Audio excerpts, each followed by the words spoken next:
slide back when I win. Fade and pay the cost, but I rose so thick and thin. Battles and the scars, see them on my skin. They tried to knock me out, but I'ma fight it to the end, and there's no days off. I'm just resting up a little, know it pays off. I'm just stuck up in the middle, knock some weight off. I've been carrying for years, and I'm not worried, I got no fear. Home run, touchdown, buzzer beater, do it all now. Ball now, top corner talking home run. Touchdown, buzzer beater, do it all now. Ball now, top corner like all in. Lit the fire when you doubted, now I'm all in. Put me with the best, bring the stars in. Undefeated mode, no falling. Hey you, hey down there. See you stop and stare, cause you're not up here. Like, hey you, way down there. See you down there, looking up here. Get you some binoculars, so you can see me on the Jumbotron. They noticed me back when I dropped top speed. It's been top speed, took a leap off the edge and you had cold feet. I'm driving head first, phone turn, phone freeze, dead sprint, CR7 tight speed, all pro, sports mode, big lead. Every single time bet on myself, that's on me. East, west, north, south, all scenes, worldwide, big waves, all seas. Same car, same clothes, still me. Only thing that changed is a change that's on me. Home run, touchdown, buzzer beater, do it all now. Ball now, top corner talking home run. Touchdown, buzzer beater, do it all now. Ball now, top corner like all in. Lit the fire when you doubted, now I'm all in. Put me with the best, bring the stars in. Undefeated mode, no falling.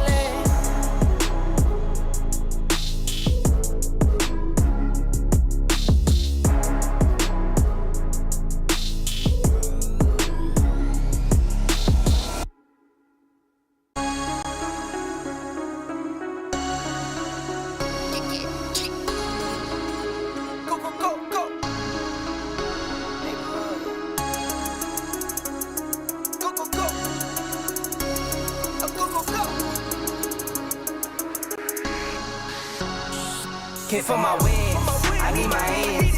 This life is real, if they pretend. Came off the bench, I get it in, I get it in, I get it in. Came for my wins, I need my hands. This life is real, can't play pretend. Came off the bench, I get it in, I get it in, I get it in. I'm on my job, I get it done, but you should know that. Shine like a sun of 101, you should know that. I get the front and in the back, you should know that. No need to stun, it's never cap, you should know that. All I know, 10 toes, never fold, bang roll, on the go, ice wall, ice wall, ice wall. Came for my wins, I need my hands. This life is real, if they pretend.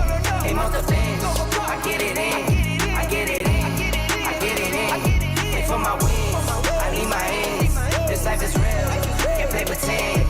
Came off the bench, I get it in, I get it in, I get it in. I miss my baby, so I hit them on the FaceTime. I need it all for them, so no, I cannot waste time. Facing these oceans, feel the water on my waistline.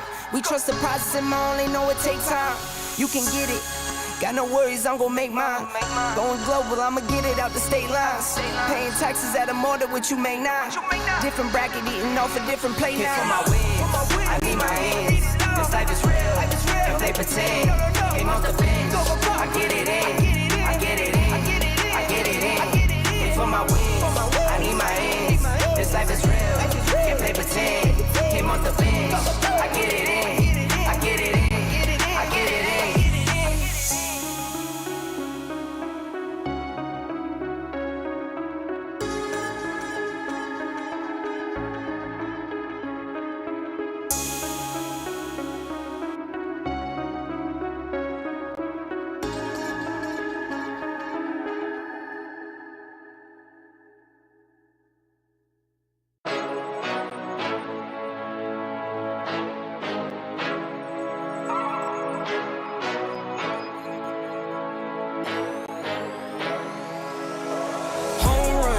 Touchdown, buzzer beater, do it all now.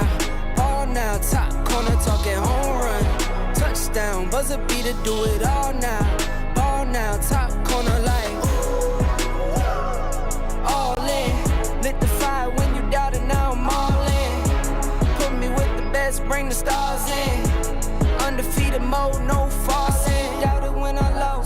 fly back when I win. Fade and pay the cost, but I rose so thick and thin. Battles and the scars, see them on my skin. They tried to knock me out, but I'ma fight it to the end, and there's no days off. I'm just resting up a little, know it pays off. I'm just stuck up in the middle, knock some weight off. I've been carrying for years, and I'm not worried, I got no fear. Home run, touchdown, buzzer beater, do it all now. Ball now, top corner talking home run. Touchdown, buzzer beater, do it all now. Ball now, top corner like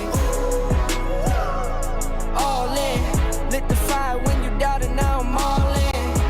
Put me with the best, bring the stars in. Undefeated mode, no falling. Hey you, hey down there. See you stop and stare, cause you're not up here. Like, hey you, way down there. See you down there, looking up here. Get you some binoculars, so you can see me on the Jumbotron. They noticed me back when I dropped top speed. It's been top speed, took a leap off the edge and you had cold feet. I'm driving head first, phone turn, phone freeze, dead sprint, CR7 tight speed, all pro, sports mode, big league. Every single time bet on myself, that's on me. East, west, north, south, all scenes, worldwide, big waves, all seas. Same car, same clothes, still me. Only thing that changed is the change that's on me. Home run, touchdown, buzzer beater, do it all now. Ball now, top corner talking home run. Touchdown, buzzer beater, do it all now. Ball now, top corner like all in. Lit the fire when you doubted, now I'm all in. Put me with the best, bring the stars in. Undefeated mode, no falling.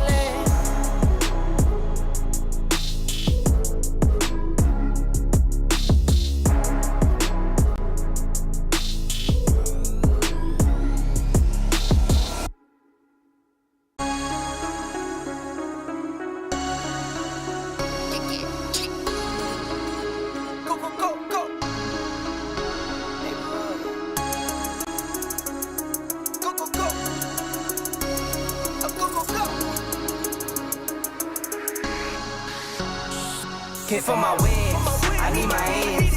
This life is real, and play pretend. Came off the bench, I get it in, I get it in, I get it in. Hit for my wins, I need my ends. This life is real, can't play pretend. Came off the bench, I get it in, I get it in, I get it in. I'm on my job, I get it done, but you should know that. Shine like a sun of 101, you should know that. I get the front and in the back, you should know that. No need to stun, it's never cap, you should know that. All I know, 10 toes, never fold, bang roll, on the go, ice wall, ice wall, ice wall. Hit for my wins, I need my ends. This life is real, and play pretend. Came off the bench, I get it in, I get it in, I get it in. Hit for my wins, I need my ends. This life is real, can't play pretend. Came off the bench, I get it in, I get it in, I get it in. I miss my baby, so I hit them on the FaceTime. I need it all for them, so no, I cannot waste time. Facing these oceans, feel the water on my waistline. We trust the process and my only know it takes time. You can get it, got no worries, I'm gon' make mine. Going global, I'ma get it out the state lines. Paying taxes at a more than what you make now. Different bracket, eating off a different plate Hit now. for my wins, I need my ends. This life is real, and play pretend. Came off the bench, I get it in, I get it in, I get it in. Hit for my wins, I need my ends. This life is real, can't play pretend. Came off the bench, I get it in, I get it in, I get it in.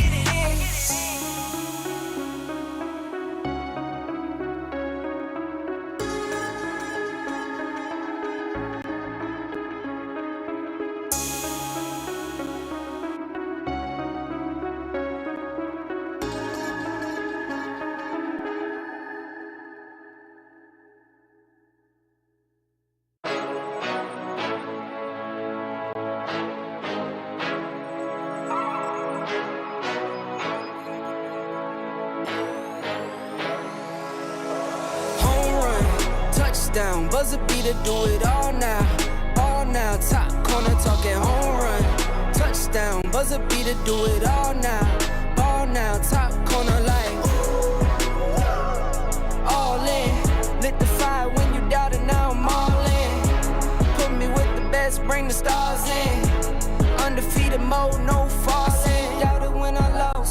fly back when I win. Fade and pay the cost, but I rose so thick and thin. Battles and the scars, see them on my skin. They tried to knock me out, but I'ma fight it to the end, and there's no days off. I'm just resting up a little, know it pays off. I'm just stuck up in the middle, knock some weight off. I've been carrying for years, and I'm not worried, I got no fear. Home run, touchdown, buzzer beater, do it all now. Ball now, top corner talking home run. Touchdown, buzzer beater, do it all now. Ball now, top corner like all in. Lit the fire when you doubt it, now I'm all in. Put me with the best, bring the stars in. Undefeated mode, no falling. Hey you, hey down there. See you stop and stare, cause you're not up here. Like, hey you, way down there.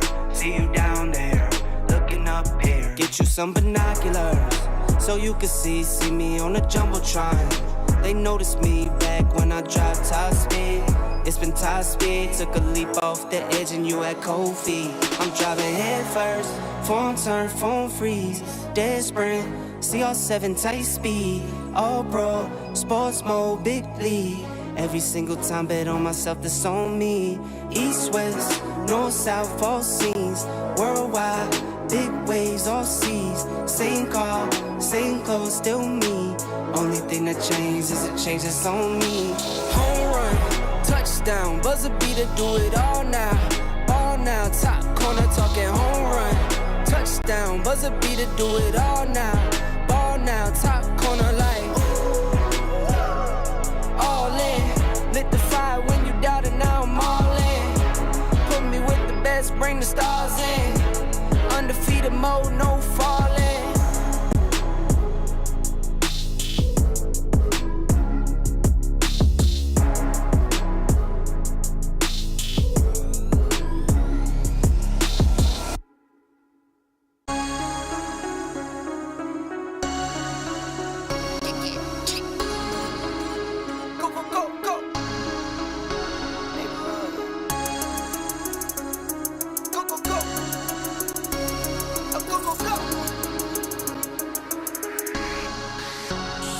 Came for my wins, I need my ends. This life is real, and play pretend. Came off the bench, I get it in, I get it in, I get it in. Came for my wins, I need my ends. This life is real, can't play pretend. Came off the bench, I get it in, I get it in, I get it in. I'm on my job, I get it done, but you should know that. Shine like a sun of 101, you should know that. I get the front and in the back, you should know that. No need to stun, it's never cap, you should know that. All I know, 10 toes, never fold. Bang roll, on the go. Ice wall, ice wall, ice wall. Came for my wins, I need my ends. This life is real, and play pretend. Came off the bench, I get it in, I get it in, I get it in. Came for my wins, I need my ends. This life is real, can't play pretend. Came off the bench, I get it in, I get it in, I get it in. I miss my baby, so I hit them on the FaceTime. I need it all for them, so no, I cannot waste time. Facing these oceans, feel the water on my waistline. We trust the process and my only know it takes time. You can get it, got no worries, I'm gon' make mine. Going global, I'ma get it out the state lines. Paying taxes at a more than what you make now. Different bracket, eating off a different plate Came now. for my wins, I need my ends. This life is real, and play pretend. Came off the bench, I get it in, I get it in, I get it in. Came for my wins, I need my ends. This life is real, can't play pretend. Came off the bench, I get it in, I get it in, I get it in.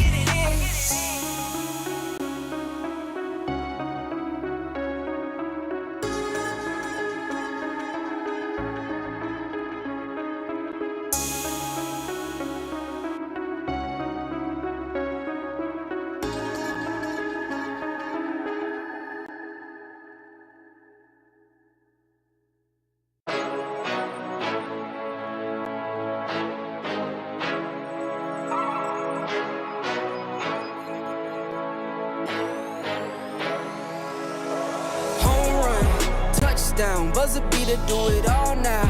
Ball now, top corner talking home run. Touchdown, buzzer beater, do it all now. Ball now, top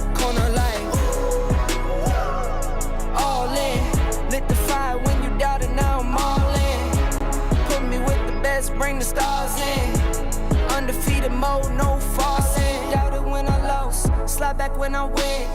Fade and pay the cost, but I rose through thick and thin. Battles and the scars, see them on my skin. They tried to knock me out, but I'ma fight it to the end, and there's no days off. I'm just resting up a little, know it pays off. I'm just stuck up in the middle, knock some weight off. I've been carrying for years, and I'm not worried, I got no fear.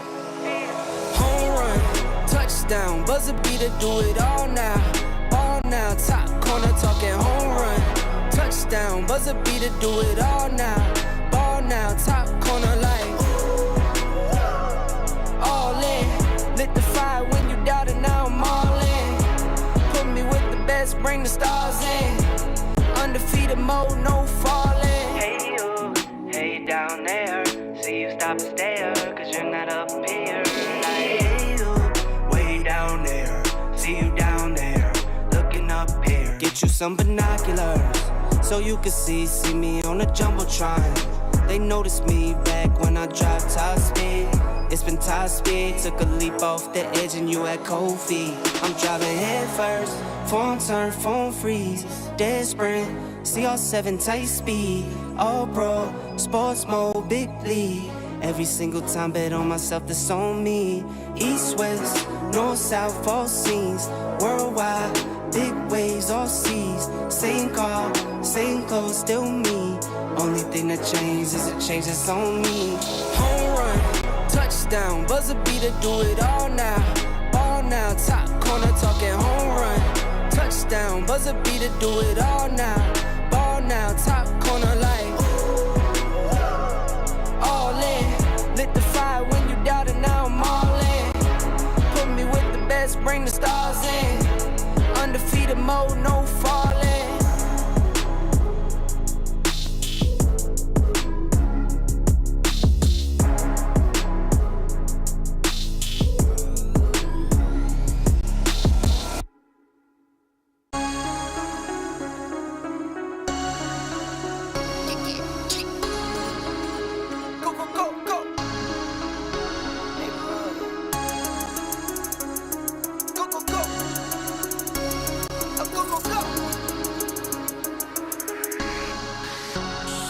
Came for my wins, I need my ends. This life is real, if they pretend. Came off the bench, I get it in, I get it in, I get it in. Came for my wins, I need my ends. This life is real, if they pretend. Came off the bench, I get it in, I get it in, I get it in. I'm on my job, I get it done, but you should know that.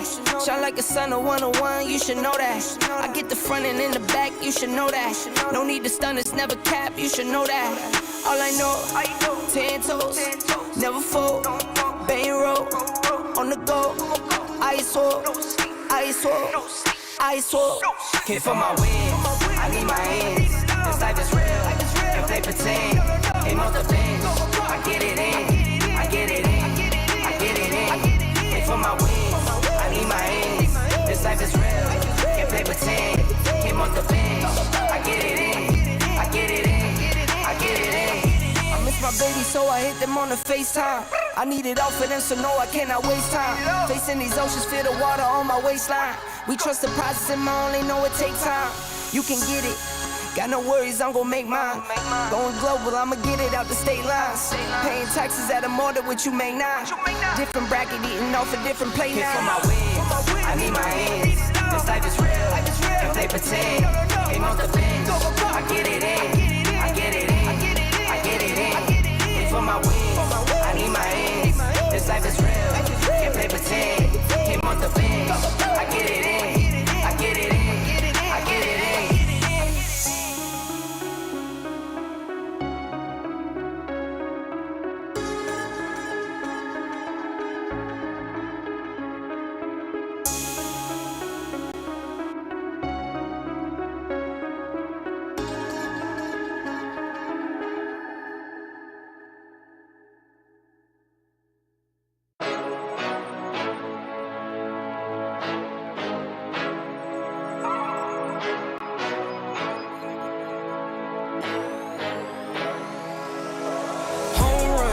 Touchdown, buzzer beater, do it all now.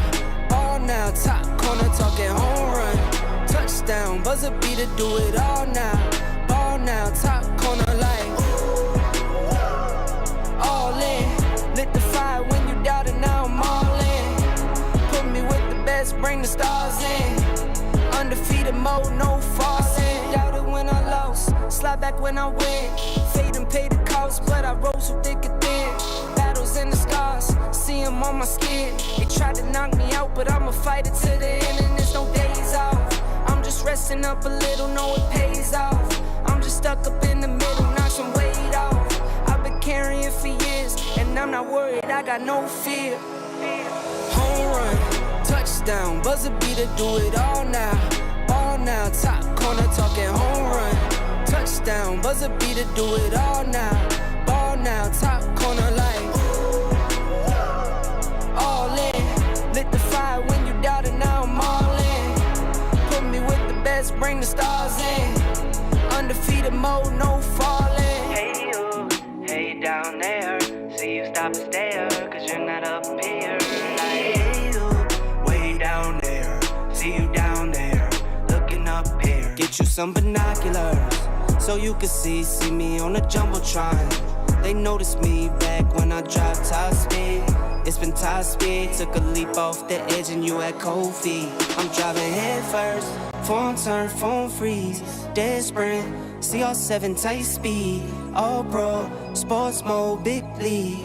Every single time bet on myself, that's on me. East, west, north, south, all scenes. Worldwide, big waves, all seas. Same car, same clothes, still me. Only thing that changed is a change that's on me. Home run, touchdown, buzzer beater, do it all now. Ball now, top corner, talking home run. Touchdown, buzzer beater, do it all now. Ball now, top corner like all in. Lit the fire when you doubted, now I'm all in. Put me with the best, bring the stars in. Undefeated mode, no falling.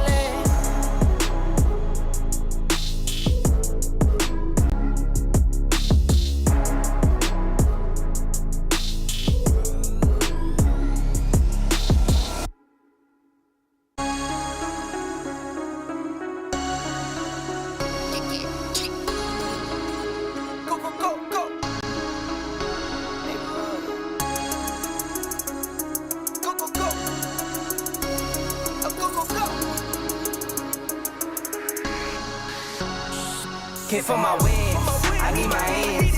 This life is real, and play pretend. Aim off the bench, I get it in, I get it in, I get it in. Hit for my wins, I need my ends. This life is real, and play pretend. Aim off the bench, I get it in, I get it in, I get it in. I'm on my job, I get it done, but you should know that. Shine like a sun, a 101, you should know that. I get the front and in the back, you should know that. No need to stun, it's never cap, you should know that. All I know, 10 toes, never fold, bang roll, on the go, ice wall, ice wall, ice wall. Hit for my wins, I need my ends. This life is real, and play pretend. Aim off the bench, I get it in, I get it in, I get it in. Hit for my wins, I need my ends. This life is real, and play pretend. Aim off the bench, I get it in, I get it in, I get it in. I miss my baby, so I hit them on the FaceTime. I need it all for them, so no, I cannot waste time. Facing these oceans, feel the water on my waistline. We trust the process and I only know it takes time. You can get it, got no worries, I'm gon' make mine. Going global, I'ma get it out the state lines. Paying taxes at a more than what you make now. Different bracket, eating off a different plate Hit for now. my wins, I need my ends. This life is real, and play pretend. Aim off the bench, I get it in, I get it in, I get it in. Hit for my wins, I need my ends. This life is real, and play pretend. Aim off the bench, I get it in, I get it in, I get it in.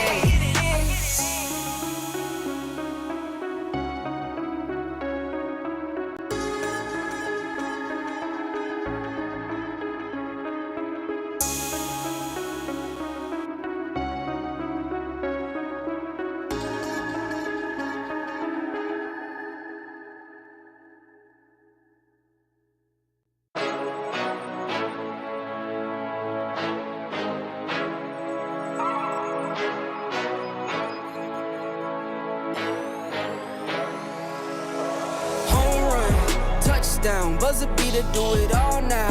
All now, top corner talking home run. Touchdown, buzzer beater, do it all now. All now, top corner like all in. Lit the fire when you doubted, now I'm all in. Put me with the best, bring the stars in.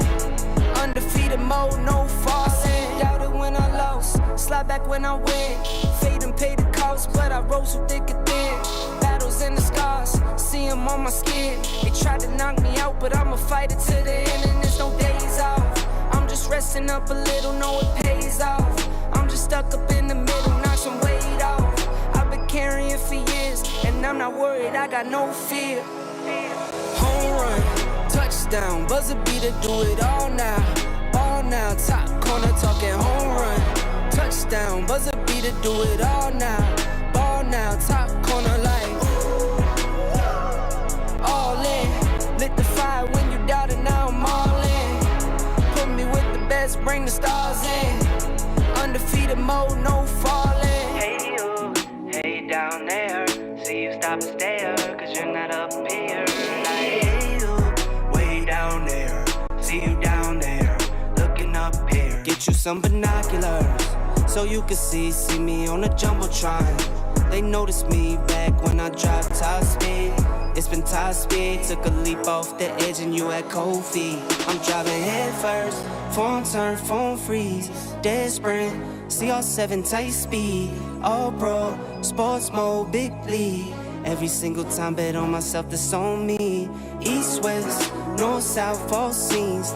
Worldwide, big waves, all seas. Same car, same clothes, still me.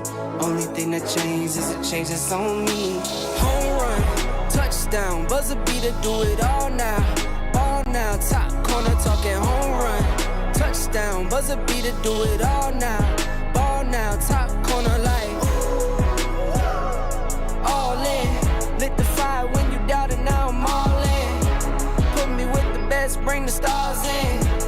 Undefeated mode, no falling.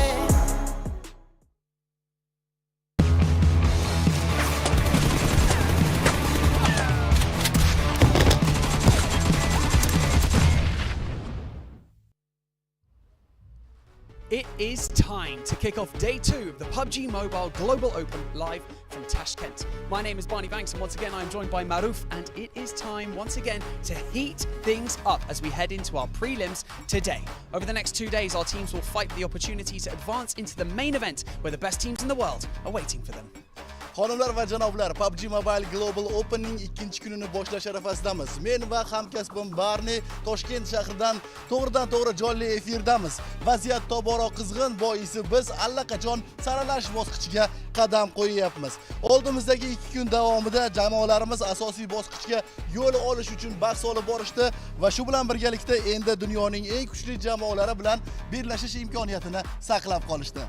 If you joined us yesterday, you will know that 4 teams qualified from the Uzbekistan Open Qualifier. And so, with just 1 point separating 5th and 6th to earn their spot here today, joining them are the best qualifying teams from Europe, Asia, the Middle East, and of course the Americas.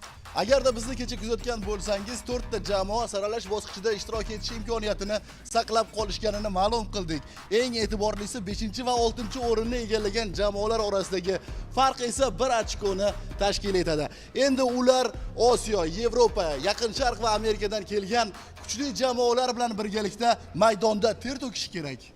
Just 7 of these teams will advance through to the main event this weekend. So remember, 2 days, just 12 matches to earn your spot.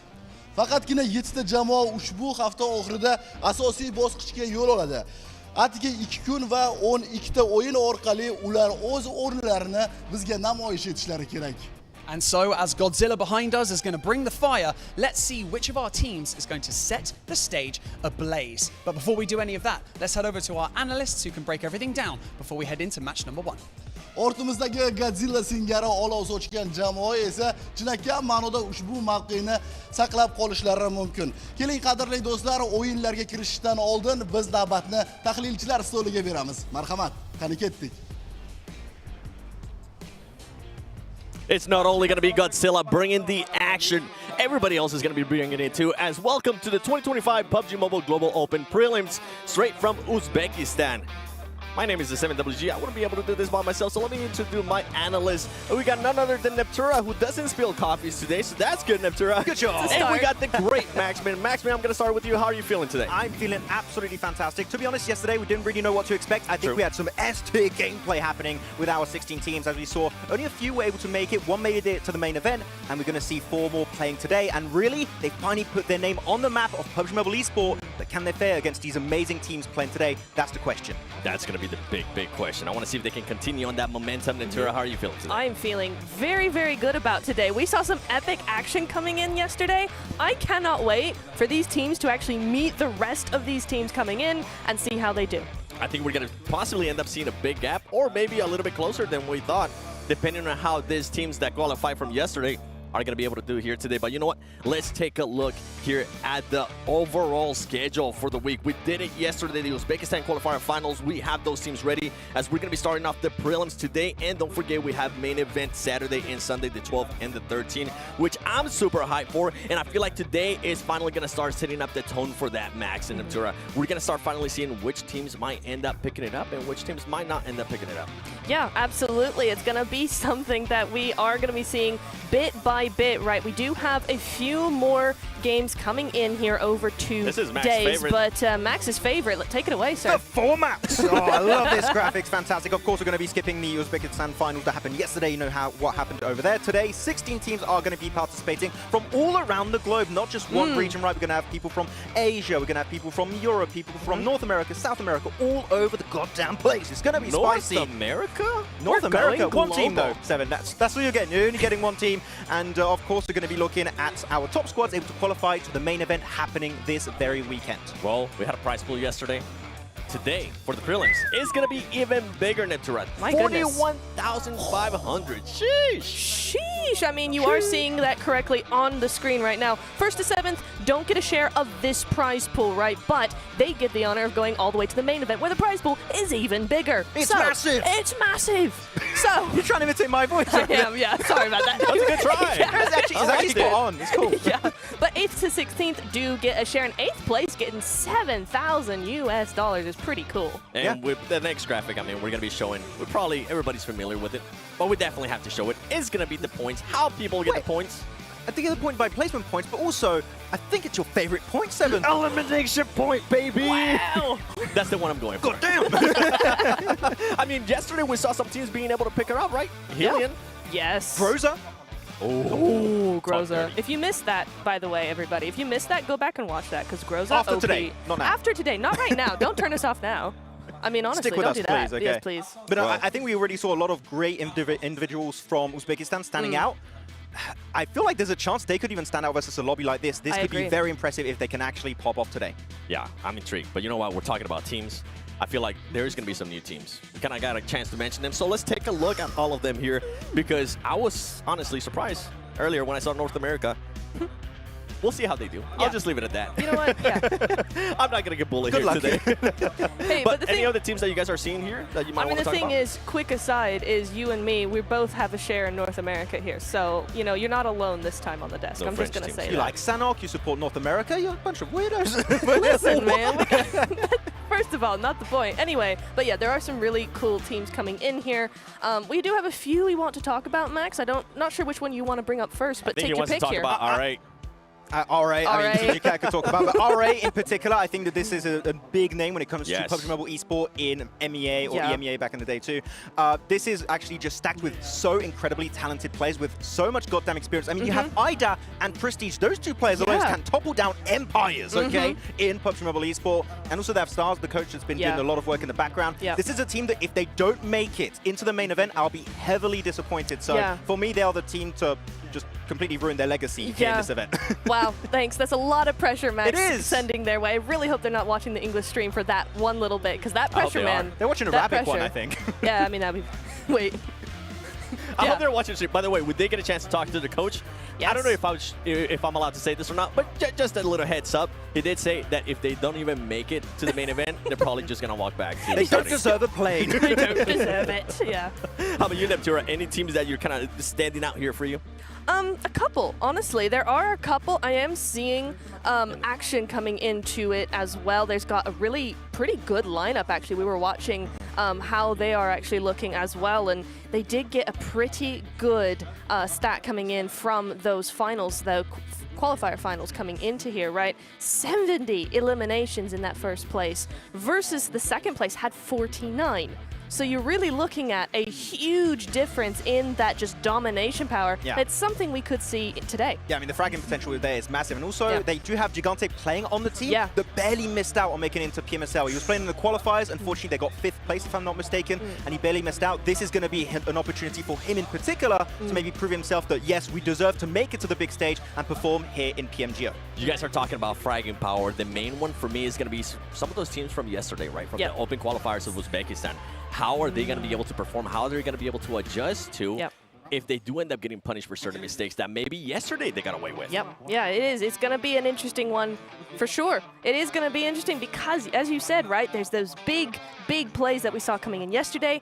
This time, though, we do have 2 days of gameplay for this stage, so they have a little bit more time to explore, a little bit more time to actually get that going, getting that energy going as well. Well, you know what? I think it's ready. I think it's time we start actually introducing you to these teams. So let's take a look at how they got here through the prelims.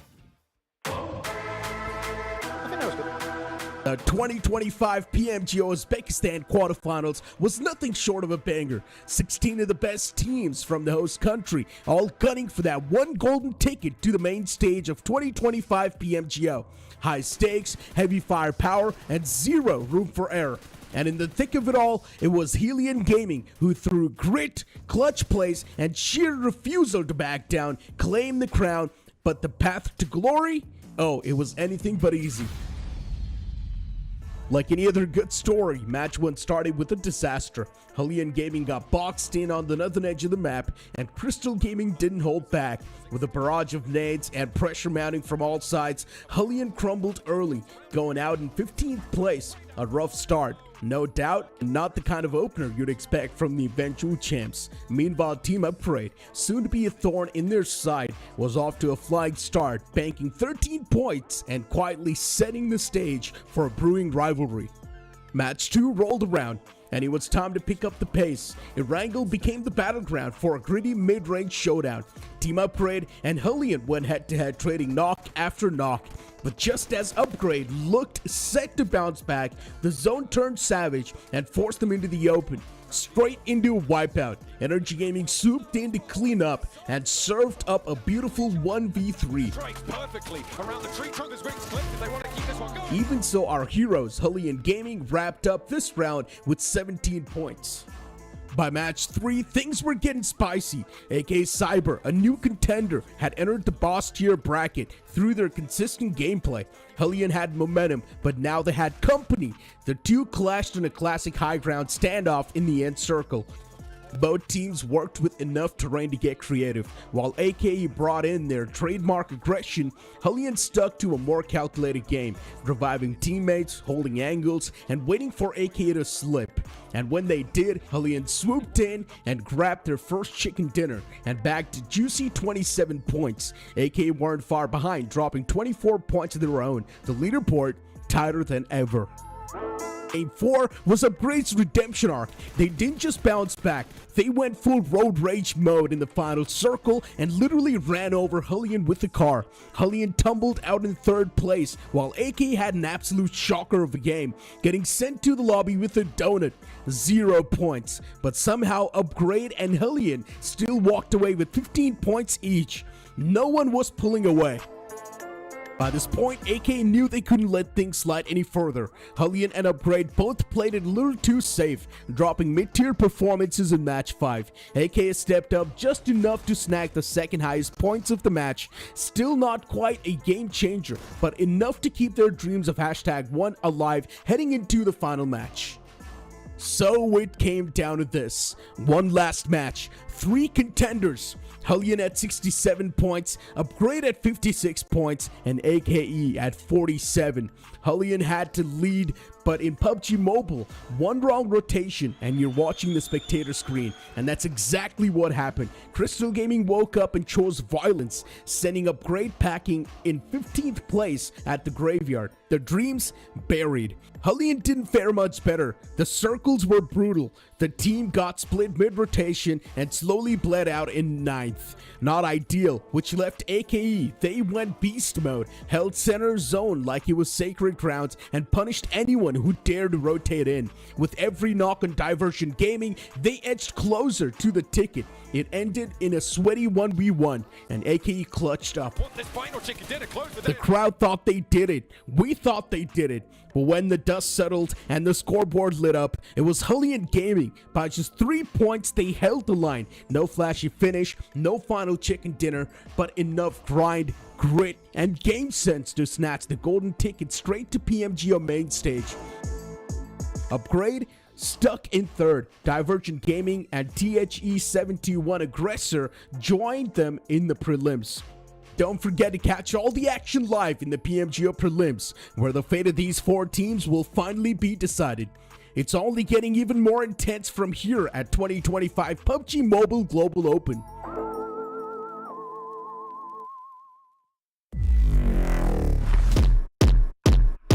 But he's anything but stealthy right now. Forward position and a lovely wide swing finds. Hoje são meus amigos, o Revo da Alpha 7 e o Luhan da Inf. 6 eliminations and Prestige just comes on in for the steal, but of course... I know that the other teams are going to be hard to compete against, but we just need to have that confidence in ourselves and believe in ourselves and our abilities to win.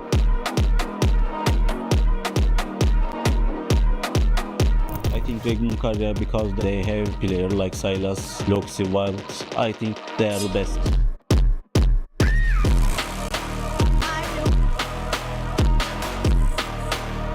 So the biggest competitor of our team is Team T2K Sports, because there's a player, Rose, he's an IGL. He has a good experience in global events. मेरो biggest अब मेरो जुन पहिला डब्लुजेड हुँदाखेरि त्यो टिमबाट मैले underdog थिएँ अनि त्यतिखेर चाहिँ अब PMCO, PMDL सबै एकैचोटि जितेको थिएँ। मेरो लागि त्यही नै होला ठुलो। Divergent Gaming have a little bit more trouble to handle. Energy losing players. Gagash spray down connects. Weapon swap for Dynamo moves forwards. And Gagash goes down next. That managed to make that one work. Force able.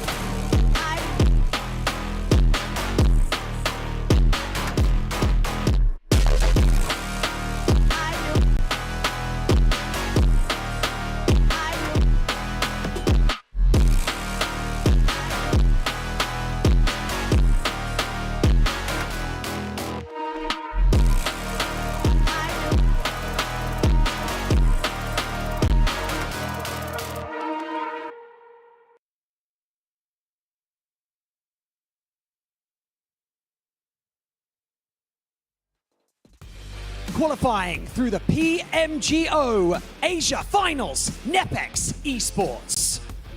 Qadrli do'stlar, PUBG Mobile Global Open 2025 Osiyo chempionati finalchisi Nepex Esports jamoasi.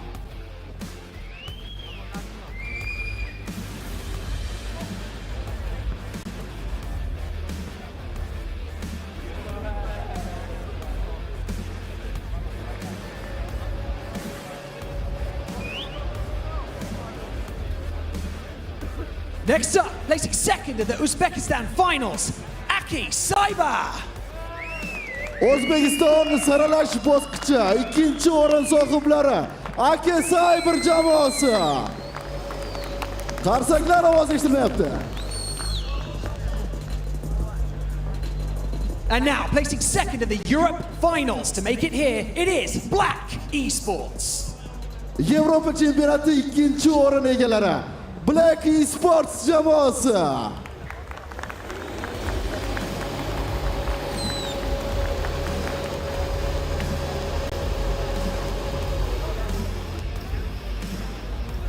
Securing 5th place at the PMGO Asia Finals, KZE Underage. PUBG Mobile Global Open Osiyo chempionati 5-o'rin sohiblari KZE Underage jamoasi.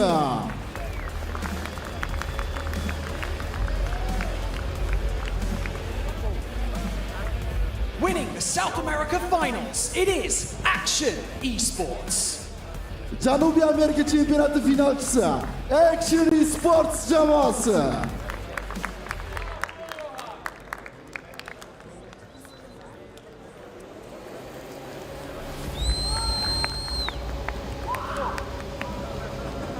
Taking first place at the PMGO Europe Finals, Fenerbahce Esports.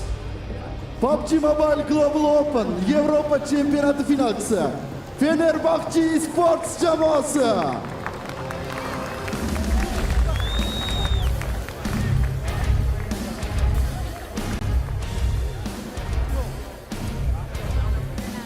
Taking first place at the Middle East Finals to make it here today, iCurd Esports. Yaqin Sharq chempionati finalchisi iCurd Esports jamoasi.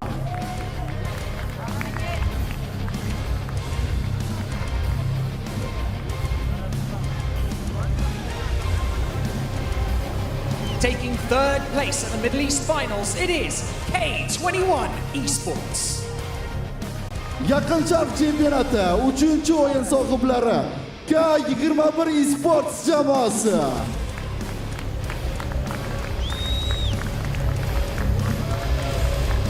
Securing third place at the PMGO Asia Finals, they are Train to Kill. PUBG Mobile Global Open Osiyo chempionati 3-o'rin sohiblari Train to Kill jamoasi.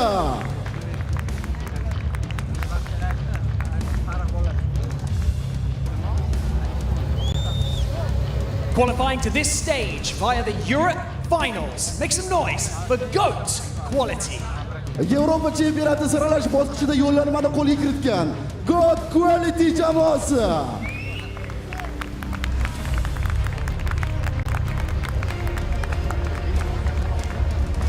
Your fourth place finisher at the PMGO Asia Finals, Exotics Esports. PUBG Mobile Global Open Osiyo chempionati 4-o'rin sohiblari Exotics Esports jamoasi.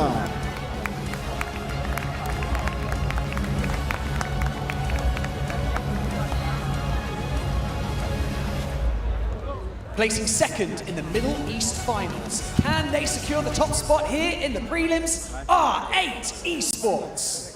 Yaqin Sharq chempionati 2-o'rin sohiblari R8 Esports jamoasi.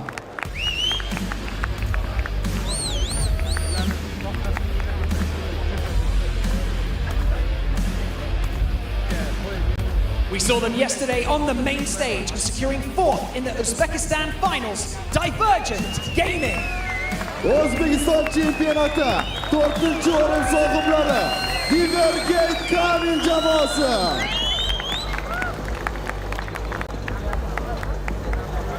Another team to impress on the stage yesterday, placing third in the Uzbekistan Finals, Upgrade. PUBG Mobile Global Open 3-o'rin sohiblari Upgrade jamoasi.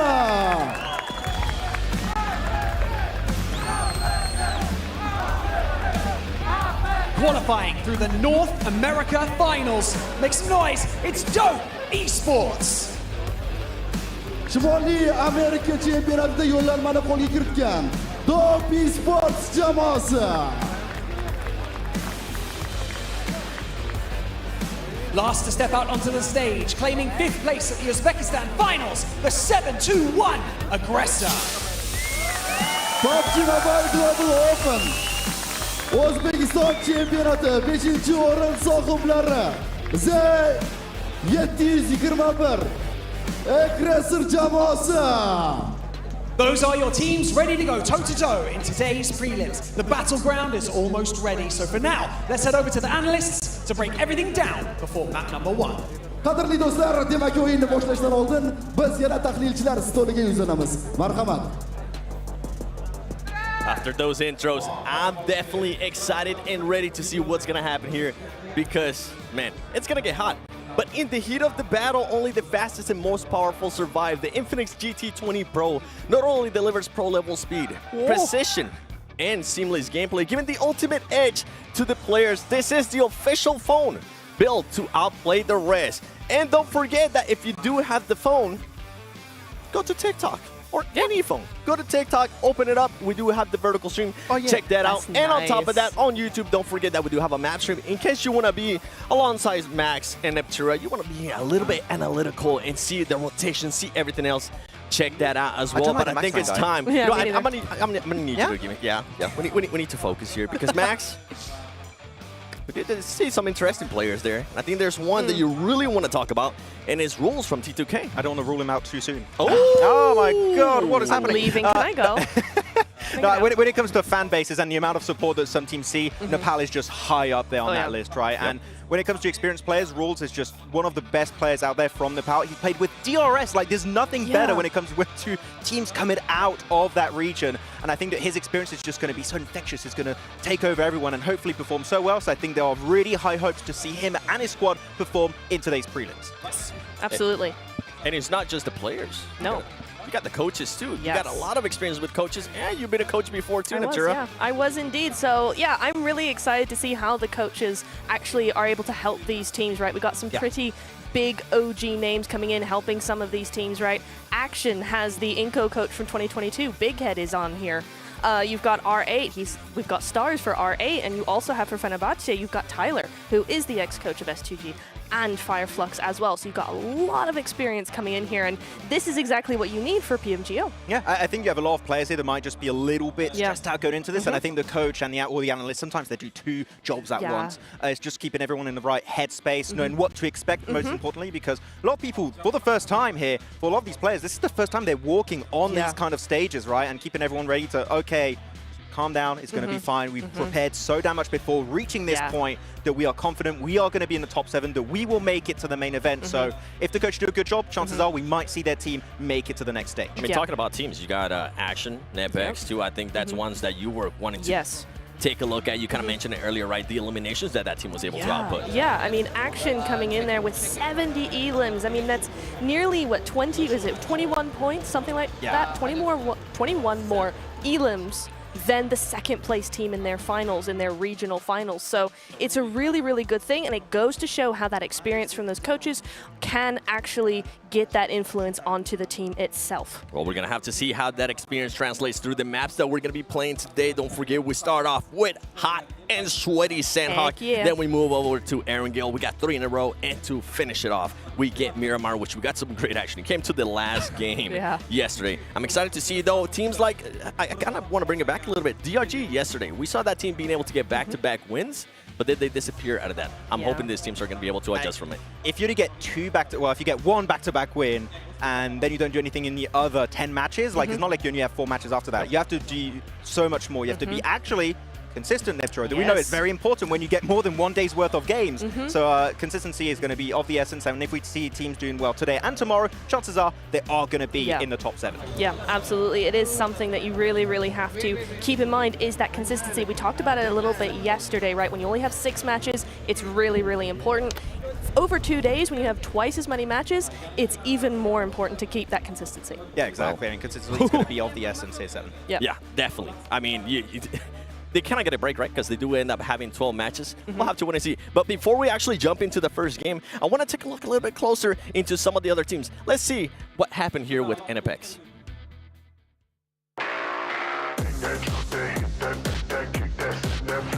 Actually, being humble, we weren't the regional champions. We came run-up.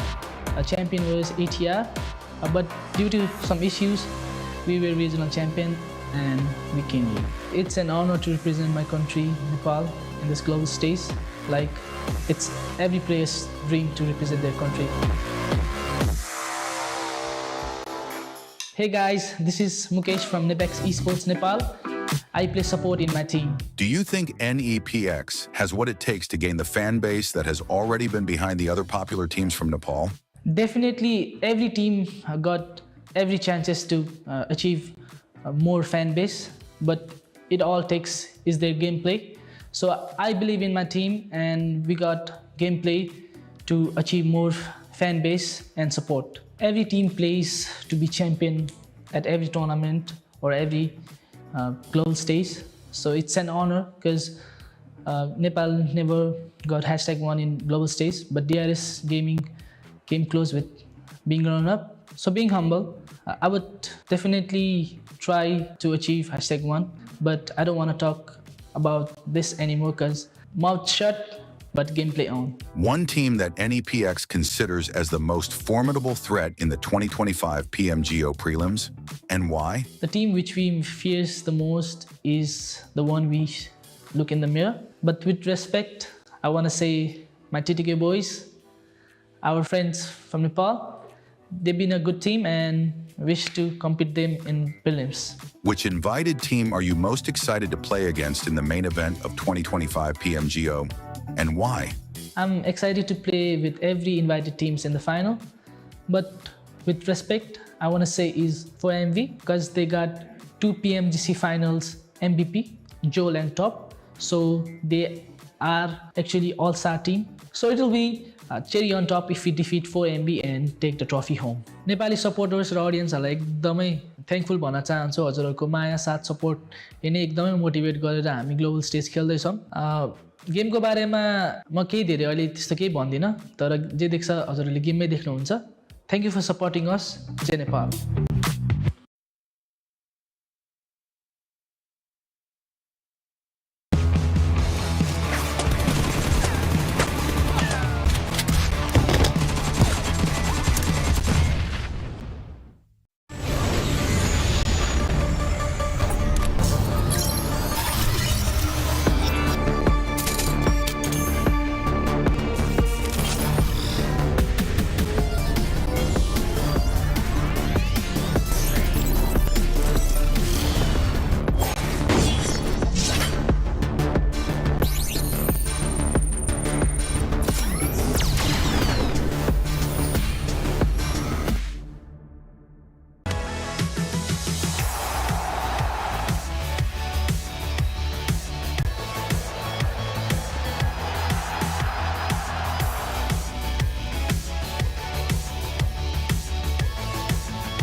Welcome to the prelims for the PMGO. We are going to be heading straight into our first match fairly shortly, in very short order. We've got Sanhok up on the cards first. My name is John Allen. With me is the illustrious Blank. It is I. And in a short amount of time, shortly, we will be not so short because we're both quite tall men, but we will be shortly into the match. Presently. As presently, in the current moment. Imminently. Yeah, sorry, you have to wait a little bit, guys. Don't worry about it. We were just getting everything set up, right? You know, we had to get the confetti backstage. We had to get the players all prepped and ready to go. I had to lawn mow some parts of Sanhok. The grass was getting slightly out of control. That's true. I cut that back. And you know who else is going to be cutting some things back? It's going to be some of these teams. Oh, yeah. Because they need to bring the pressure under control, right? You need to cut back on some of that aggression here coming to the prelims. You got 12 matches to do it in, which means that it's not so much as a desperate gambit as it was over in the qualifiers. You got a little bit more time to get things done. There are going to be a few teams here, I think, that don't really expect potentially to have as great a prospects as some of the other teams, but the value that you can get from this, look, so some teams are better than others. I know it's controversial, but either way, they do have a chance here to get a lot of value out of this tournament, right? Because you're playing against some of the better teams in the world. You can gain so much from playing on this sort of a stage and getting that on-stage experience. Look, as Mukesh said from Nepex, anyone can achieve anything, which I think is a profound statement from a player of all people. So I'll take that. I respect it. So we'll be getting into the game, and hopefully they can do Nepal proud, which I'd be excited to see, because you know what? There is one thing that I love about Nepal crowds as well as Nepal fans. They are unbelievably excitable. They are so happy to support their teams. And, you know, if you're a Nepali fan in chat, I know you're chatting, I know you're talking, but you're always so positive and supportive. So I really like that about those guys. So I think that Nepex can certainly get fans, no matter how well they do here in this tournament, just because that's where the people are over there.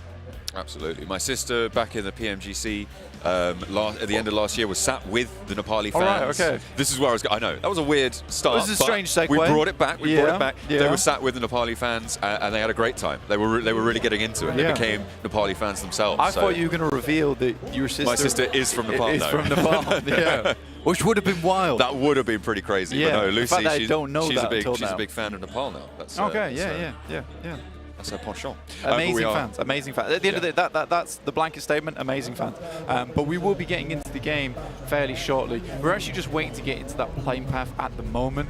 Like I said, the lawn mowing took a little bit longer than I expected. You know, it's kind of my fault. I was using more of a scythe as opposed to an actual electric machine. I made it harder for myself, but these things tend to happen. Yeah. It's, you know, lawn care is a serious business, right? It is. When you're looking after a golf course, that fairway needs to be fair for all to compete on it, and that's exactly what we want for Sanhok here as we get things underway for match 1 here at the PMGO Prelims.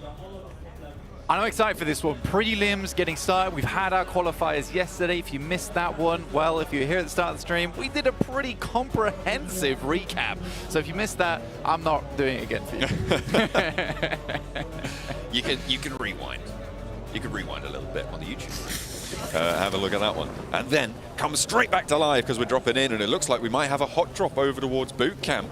Sorry, not Boot Camp, Paradise Resort up on the north side. A couple of other hot drops as well over on the east side near Lakawi.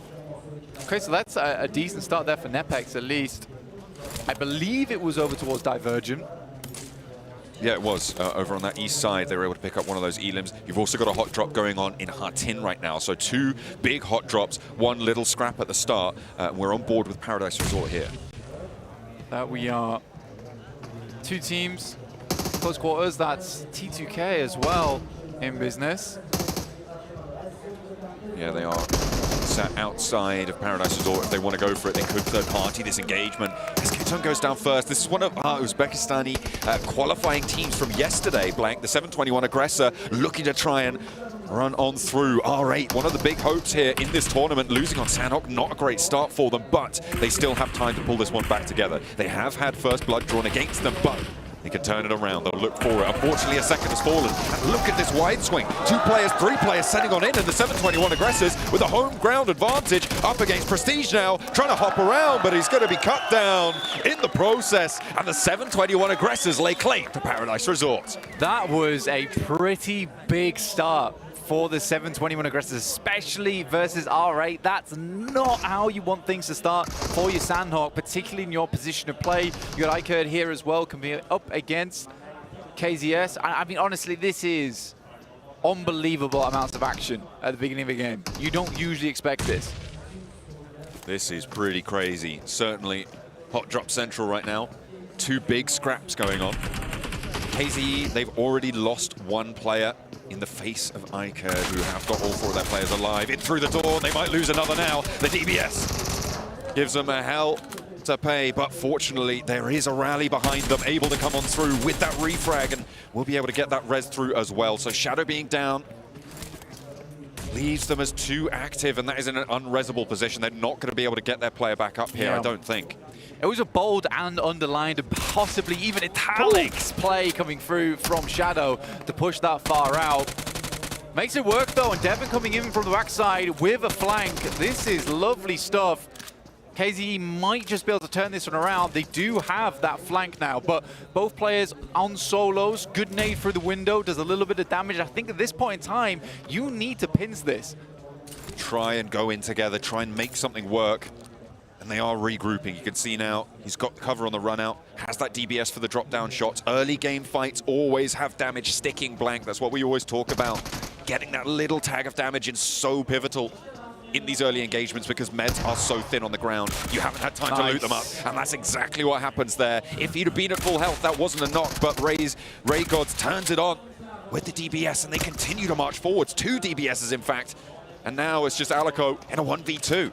Yeah, I'm gonna lie, I'd be complaining about hit reg there. Man was round the door frame.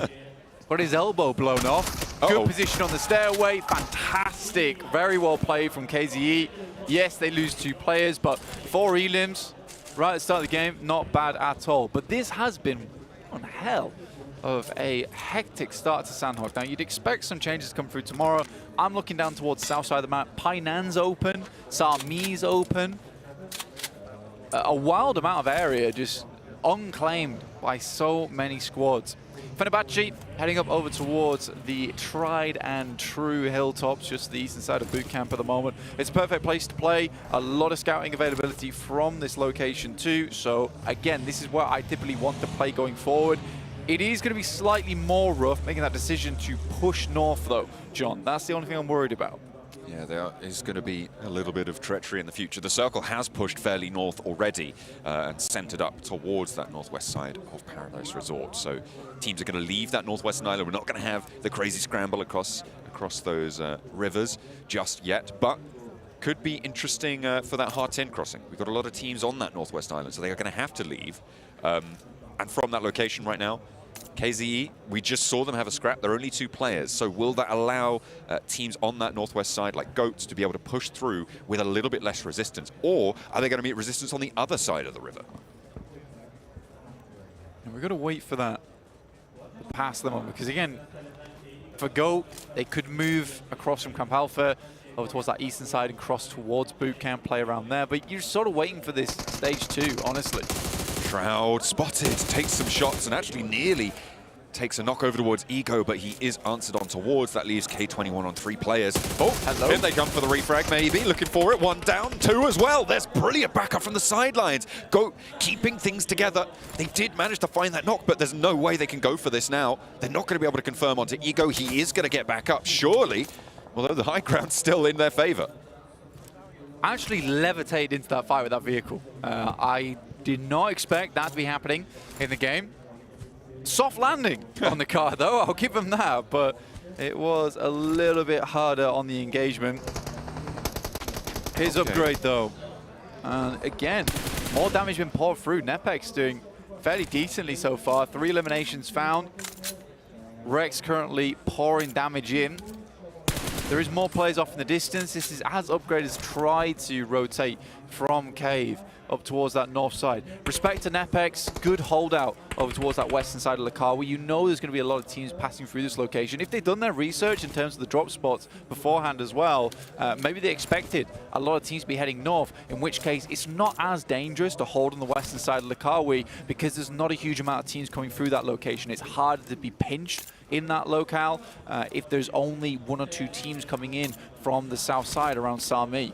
I'm looking at Black Esports right now as well, and they are late on this rotate, but in the same sort of area that you've just been highlighting, Blank, around the south side of Quarry. They're going in through the blue zone right now to that eastern side, and they will come into conflict with the remnants of Upgrade, 2 players left for them, and Nepex, who have been holding out in that northeast point of Quarry. Circle centers up towards Paradise Resort, and we will be shunted in closer. A lot of teams are kind of already in this one, it's safe to say. So the teams on the southeast and Goat over on that northwest side are going to have to try and make their way on in through conflict.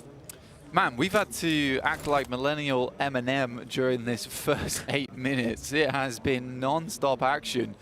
I mean, 46 players make it at this point in time is wild, to be honest, at this stage of the game. It's been non-stop. Again, there is very, very hungry squads here, which is great to see. This is sort of what I would expect from a North American region, though, to be quite frank. Hey, you never know. Maybe this year is the year of North America. Just a joke of mine. Oh, goodness me. I hope Dope do really well. Yeah, you can't say that and not expect backlash, and you can't just praise Dope afterwards. That's all right. You got to commit to the bit. Yeah. It's got to be done. I mean, if they prove me wrong, great. But as it stands, North America, I would say, is probably... You were so laughable?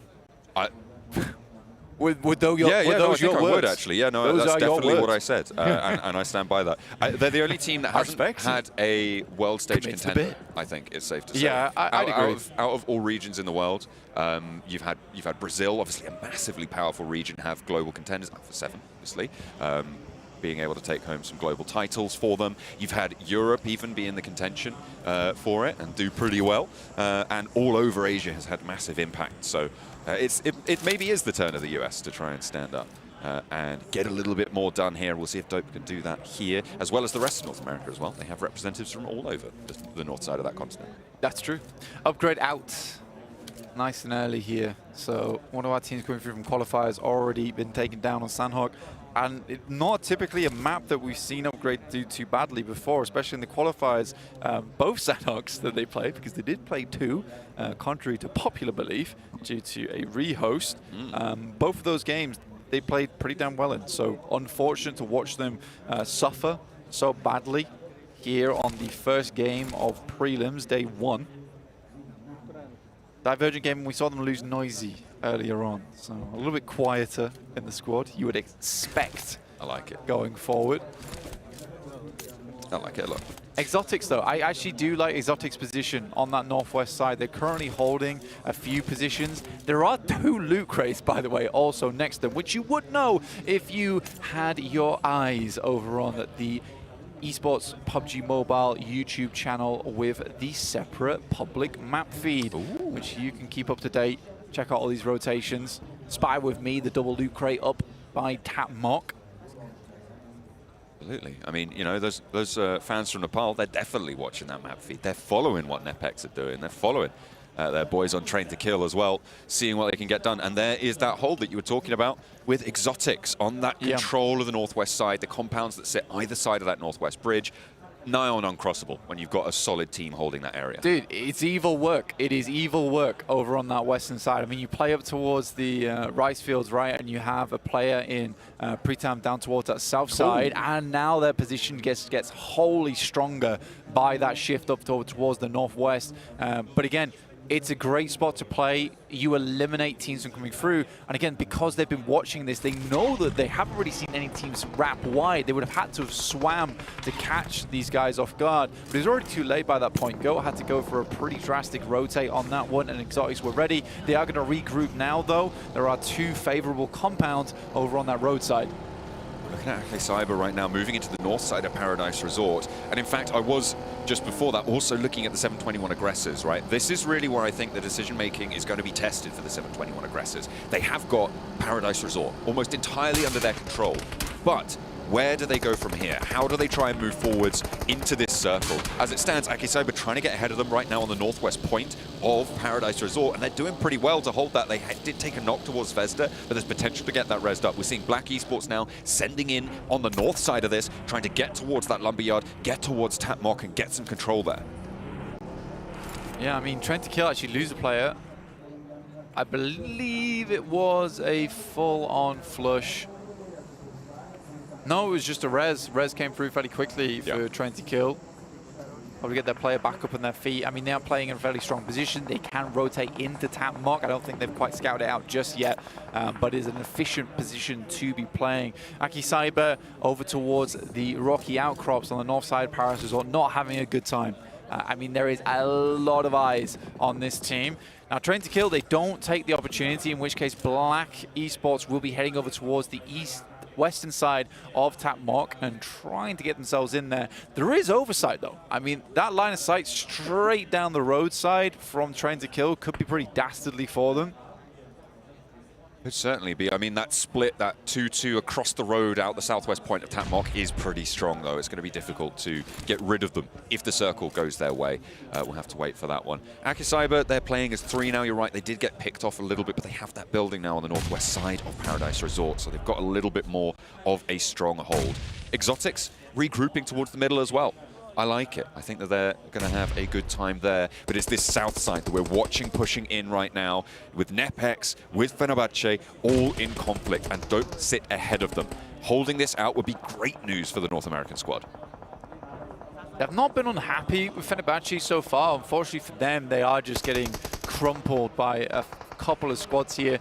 They were betting on a southern shift. It didn't come through. Again, sometimes you gamble, sometimes you don't. Nepex, though, will lose one. Going down a little bit lower.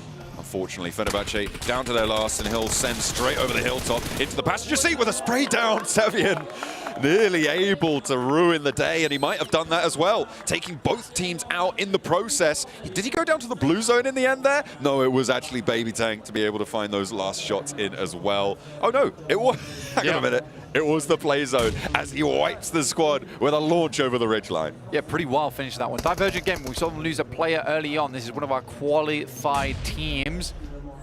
They did pretty damn well. They got themselves a back-to-back early on in that tournament in a 6-match sprint. Now they're up against Action.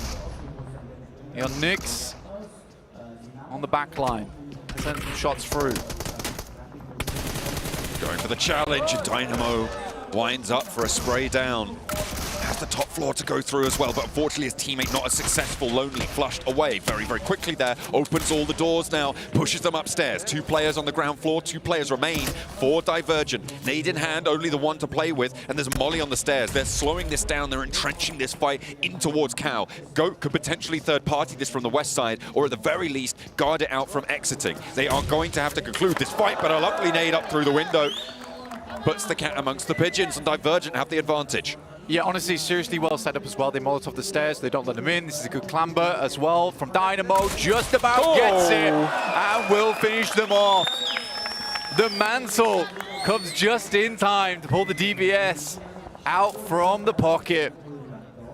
The question is, will Goat be able to guard their exit from Cow? If they can, that north side may be all but theirs. In the meantime, Paradise Resort, northwest side, going to be contested for now. Akicyber were able to rotate in, and the 721 aggressors want to try and evict, but it's easier said than done. Jonik falls, Butcher second to go, and a third to fall as well as Admin storms the door. The aggressor through the door frame, can't get it done either, and Akicyber hold the line. Akicyber make it look easy. They've got the credentials and now look to push on forward. I think right now it is an interesting circle purely because there is an insane amount of real estate down towards the south side of the map. Most teams kind of bet on towards that northern edge, try and take control of Tapmok, which honestly isn't the worst ideas in the world. You want to hold the Tapmok as an awkward position to take later on in the game. Akicyber though getting shut down now by Dope. have moved up from that southwest side of Paradise Resort. They played these hillsides. They're third-partying this engagement. They were the stopgap on that south side scrap between Nepex and flying Savian over the ridgeline as well. So they have managed to clear out a lot of this south edge. Can they move forwards with a little bit more strength? Because they're only playing as 3, it has to be said, as Aki Cyber are playing on as 1 close by. Exotics have had the pick of the litter, really, haven't they? They control the majority stake of this circle, and they have done for quite a while. Now just looking to put the stake in the heart of the other teams around the lobby. We should be a fairly simple task for them. At the moment, trying to kill, attempting to move across on that western side. They have good information over towards Divergent, as well as Black Esports, who are both bruised and battered. Aki Cyber sending Ronin up towards that north side, hoping the Katana can slash through, but it's a 1v4, unlikely. A lone soldier.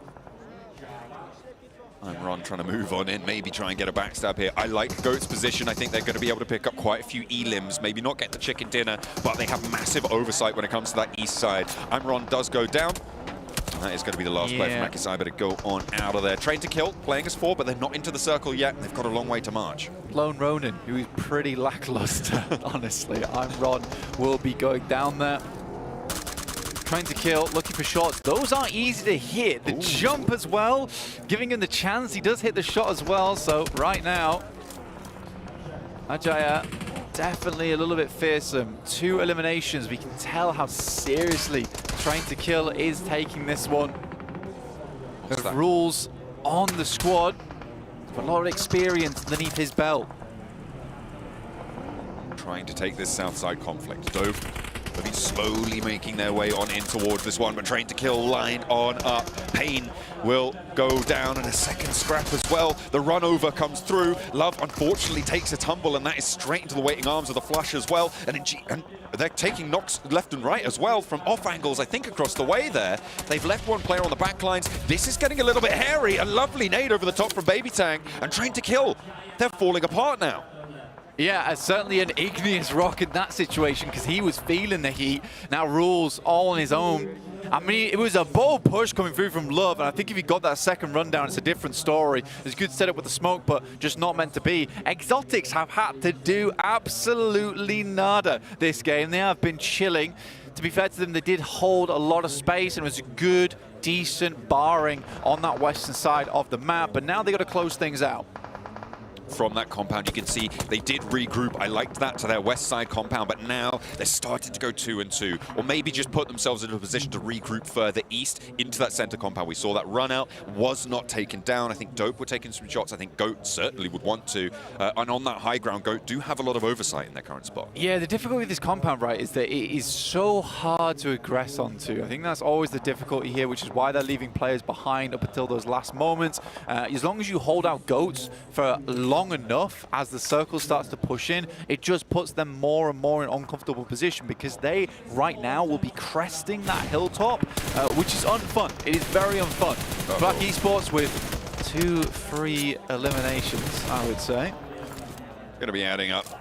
And yeah, it's such an open ground to try and run across there. Divergent will fall, unfortunately. 5 teams now remain, as we are getting in towards these final stages. The center compound, actually, oh, look at this. Goat have rotated down. The last player from Exotics has not yet crossed. They're playing 3-1 split. Goat want to put pressure on the solo. They saw how many players have rotated out, but the fact that Exotic have so much control over this area, Dope a little bit diminished in their capability, gives Daniel a little bit more leeway to try and go for this 1v2 and play on the outside here. If there were off angles, he couldn't be doing this, but as it stands, he's got a little bit more to play with. Yeah, it's an exotic way of spelling Daniel as well, but we'll see if he's got exotic plays in him as well as that, as Go attempt to step up to the plate.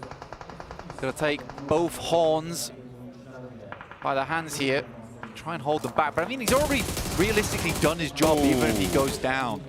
Like, this is always going to be now very awkward for Goat to get out of here.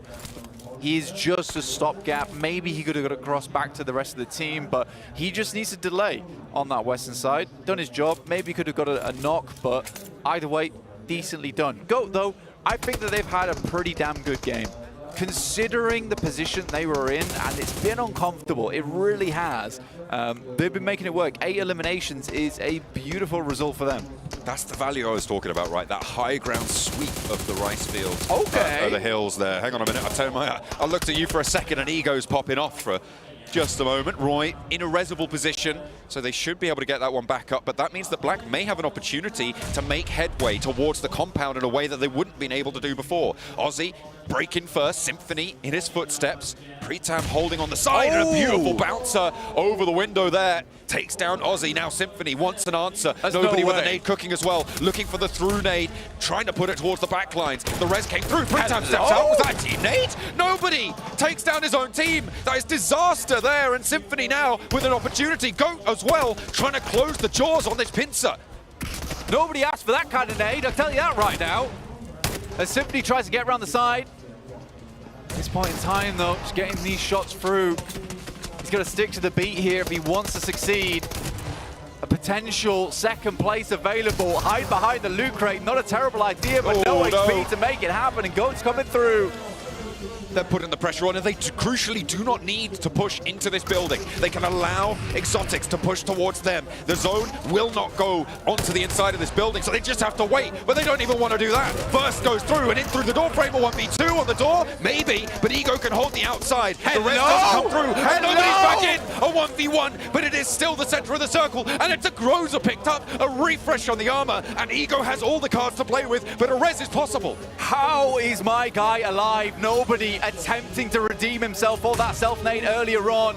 Ego not playing to his namesake. This is a little bit cowardice. Has the P90, should be able to make it happen. The smoke blooms too late, and it will be Go taking the first chicken dinner of an exciting prelim. They didn't need to push on in. They were rebuffed. Their hubris was punished. However, Ego kept his in check, stayed on the outside, held the line, and were able to take the chicken dinner. That's gonna feel bad for Exotics. A team nade to take one of their own down on the push out. Pretam gonna be fuming about that one. I'm not gonna lie, I felt like at one point Exotics just was spoiled for choice, so much so they had no idea what to do with it. I get leaving Daniel behind. I can see the vision there for them. But things got a little bit too hectic. I think they maybe were just better off taking a 2-2 split within that compound, holding both Goats as well as Black Esports out. Not sure what went wrong there for them, what the calls were, but under the pressure, you can see why these things happen. I mean, it felt like miscommunication, right? You don't have that information that you're cooking two nades, one for the back lines, one for the forefront, and it didn't go their way as we tuned back in for a little replay on the final blows, the final moments of this one. Not necessarily uncrucial knock there onto Roy, actually drew Exotics to go for that res. They lose having 3 sidelines go towards just the one, and Black were allowed to do this. That forced that chaotic engagement, and I think that's where it all started to unravel for Exotics. That knock onto Roy forced them into corners that they didn't want to be playing. Nobody really did give Go a run for their money, but in the end, the P90 on the spray down from that crate. You know, rewatching that as well, it almost like nobody, yes, it's a self-nade, but you're almost thinking to yourself there that actually it's Pretam at fault for pushing him because he was going to go for that res on the other side. Technically, that player from Black Esports was wandering into that grenade, so nobody does his best to keep that game together. Unfortunately, it's not meant to be. Let's head back over to the desk to break this down. Go with an amazing performance to start off. They played that game perfectly. They did. Oh my goodness me, Max. We were kind of jumping out of our seats a little bit there, just going, oh my god, this team doing all kinds of things. Goats living up to their name. Greatest of all today. So far today. I mean, Goat really, you've seen a circle having some pretty rough shifts when it comes to the entirety of the lobby. A lot of people were struggling to respond to it, and they're just like, wide rotate. And it is the name of the game when you have a tough time making it through. All these teams just kind of piled up on the edge of the circle. If you know you have no teams in front of you on that wide rotate, you just get an easy spot to control, and off the back of that, you get the first win of the day. The first win being able to back it up with those eliminations as well. You can see Effie's here from GOAT Quality. 7 eliminations, 698 damage. That's what you want to see. That's how you want to start off, and hopefully they don't slow down, Max. We have so many players like yesterday and today just getting 6, 7, 8, 10 eliminations. Just so many good individual players really standing out so far for this 2025 PMGO. And looking at some other names, we have E5's, of course, Symphony. Nobody does. Really? Nep, I thought that was going to happen. I thought we were going to get the 1v3 clutch versus Goat to get the win, but unfortunately, it did not quite go the entire way. Yeah, the Molotovs are just a little bit too burny and the smokes weren't smoky. and the grenade's not grenade-nady? Boomy boomy? Boom, boom. Yeah, something. Explosion. One thing that we did see at the start of the game, if we're going to kind of rewind it a little bit, we did see that hot drop between the 7-1 aggressors. The crowd, by the way, was absolutely popping off. And RA, not how you want to start. Hype them up a bit too much? I don't know. Did you curse them? Okay, no, okay, we're talking about the curse too much. Okay, just stop there. Talk Oh, look, there it is. Okay, and the curse in action. Hey, realistically, I think that it's quite unfortunate because this happened also on Sanhok when you have one Sanhok a day. So it's not like, oh, we got another Sanhok, we can rectify and avoid the hot drop. No, that's not happening. You can fix it tomorrow, but really the sample size of Sanhok being so small really hurts them on this battleground in particular. But what happens if this team possibly runs into another hot drop, maybe in Erangel or Miramar? I mean, you kind of don't. This is always my philosophy on hot drops, right? If you want to hot drop a certain team, you do it on 2 matches. If it doesn't work for 2 matches, then you stop. That's always my thing. That's usually the logical thing. Right? But sometimes these players don't like to be logical. Yeah. Actually, I don't know why. I just kind of connected one and one together. Why is it always we have hot drops in Paradise Resort? I feel like no matter the tournament we're in, always Paradise Resort, especially Turkish teams. I don't know what it is. There's like a special relationship with Turkish teams and Paradise Resort. Not this time around, it seems. But yeah, I feel like, though, we still knew the drop locations going into this, right? So this was kind of expected from them. They knew this fight was going to happen, and yet R8 was just not quite able to come out on top, which to me, Nep, as I said, I have high expectations for them. I did not expect them to not only just lose the fight, they pretty much got nothing in that entire interaction. Yeah, it was a little odd. You're right. I would have expected a little bit more awareness from them, you know, thinking about all the prep that must have gone on for today, right? Especially when that's such an obvious thing that's probably going to be coming in here as we head over to the match rankings. And 21 points coming in there for GOAT Quality. 11 eliminations is quite the start. Pretty significant. Yes. To kick off the day. Also, you've got a significant drop-off. You go from 21 to 12 and then 9, 9, 7, and it does go to like about 5, and it averages out. So currently, we are going to have a few teams at the top of the leaderboards looking pretty damn comfortable. But actually, we talk about teams going for rotation. We talked about GOAT. Black is also one of those teams, I think, on phase 2, decided to initiate that rotation, clear upgrade on the rotate 2, if I'm not mistaken, and off the back of that, get eliminations and get a really solid spot in the circle to then reach the top 3. By the way, it's good to see DRG being able to at least collect some 5 points there. Remember, yesterday during the Open Qualifiers, that was the team that was able to get a win and back it up for the second match as well. Yeah, it's true. It was one of those things. It was like that back-to-back, and it was really cool and really awesome. It's interesting that everybody, like a lot of teams, actually have those 5 points. So there's a lot of closeness going on here. But yeah, you do see Upgrade and R8 down at the bottom there with a big old 0 to their name so far. Yeah, I think it kind of sets the pace, though, what we just saw from this game is that not only are people going to be willing to fight, we saw a lot of fighting yesterday, rotates were on point from so many squads here, Seven. It gets me really excited for especially Erangel and Miramar, where rotates, in my eyes, are even more important. They are definitely important. Not only the rotations, also what we're going to be looking with the circles as well, because teams are going to have to adjust to those circles, and also what kind of splits they're going to be doing, because Max,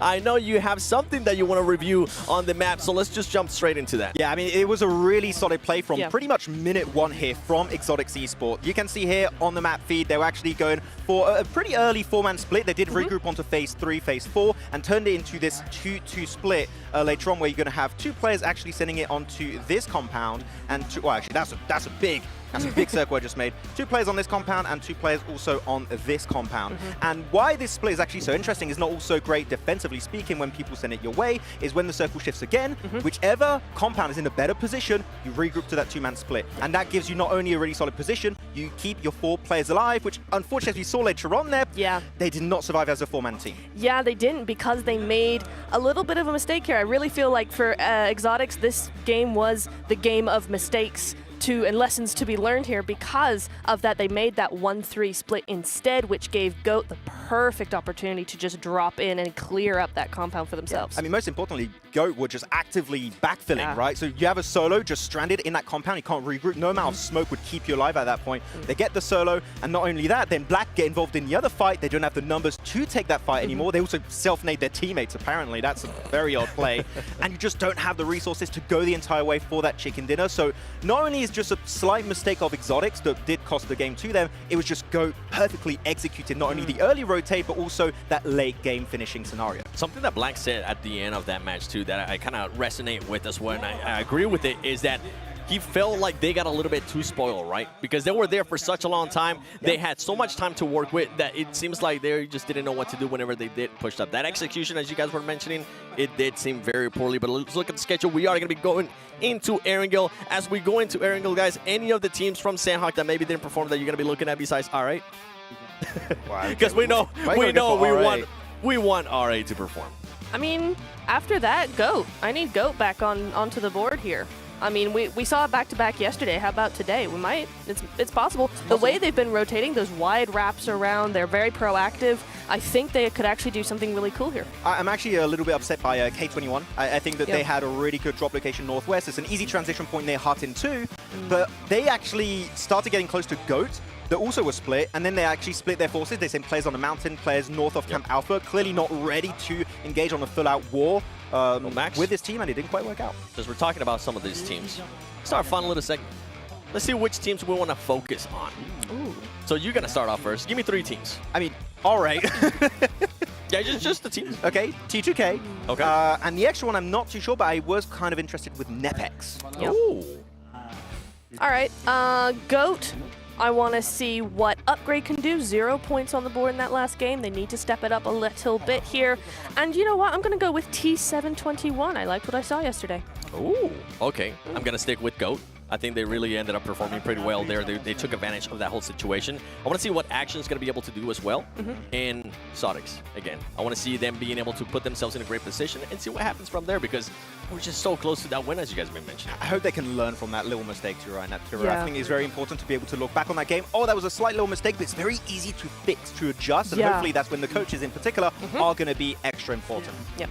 Well, we'll have to wait and see what's going to happen as we are going to start getting ready here for Erangel. The main thing, the main takeaway out of this is that some of these teams that were here from the Uzbekistan Open Qualifier Finals, they didn't seem shy. They wanted to take on the action, and I think that was something that did end up surprising me a little bit more, because usually when you do such a big step up to the competition, as it is prelims in comparison to the Open Qualifier, those teams sometimes tend to be a little bit shy. They do indeed. It's going to be an interesting one for sure. We're going to be seeing how we get into this first game. I mean, first game out of, what, 3 Erangels coming in here, so that's going to be really interesting to see. I want to see, again, it's the classic map, right? This is the one, Sanhok's a bit out there. This is the one that these teams need to know. It's the one they've been drilled on the most. And so I really do feel like that's going to be the big vision here is, like, how are these teams really going to perform? Because this is the one they should know the best. If it's your bread and butter going into this, right, you're going to be looking so good, because 6 out of your total matches are going to be looking so damn solid. Yeah. And because of that, actually, I talk about RA a lot. I'm sorry, guys. I've got to bring up RA a lot. In the past, or not last year, because they didn't make it to PMSL twice in a row. That was quite unfortunate. But before that, looking back to 2023, 2022, a lot of the players, even though they were maybe non-RA, were so damn efficient on Erangel, right? And that was something that was really a big standout to me. Sanhok didn't quite work out. We need to see something on Erangel, because again, I'd be so disappointed here if they just don't make it to the main event. Like, we all are looking at these guys to reach that point. You know what? Let's continue the RA train going here. Just a little. Let's bring it longer and small. Actually, I'll give you a break, because Erangel is ready, and I want to see what's going to happen here. So let's send it over to the commentators, John Allen and Blank. Thank you very much. We shall, once again, move it back into our domain, under our control. We will be your pilots for this Erangel, heading on over. Yeah, Seven's encroaching on our camera shot. What's going? Oh, little cohesion there between the desks. It was actually passing the electric to me, because I run on batteries. That is true. Yeah. I've been meaning. Yeah. Sometimes I run out. I need them replacing. Like the Duracell bunny. Yeah. Or not like the Duracell bunny. No. I don't know. Anyway, we are going to be heading into Erangel fairly shortly, but there are plenty of other maps available in World of Wonder. That is right. You guys can check that out in-game. And if you want to visit the PMGO venue, you can, of course, do that using the map code you can see on your screen. That is a 1212350-3. That's a little rhyme for you. Yeah. Always we good miss to you end the here, string. but we'll see you there at the end of the day. Lots of custom fun to be had over in World of Wonders. Yeah. Honestly, very, very fun. We've had plenty of awesome maps that have been contributed by the community as well, which is always really nice to see. But as we said before, you can go visit the PMGO venue right now and have a look at all the other extra features that are available in World of Wonder. Please do. Please. Please. Please come and have a look. I promise you'll have fun. You'll have at least one fun. That is right, which is maybe more than contractually obligated fun. As we are going to be heading into our Erangel, where we will have even more further mandated fun, as we are going to be headed in with a plane path from Sanhok military base up towards Severny for our first billing of Erangel on the day. There are 3 to get through, and what better way to do it than to just get started right now. So let's get stuck into it here on match number 2. It is Erangel on your screens. Like John says, from the south side up towards the north here. We've seen this playing path before over in the qualifiers. Fairly simple. Not too many problems here happening for a lot of teams. Mainly just Kameshki, Lipovka, Milta. You may be looking over towards North George, perhaps. But realistically, all those positions are fairly easily accessible with the help of some vehicles on board. Now, we had a lot of teams playing down towards Sosnovka in the qualifiers. Curious to see how things pan out here. Currently KZE heading over towards military base, and Ikerd opting to go towards that south side, possibly looking to head over towards Novorevnoye, which not a terrible start in my opinion. I think it has fallen a little bit on meta recently. In the past, it was very much the case of you would have heavy edge-based teams, but not so much the case anymore. I think a lot of teams really do prioritize having center, but you got to play center well. As we saw, Exotics not able to eke out in that last game. Not quite, unfortunately. I am keeping my eyes peeled for hot drops as well, because we did, of course, see 2.5, I would say, at the start of Sanhok. Hard northeast circle over towards Yasnaya and Stalber, Severny as well, so potential early rotates out towards the east side. It'll be difficult for teams like Aki Cyber to be able to make their way through unscathed. You might see them rotate all the way up through Georgia Pole, send over that north edge and try and get in that way, but even then that's a risk, because it's fairly likely that it ends over towards those Yasnaya fields, I would say, and that is even then, even more accessible, inaccessible. There you go. Aki Cyber going to be looting up in Primals. Admin opening doors with the blade. Respectable. I like it. You know, sometimes you don't want to use door handle, you just slash that bad boy open. Hitting him with the Johnny. Nepex though. Rex does find the initial pop off. All secondaries right now. Like the Shining. You love to see it. That's where I was going with that. As we do have another hot drop for Nepex. They are going to be able to draw first blood. Another hot drop for K21. They were in Hatin last time around. Precious in through the window. All right. And it's actually Domain who goes down first to the dual wheel. I think we're just passing around the dualies at this point in time. Mokesh gets himself one of the pump shotties. Start off pretty strong, but Goran is going absolutely sicko mode out there. Nepex, Precious, will have to hold on to his precious life because it is just him, a solo left remaining. UMP in hand, fairly decent with the micro. A lot of low HP targets in tow, meaning he can have a lot of impact here. Low armor, low helmets, watching for these crosses. Still got Goran on the off angle here. That information is going to be fed back. The flush comes through, Shroud able. That double barrel. Not going to connect to the utility there. Precious waiting for them to step up on that stairwell. They know how dangerous this can be. The smoke to slow them down. I'm not sure what the end game is here for him. Wait. What are we waiting for? Is there a player in the wings here, or am I? For K21? No. They do have a knocked player off. Yeah, on the off angle. Yeah. Okay, so it's the 3 versus 1 here. Precious, full HP. Plenty of bullets to work with.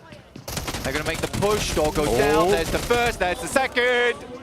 Precious with a chance to pull it off here. Goran up into the wings now. The flush is confirmed. There's still 1 player down off, so 3 players alive. 4K21 and Precious now given the topsy-turvy. Spray downs pre-firing the angles. This is the advantage you have, and the drop down. Oh, he tries to hop over his head, but he's too quick with it.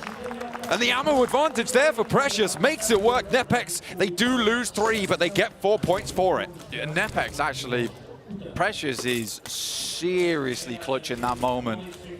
The fact that he's able to hit that shot as well, I mean, jump shots all in all are incredibly hard to deal with, especially one in the middle of the smoke directly over your head. Tracking on that bad boy was sublime.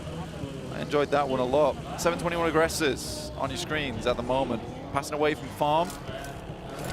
over towards that western side. Obviously, K21 won't be finding too many points off that one, just the 3. Nepex getting away with 4. That does put their tally up to 9 now. And we are, of course, looking at the top 7 places being able to advance to the next stage of the tournament. That is where the bubble sits. And if you had the map feed up, you'd know that because the places are highlighted in blue. You can check out the map feed over on the YouTube channel for esports PUBG Mobile. You can be up to date with all of the latest map rotations. That is right. You can see what these teams are doing, trying to get into the circle on the northeast side. Maybe you could learn a thing or two for your own games back at home if you're playing in some of your own squads. Feel free. Absolutely feel free. Just don't tell the teams. You stole my rotation. No. Your rotation was public. Absolutely. Yeah, we are going to be, of course, keeping you live and up to date as best we can. But if you do want to see where everyone else is on the map at all times, that is the best place to get that info. Goat Quality coming off of a chicken dinner, looking to try and do the back-to-back a la Divergent Gaming from yesterday, who were not able to do too much in today's start. They did get 5 points, though, on a pretty crazy Sanhok, I think it's safe to say. Yeah, I think that overall that Sanhok was a blinder.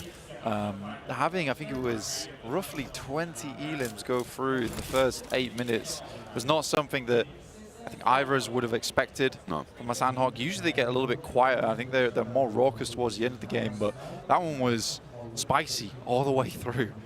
So whoever seasoned that one did a great job. Absolutely. Action looking to hold down on the south side. A couple of teams moving around on the north as well. And actually, it's T2K who are moving around on that northern side. We were able to catch up with their team in the break. So let's take a look at what they had to say.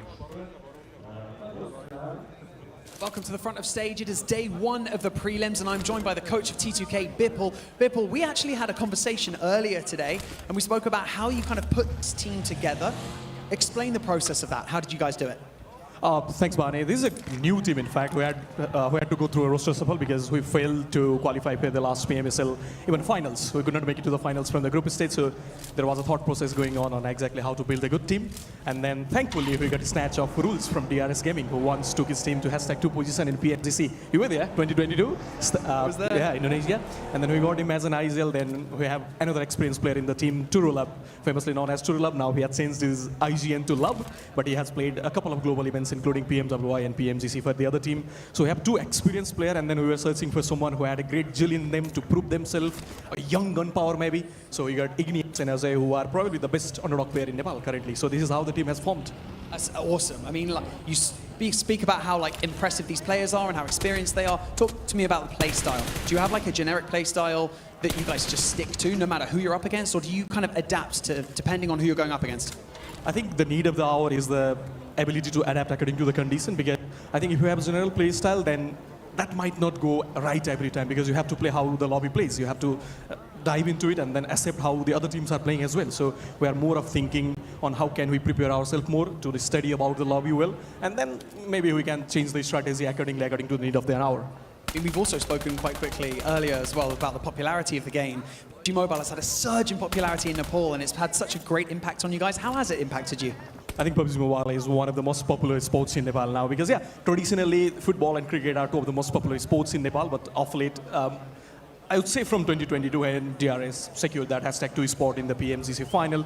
After that, there has been a huge surge in the PUBG Mobile scenario as well. The esports players are as popular as other sports player. I mean, if someone like Rule Josie, he goes out to the market, then there will be 10 or 20 kids who would be waiting for him to take the selfie. So that has been a story, and it's an inspiration for everyone, because in this competition, it's also about representing your country and sharing your story to the entire world. So I think PUBG Mobile, it has seen a huge spike in the growth of its popularity, and we hope it continues to go on. Awesome. Bipul, thank you so much for joining me. Best of luck for T2K for the prelims. We hope to see you in the main event. Back to you guys. Thank you very much to Bipul. A lot of information there dished out.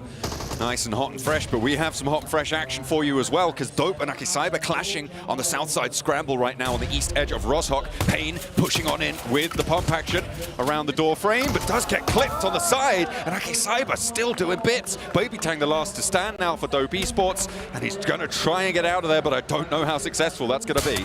Man, Admin quickly becoming one of my favorite players in this tournament. Such insane skill. I mean, his repositioning is fantastic. It's something that isn't talked enough about, especially in fights like this, where you have to be quick on the ball and passing that information back to your teammate, how you can best capitalize on that. And a spray down from the side of the vehicle. Lonesome, by the way, the quick switch to the passenger seat. That's pretty sick. Gotta love it, gotta love it. Goat Quality, rather, gonna be guarding out that crossing to the west side of Yasnaya. The circle shrunk over towards that northern shore a little bit more favorably. It's still possible for it to head back down south towards those Yaz fields, towards Rozhok, but a lot of teams are putting their gamble over on that northwestern edge, and I think rightly so. Goat Quality probably in one of the stronger positions to try and stop teams from making that migratory move, but it's still a test for them if they have to go back south. Yeah, for Goat Quality, basically, their biggest goal right now is just presence, because you play this position, you don't have enough presence on the map, then it quickly gets overrun. It is a strong spot. And again, you have the dichotomy here of Black Esports who are playing gas station. You can either find yourself in an amazing position late game, playing gas station gives you a lot of options, or you can get penned in quite quickly. And especially with the small little gaps underneath these walls, it does make it hellish to play on the outside, which if you get a team that crashes up and can send some good nades in towards this building, yeah, terrible news. But they're both playing two sides of the fence, right? One team is out in the open, so they need to play a lot more aggressive. One team needs to be ever aware of their surroundings, but play a little bit slower. Circle does move up towards that north side, towards Severny, in fact. So T2K actually not in a terrible spot. They're looking to get some pickoffs over towards Fenerbahce, who honestly, last game, I wasn't that unhappy with the way they played that one. I think they played with what they had at the time, which was trying to play on top of that hilltop, get some decent damage done. I think at that point from the playing path, they realized there's literally dozens of teams over towards the north side of the map, so it's not like they're going to get an easy rotate. I mean, speaking of not getting an easy rotating, look at this southwest edge. iCurd trying to make their way across the bridge. You've got R8 there, you've got Black in the way, you've got iCurd who are trying to lead that charge through these teams, and Goat behind it all. Goat Quality trying to be that backstop, stop anyone from getting too much further into this one. KZE slipping around the western side, which you could see on the map feed if you have it up. They are heading over towards that northern edge. And Action, as well as Akisaiba behind, still on that south side shore.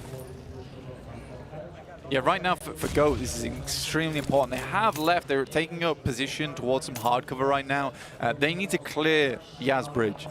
It's a really important position to hold on to. Exotics makes arguably the right decision here, which is to swing round Lake. It's not really worth it going across this bridge, because not only you can have Goat, Black Esports potentially taking shots at you, you also have Aki Cyber, as well as the 721 aggressors on that south side, who will have sightlines up towards you on that north. So yeah, for Exotics, they don't have too much choice in this scenario. So actually might work out well for them. You know, you give them one selection, that's all they're allowed. Oh dear, all right. I think they just had two knocks sent their way by iCurd, who rolled up onto their position. Oh, that was just a knock and a flush, actually, but either way, R8 going to suffer a little bit there.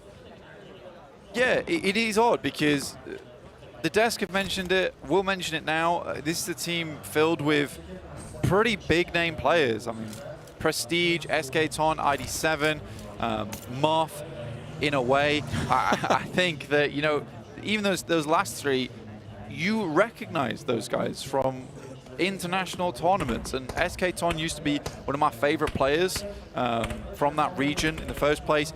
Very aggressive, some very cool plays coming out from him. Plays quite similar to Admin, actually. So yeah, it's a little bit disappointing so far. 721 aggressors, though, getting into the thick of it.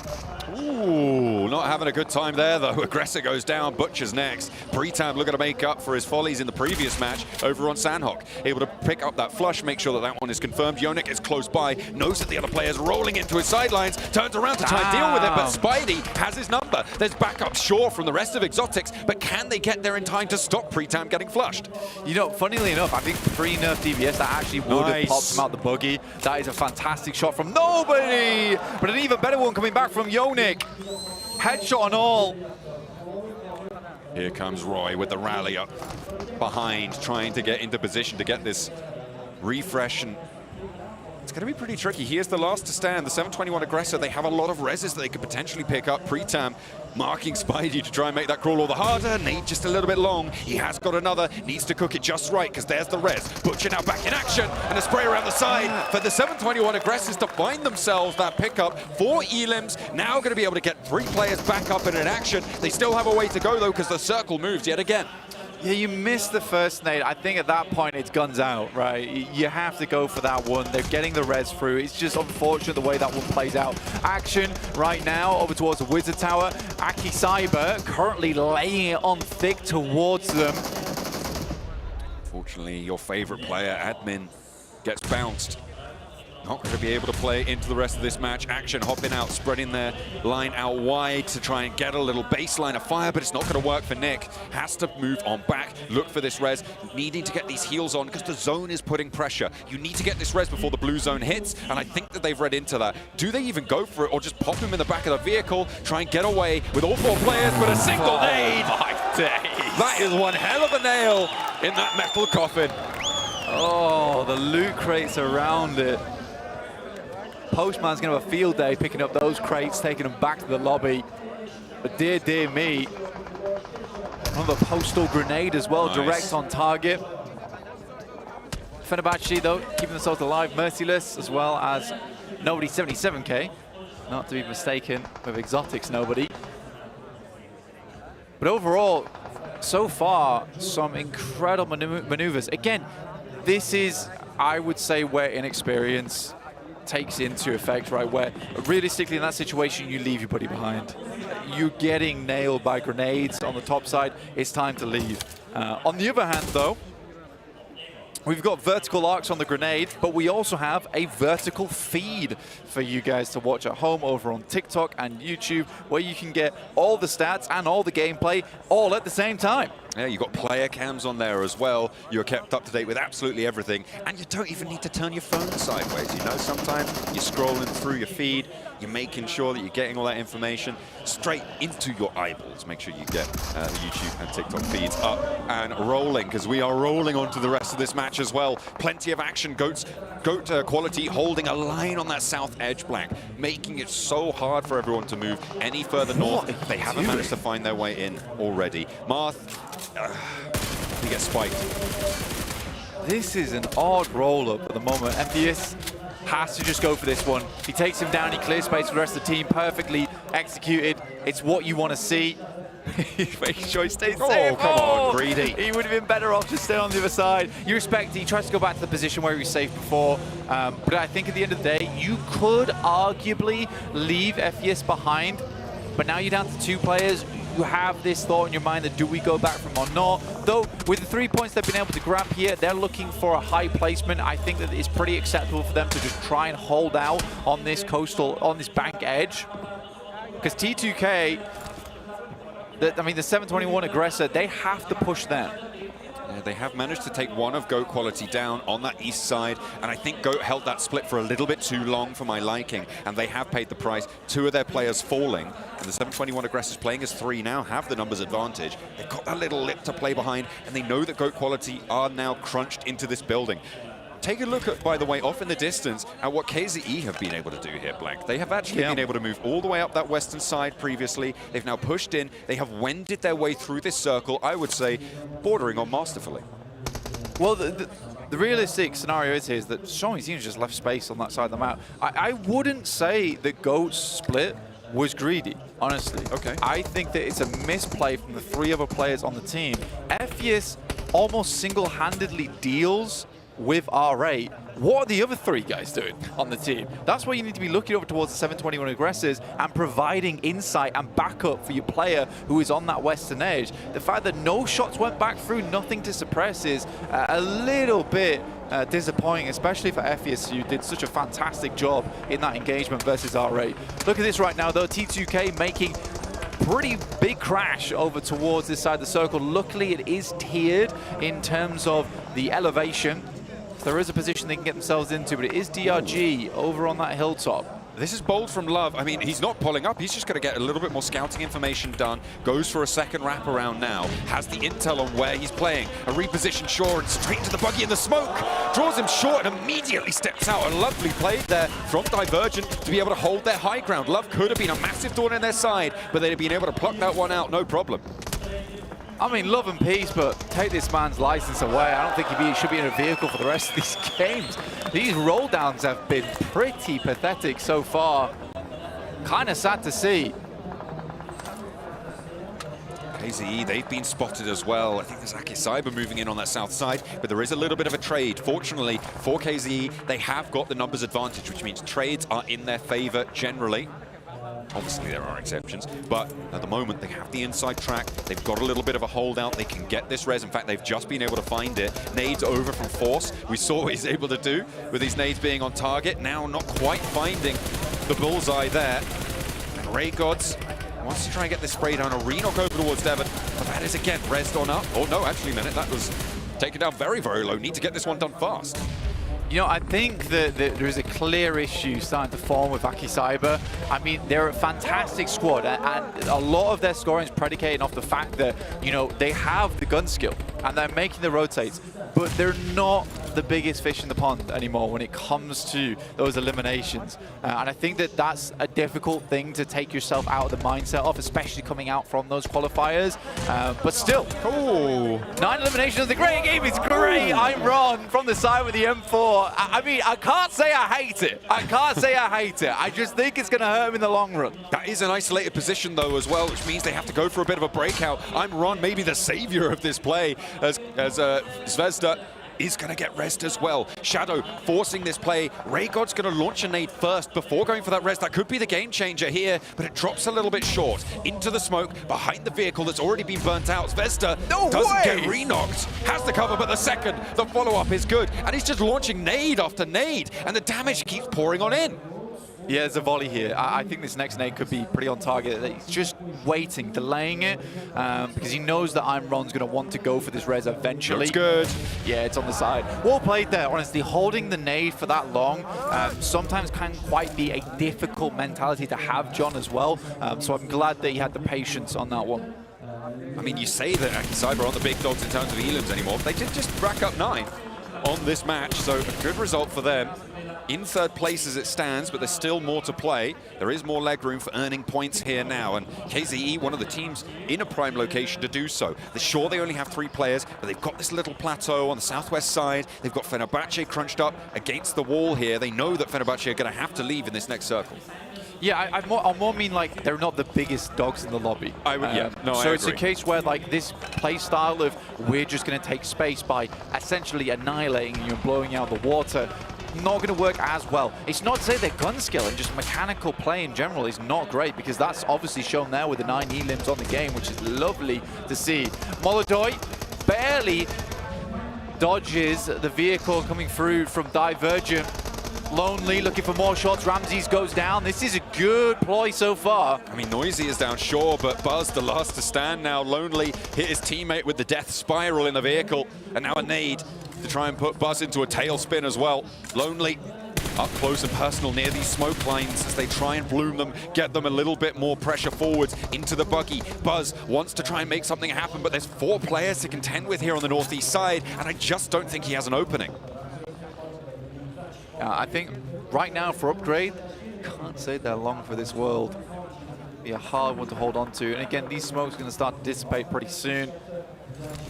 And they're in a downward spiral. Buzz actually moves down towards that south side, going to try and go for those placements. Go is out, that's on that south side. Finding it difficult to move up. Here's Fenerbahce though, merciless, finding one onto Cuke. An immediate dip up for the flush as well, which was a little bit of a risk. You don't know if Divergent are going to peek you almost instantly, but confirming that point may be pretty valuable for them. Fenerbahce now have confirmed that they are only playing against 3 over that ridgeline, but even so, it is difficult. No 4-player teams remain now after DRG lose one of theirs. That's going to make things a little bit tricky. I thought Fenerbahce were done for here as KZE had their run out, but they were allowed to move on through. Both of their players surviving. Yeah, no, again, I genuinely, last game, I wasn't that unhappy the way Fenerbahce played, despite them going out quite early. It was methodical, right? And they took a gamble on it. The gamble didn't pay off, but the way they played, the rotations they made as well, it spoke to a confidence in terms of gameplay. So I'm not ready to count Fenerbahce out just yet. And with that shift over towards that northwest side, things maybe get a little bit easier for them, though they are still playing on the down slope. Merciless will be taken out. See just how far nobody can go. It's not really too many routes for nobody to move up, so Merciless does just have to go for this crawl. It's far too risky to try and step up on these staged staggered plateaus that you were talking about, that tiered situation, and that's exactly why. Dynamo has the angle from the roadside. There's not too much to do. So, nobody, the last player alive now for Fenerbahce. And playing on from a decent position to maybe secure a top 3 here, as Upgrade have pressure put upon them by KZE on the south side. Buzz falls, and 3 teams now remain. For Uzbekistan, qualifying team, doing work right now, 10 eliminations, good stuff. Now there's KZE to deal with. On that south side, they have high ground advantage, but it's a 3v2, so definitely a possibility here for them. We got Cassie. Moving off towards the side, spotted by Lonely, who has been trigger happy this game and trigger accurate too. No utility for Ray Gods, facing down a hail of bullets from Dynamo. Noisy and Lonely now moving into position to take the fight, but Ray God still has more bite in him. Spots Dynamo going for the heel, steps up for the spray down, connects with it as well. Low HP, There's with a a shotgun, can he make it work? Noisy, missing, and it's Ray Gods out of nowhere! What on earth did we just witness? How do you make that happen? What a misplay! And KZE underage coming all to flank towards Ray Gods. Guys, I know we're putting on a show right now, but we've got to stop with the showboating. The final elimination doesn't have to be you rolling by, switching seats. Just help your boys out. It's a 3v1. That should never happen. I think you're a Divergent Gaming. You are mega upset with how that one plays out. Fuming. Goodness me, I'm pretty sure I saw steam coming out of their ears just there, Blank. That was really unhappy way to finish what was a really solid game for Divergent. They had, I think it was close to 11, 12 elims, something like that. Getting a chicken dinner, I mean, that's your top 7 spot already platformed. And we are gonna have to take another look at that one. I mean, a couple of other teams were getting caught in the crunch here, but I'm just waiting for Ray Gods to step up here. I mean, the lead up to it is just upsetting. This is crazy. I mean, first to get Lonely. Look at this. Dynamo really kind of dropping the ball, going for that heel, just needed to be the backup, and Noisy. Why are you making that rotate, dudes? At that point, just hold the lineup. You know where he is. You get the refrag 9 times out of 10 there. That is absolutely insane. Taking a look at the stats here, you can see Ray Gods racking up 3 of those elims in that final moment there. Fairly minimal damage for it as well, and that is brilliant stuff for the Indonesian team. What a way to close it down. Out of nowhere as well. I mean, we talked about their rotates earlier. They had strength in that aspect of their gameplay. One of the few teams to break through that south line that GOAT Quality held unscathed. They wrapped around the side. They slipped their way on into that west side of the circle. And they had a great time there as well, Blank. Yeah, it's an interesting game. I mean, how it plays. I mean, Divergent should have, by all means, won there. Again, a little bit disappointing for GOAT because I think they actually had a really strong position, but the support coming through for Ephius was sort of non-existent when he was doing all the work over towards RA, which I think I was the most upset about during this game.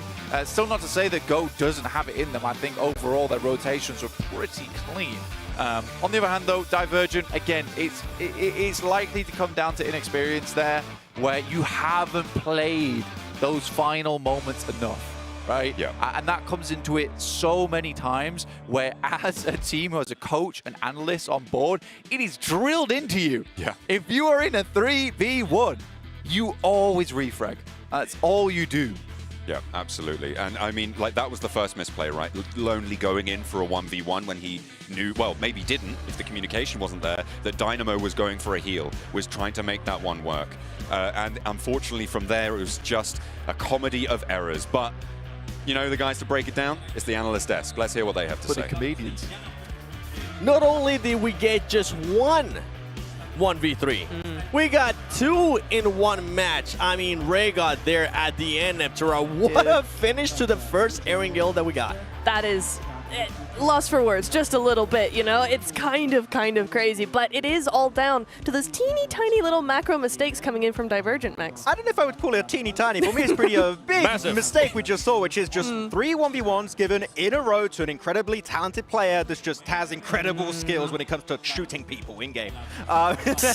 And realistically here, I think that we did see some minor mistakes even earlier where they did go for that spread and they got maybe a little bit also overconfident, you might say. They're like, okay, we know we're looking at how many players are alive. It's just one solo. Let's just send it, secure that win. Oh, we lost one, a second, a third. Like, you must not make that kind of mistake at that stage of the game if you want to make it to the main event. Well, you can look at it, you can watch the replay, but I want to pick Ray God's brain. I want to see what happened throughout that 1v3, throughout that finish that we just witnessed. So let's send it over to Barney. I believe he's going to be standing next to him for an interview. Welcome, welcome, welcome back to the main stage. I've got Ray Gods standing to my left from KZE Underage. What a phenomenal performance in that last matchup. I've got to ask you, after getting those 9 eliminations, 6 of them were yours, how are you feeling? Habis mendapat 9 eliminasi itu dan lu dapat 6, rasanya kayak gimana, bro? Biasa aja. Just nothing, just like that.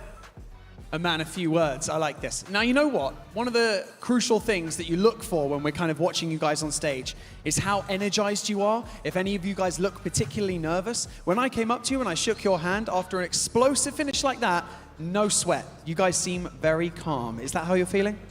Tadi pas akhir match kayak eksplosif banget, sangat seru. Tapi pas dia sapa kamu merasa sangat kalem aja, biasa aja. Gimana rasanya tadi? Ya mungkin udah terbiasa. He's very used to it already, this kind of thing. Very used to it. Okay, we want to see more of the same later on today. And obviously you've got 2 days to try and secure that spot in the main event. I'm sure that you're feeling extremely confident because I'm feeling confidence from you right now. Is there anything that you'd like to say to your fans, to friends, family who are supporting you throughout this journey? Dari pemenangan ini, terasa banget kamu confident dan ada yang mau sampaikan ke teman-teman dan keluarga? Tetap support Kanza Esport. Please keep supporting KZ Esport. Ray Gods, a man a few words, but absolute dynamite here on the main stage. Cannot wait to see more from you. Thank you so much for joining me in this interview. Let's go back to the Analyst to keep breaking it down. A man of few words, but Ray God did end up getting the MVP, especially with what we got there for that finish. But you were pointing out to me, Max, I mean, where they landed to where they finished, woohoo, they had to travel. I mean, they dropped military base, and this circle was pretty much on the opposite side of the map for them on Erangel. They made such a nice quick rotate ahead of many teams, and actually, looking at the terrain of this finishing few circles in Neptura, we did see that there were not a lot of compounds available, and a lot of players, teams were playing the field. They had actually some good defensive positions to play off of, which then allows them to just pretty much clear all of those southern teams as they transition later on. Yeah, it's why it's so important to actually know how to play an open area, because so often, I mean, you kind of can split between 2 different sides as a team. Do you prefer compounds? Do you prefer open ground? I always prefer open ground, but as a team, it's really important to know both, and this is exactly why these kinds of zones make it necessary to know what you're doing out there. I have to agree. They're looking at also an extra player here. I do want to highlight Lonely. I think maybe fragging-wise, maybe wasn't as high like some of his teammates, but he was getting some solid off angles. Without him, I don't even think we see Divergent get to this point of the game. So sure, a little bit of a fumble. They didn't quite get the win, but there was still some great individual performances showcased by the players of Convergence. Once again, I'm going to have to agree with Blank because he was saying, like, it feels like some of these teams are just, it's not that experienced. The inexperience that they have, where they maybe haven't faced the situation before, or maybe they're just not used to the level quality that we do have here at the PMGO. It seems to catch them off guard at times. Yeah. Yeah, It seems does. like it. I mean, what gets me excited, right, is that they're kind of being tested a kind of a hard mode in PMGO. But we saw so many times solo players get picked up after these kind of events by big orgs, big squads that have already proven themselves at every kind of level in PUBG Mobile Esport. You're looking at Ray Gods here, you're like, hey, pretty good player. Maybe something could be happening in the future. Yeah, absolutely. If you're a player who has those angles, who knows what they're doing, who has that game sense, I mean, you're right. Several of these players had huge, huge things, right? I mean, this exactly. Exotics had fantastic angles over onto T721, right? I mean, Pratam just coming diving off of that cliffside, able to bait them over the ridge because he knew his teammate was in the back. It's excellent. The good old bait and switch from Pratam. I mean, it really just bait them out into a funnel neck situation, and you just get everyone pushing that single player. But boom, you have one off angle, two off angles, just completely swarm them. And sure, they don't win the fight, but the initial idea of that play was a 10 out of 10 in my eyes. But unfortunately, the solo execution was just not quite good. And I also have to agree with Blank, just like you, Seven, about the fact that after that first nade, the fact it didn't hit, maybe just swap over to the gun. Maybe that would have been allowing them to get the clutch. I gotta give some props though to the 7201. Because, I thought you were gonna say to Blank. No, he already got plenty of props from me today. Maybe he'll get some more later. He does have an amazing stash, so we got that going. But what I was gonna say, the 721 aggressors, this team continue to show that aggression, continue to not be shy, and that's something that I wanted to see. We kind of saw it earlier in the first match, but we're continuing to see it out of them. Yeah, we absolutely are. It is something that, again, you are going to want to keep going with, and that's something that can be really consistent, right? If you are having that little bit of game sense, that little bit you know how to play, then it is going to be something that you can pick up. You don't have to have your IGL, your coach, your analyst tell you these things. It's in there already. And they're able to back it up with those 7 eliminations there at the top. You can see 19 points. Not bad. Not bad considering they had 9 eliminations as well. Anything that stands out here on the first page of the match ranking for you, Max? I'm going to have to look at Akicyber, right? This is a team that we looked at a little bit, and I think that you particularly here, Nepturo, talked about Akicyber as being a very good sweeping edge team, but unfortunately here, I would say the terrain didn't quite make that an easy task to achieve. Yeah, I mean, again, as Blank said, it's my turn now. Everyone gave him props here. We did, but no, it's right where they are a massive fragging team. They rely on that so much. It's very easy for them to just sweep that edge, come in on that rotation, get rid of all those stragglers. But when it comes to actually getting into zone themselves, they're a little bit hesitant to do so. I want to know actually if you agree here on this game, Nepturo, for Akicyber. They sure went back to their old playstyle of sweeping edge, being very aggressive. I think that in this kind of terrain, you should prioritize position in the circle, reaching the late game rather than sweeping, because in these kind of positions, off angles are just going to be all over the place. Solo players, stragglers will get an angle on you. And I think that here they just got too aggressive when position was just way more important. I wouldn't have minded, actually. I wouldn't have minded a split in this sense. If they really wanted to be so fragging, then maybe go for that positioning as well and kind of do like a 1-3 or 2-2 split. Well, we're talking about 1v3s earlier. We're talking about splits. I want to see you 1v3 again. I want to see Apex Precious, because that was absolutely beautiful. It so was, wasn't it? I mean, you can just see them wrapping around here. And what I love so much as well is this kind of maneuvering that you see these players from NepX doing. I mean, from K21 as well, they're starting to do it. But with Precious here in particular, he's using these buildings to his advantage 100%, right? Look at the angles he's able to get. He's got that angle, immediately switches, goes to a different level, different house, different window. And then here especially, right, he gets this amazing, let's just watch it. Hang on a second. Let's just watch it. We're gonna get the 1. There's the 1. There's the 2. Now, he has to reload here. He goes for that spray, gets that play, but he has to get that reload going through. He actually builds time by jumping off of that terrace, but still puts the pressure on so they don't get that res. Yeah, I think there's like 2 aspects of the game he played really well. One of those you already highlighted, which he was using the kind of layout of that compound and the buildings extremely well. But when it was down to that 1v1, he knows if I give him time, he's going to get the res. You have to go for the push, which he does, and that's the reason he gets the 1v3 at the end. It helps too when players end up lining up for you. We can see the overall after 2 matches so far, GOAT there at the top with those 27 points. And, ooh, one team I'm not seeing here in the first page, Max. Stop it! Do not mention their names. All right. Yeah, they're not here. They're not here. I agree. You're right. You're correct. Like, I mean, mathematically, you are correct on this point. It's quite unfortunate, but again, Akicyber, elimination-wise, 13. We have the placement points. I'm still going to highlight it. This is something that's not just highlighted on this game in particular. Every single game from Akicyber is very elimination-focused. And top 7, like, you might be able to make it, right? Top 7 by only getting eliminations, but I'm looking at the next stage. That would be something if they improve upon, they might even do well in this weekend's matches. Yeah, I almost wonder though, since we have 2 days, maybe this is their strategy, is to go all in on the frags today and back off tomorrow. Points tomorrow. Placement points tomorrow. I don't love that, but it's something that we have seen from a lot of teams before, so that might be a possibility.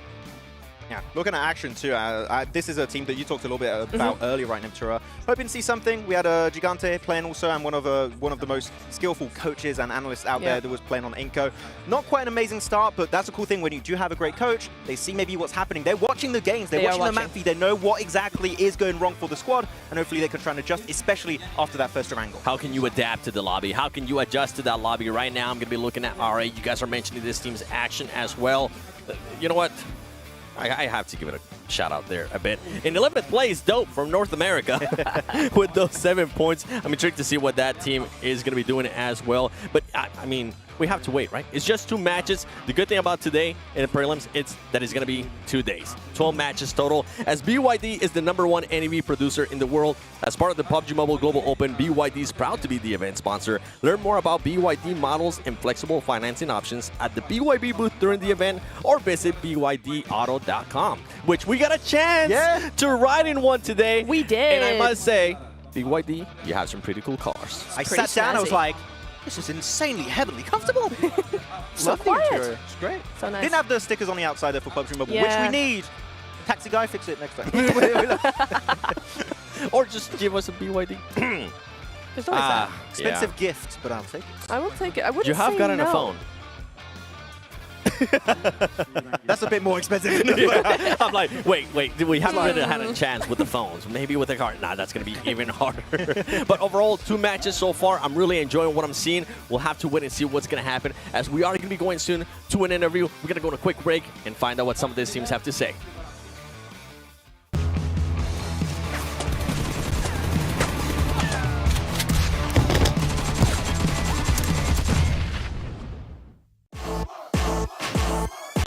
A gente se preparou muito bem, a gente entende que não somos um time muito experiente, mas a gente é um time que vem para mostrar muita força da nossa região e a expectativa é muito boa. A gente espera chegar forte nas finais e, se Deus quiser, a gente vai conquistar o título. Olá galera, eu sou o Gigante da Action Sports, eu sou o IGL e o Flex do time. How do you adapt to the dynamic meta of PUBG Mobile while staying true to your gameplay? A gente trabalha da melhor maneira possível. Treinamos muitas vezes, treinamos também o macro do jogo, que é a parte tática. Então, assim, a questão do meta, eu acho que a gente vem mais preparado para o que der e vier. Which teams are you most excited to go up against? Um dos times é a Dope, né? É a equipe americana, que a gente acha que ali da nossa região a gente pode bater de frente. E o Fenerbahçe também, porque eles têm jogadores experientes. Eu acredito que vai dar um jogo bem forte entre as nossas equipes. If you had to replace one player from your team with one invited team player, who would it be? Bom, eu não gostaria de trocar nenhum dos meus jogadores, porque a gente conquistou a vaga e tá aqui hoje é muito gratificante, então não gostaria de trocar ninguém. Mas se fosse para trocar, eu trocaria o Top no Lennox, porque ele hoje é um dos nossos players improvisado. Ele era para ser suporte e reserva, e ele acabou se tornando frente. Which main event team do you admire the most? Não tem como negar a admiração pela 4MV, a 4MV, porque o Doc é um jogador muito experiente, um IGL de alto nível, e o Top também muito forte. Eles montaram uma line monstruosa. Obrigado, galera, por assistir o vídeo. Continue nos dando suporte. Falou!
The heat is getting stronger and stronger. We already got a chance to see two, not just one. Two 1v3s, but don't forget that in the heat of the battle, only the fastest and most powerful survive. The Infinix GT20 Pro, which I know you guys definitely have some right there, delivers pro-level speed, precision, and seamless gameplay, giving the players the ultimate edge. This is the official gaming phone, built to outplay the rest. And while you're at it, don't forget to check out the new streams that we do have. We not only have just the map feed, we have some awesome vertical streams where you get different angles too. Yeah, thank you. I hope you guys enjoy my model. There you go. Check them out because you definitely get some different stats, different action. And I am not gonna lie, I caught myself watching it yesterday. It was sweet. Yes, I do watch the stream whenever we're watching the games. And also the screen can deal with my very bright forehead. No, pixels are looking great. So nothing can deal with it. No other phone can do except the Infinix. The only person that can deal with that is Souza because she does amazing makeup. Shout out to Souza. But here we go to today's matches. We're going to be jumping into the second Erangel of the day. I know you weren't expecting that one. And she's probably going to get a kick out of this one. But overall, after two matches, I think we have seen some teams definitely start performing well, continuing on that consistency. We were talking about some of the other teams, though, that need to be able to pick it up. We'll have to wait and see, though, because Game 3 is about to start. Let's send it over to the commentators. John Allen, the man with the great voice, and the man with an amazing mustache, probably better than me, Blank. That's right. Like, my mustache doesn't even assist me in my commentary. And that's what I'm getting praise for here. But maybe you know what? It's I feel like if someone listened to you commentating, they would be like, that guy's got a mustache. That's I can tell. great mustache. I can tell. I can definitely tell. I don't know what my hair's doing there. It's going crazy. It is going crazy. It's warm in this building. It's going also. It's going hotter and hotter as well as our teams are taking to the battlegrounds. For the third time today, we are going to be heading into our second of 3 Erangels. Match number 3 is getting on closer and closer. We saw KZE with a crazy finish for the chicken dinner from Ray Gods. Absolutely mad with that 1 versus 3 situation in the final moments to close down a chicken dinner and all 10 points earned. Yeah, I mean, overall, it has been a kind of an interesting day today. There's been a lot of dynamic action coming through. Over on this map, we are going to be having a southwest plane up towards the northeast side, towards the Povka, but it's very much leaning down towards that southeast. So overall, a little bit more difficult getting over towards North George, towards Severny, even towards Gatka, realistically. So yeah, it's an interesting start to this game. And the thing we have to mention, of course, is most important. Shout out to Susan. You know, yeah, that's very important. A massive shout out, massive and big. We are going to be, of course, as you say, looking at that plane path.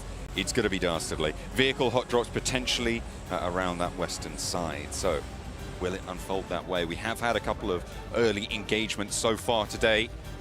Once more, we'll see what we find waiting for us.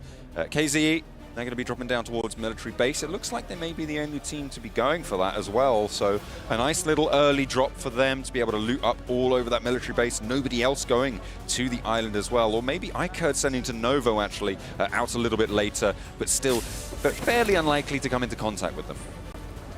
For the time being, anyway. Yeah, for the time being. But we are now halfway through the day.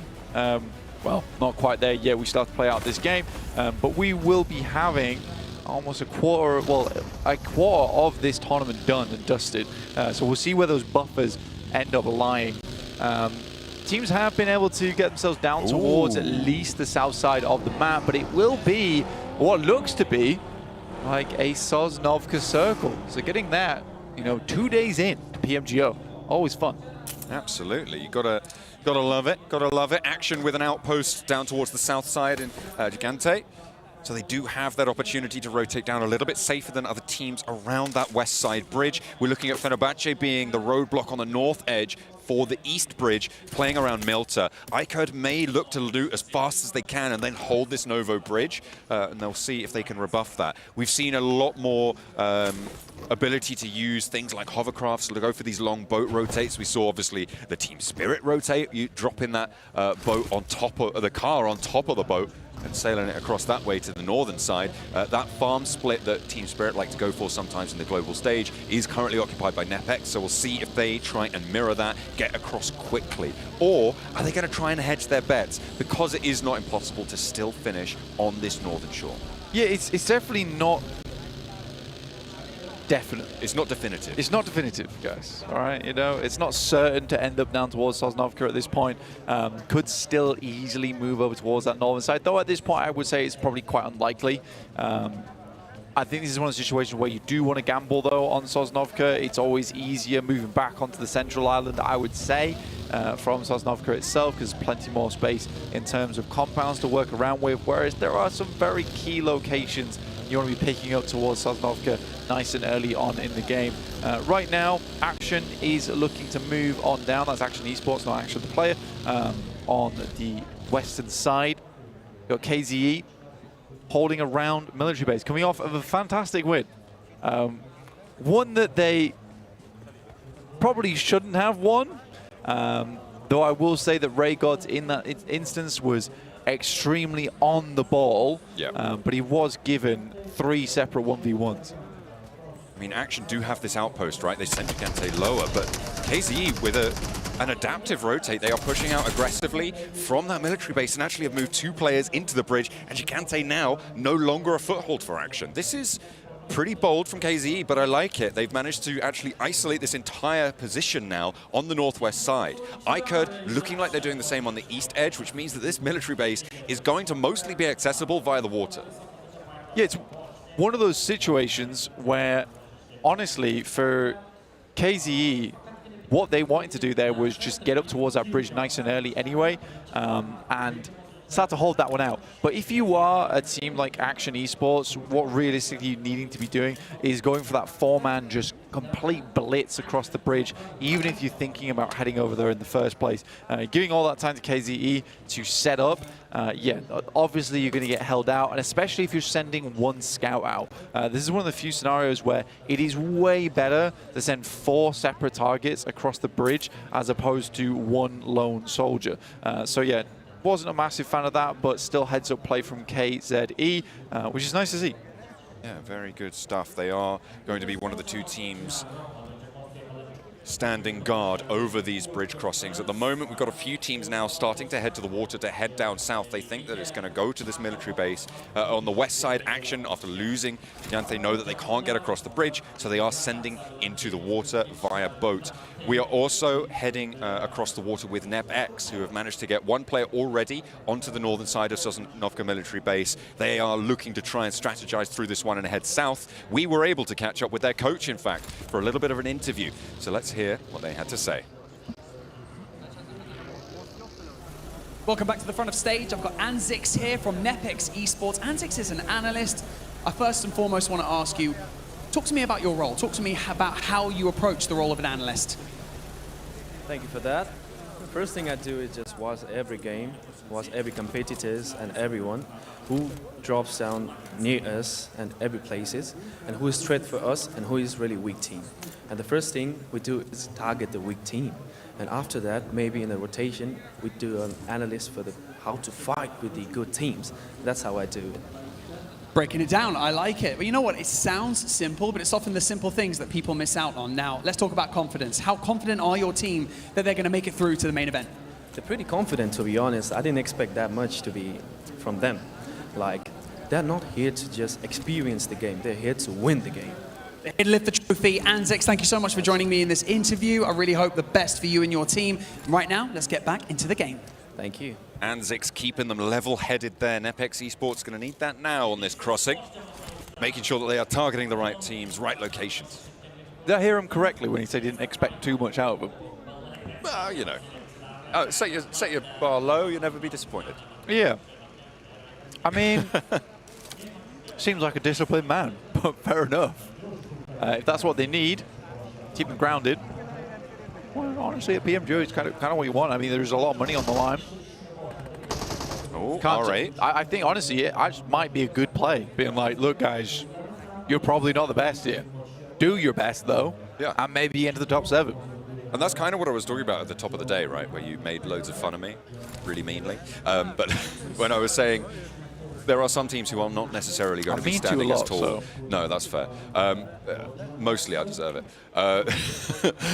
And when there are some teams heading into this tournament that aren't going to be as strong, right? They are just not going to be as strong as other teams, and maybe what they're looking for is experience here to try and get some of that advantage, to try and get some of that analysis done. And if you guys at home want to do some analysis on our games, well, you can, because there is an official map feed over at PUBG Mobile Esports on YouTube where you can check out all the rotations that are going on across every single team on the map. You'll be able to see it throughout the entirety of this game, across all of the tournament as well. That is not the only way you can see the map feed though, because we do have a beautiful, streamlined, vertical feed, so you don't even have to turn your phone sideways if you want to view it on YouTube and TikTok. Again, at PUBG Mobile Esports, you can check that one out. Make sure that you're getting all the info. You don't just get this main feed stream, you don't just get the map feed, you get player cams, you get the updated live tables as well, so you're on top of every single piece of information possible.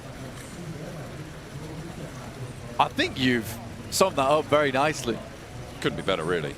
A nice even number on that one. 2, 6, 4, 507. No. Just missed. 506? 4.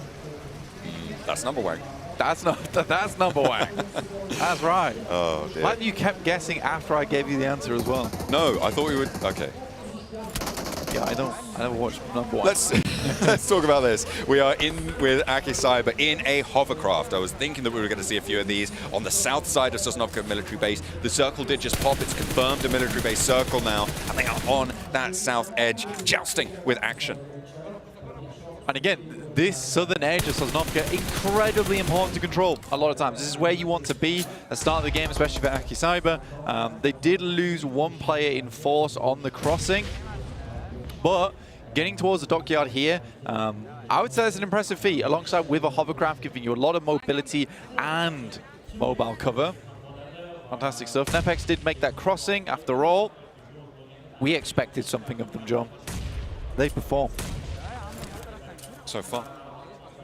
That remains to be seen if they'll continue to do so. Oh, nade from Upgrade, actually finding a couple of knocks onto Exotics, but in the meantime, Zvesta holding his angle nicely. Action, don't know what's hit him. Yeah, I think that when you look at Akicyber, they have this very nice play style of never letting up the gas. And I think that's a hard thing to contend with, especially if you are one of the weaker teams, where a team is just not giving you any room to breathe at all. And a lot of times that leads to mistakes. The fact that Akicyber is so quick with their plays is fantastic. It will be Upgrade finally taking down Exotic. And they are looking a little bit better, you know. Overall, Upgrade have jumped up a little bit here. They've completed this level of the game, Blank, but they are about to face the final boss of the crossing still to Sosnovka. They are on that mainland, and it is getting jam-packed on the northern coast. Can't really go for a swim. There is going to be teams like Nepex, like Goat Quality, like Fenerbahce, who will see that happening, and they will keep a lot of pressure onto that area. So Upgrade have a difficult route ahead of them. They could potentially spin out wide, go for a boatate that we're seeing teams like Black Esports, like K21, and earlier on, Akicyber, of course, going down to that south side, so may try and go for a wide sweep. You've also got Divergent sitting in behind them, so that their game is about to get a lot harder for Upgrade on that northern side. However, they've already got 4 points for their trouble. That they have. I think overall, R8, we're still expecting a little bit more out of this team. Hopefully, they can get a groove on. Over towards that west side bridge. They'll try and push past, but there are teams in the way. It will be a tough tussle to try and resolve that one. Milta is rife with conflict as well, because you've got Divergent facing off against Train to Kill right now. The 4 versus 4, it seems, at the moment. They are still stuck in the blue. It's stage 3, so this is going to hurt. Puke trying to find a little angle there, but it's not going to be allowed. And Train to Kill not quite pulling the trigger, but finally finding Dynamo, an opener found for them. And there is a potential, yeah, that's the long off angle coming through from Divergent. You can see just on the top right-hand side of your screen there, they do have Lonely in the vehicle, out in the fields, out in the trees, cutting them down as he goes. I think for KZE, there is a real consideration now as we get into stage 3. Here's Divergent Gaming up against Train to Kill. Trying to keep themselves alive here, but Divergent looking fairly strong in this engagement, John.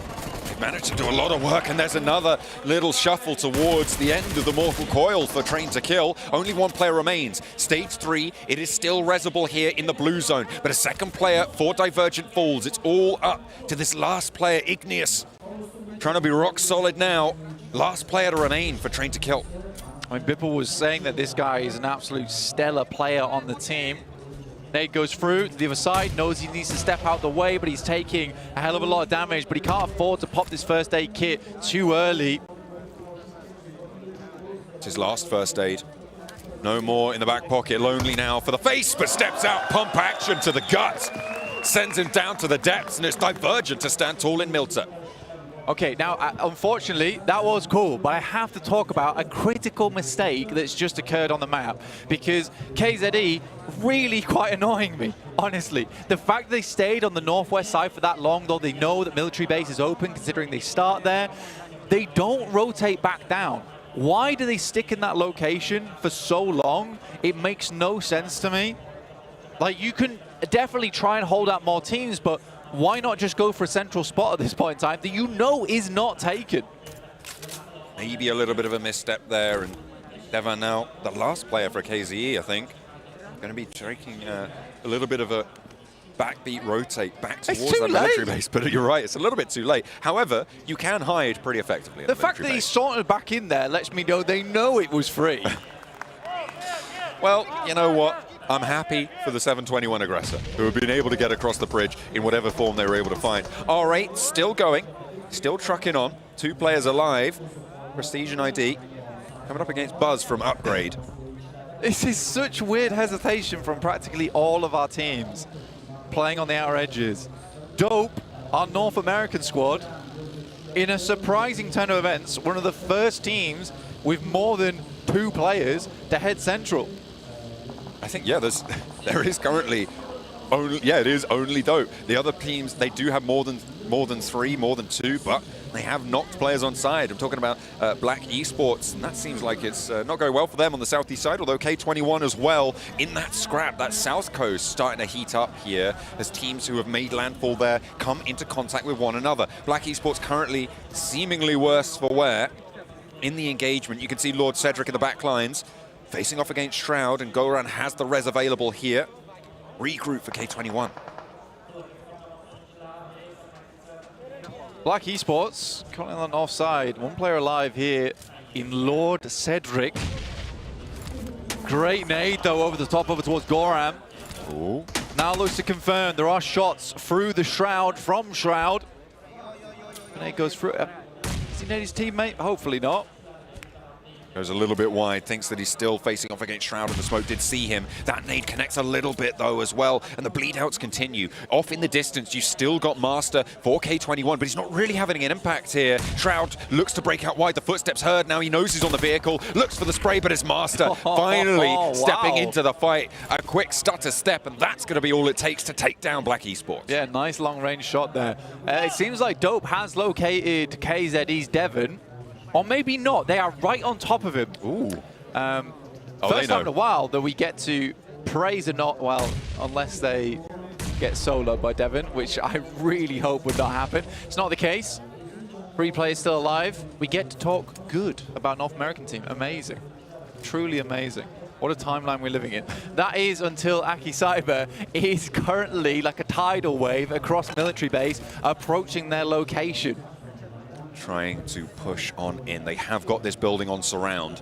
Nobody really too close by either. NepX on the north side, really isolated and alone on that north hill, and a lot of vision down towards that military base for it as well, Blank. Potential to third party this progression if they get a little bit closer. You've got the last player from R8 as well, trying to move on the west side, and K21, they are still alive. K21 with those 2 players, Master and Shroud, to push on up.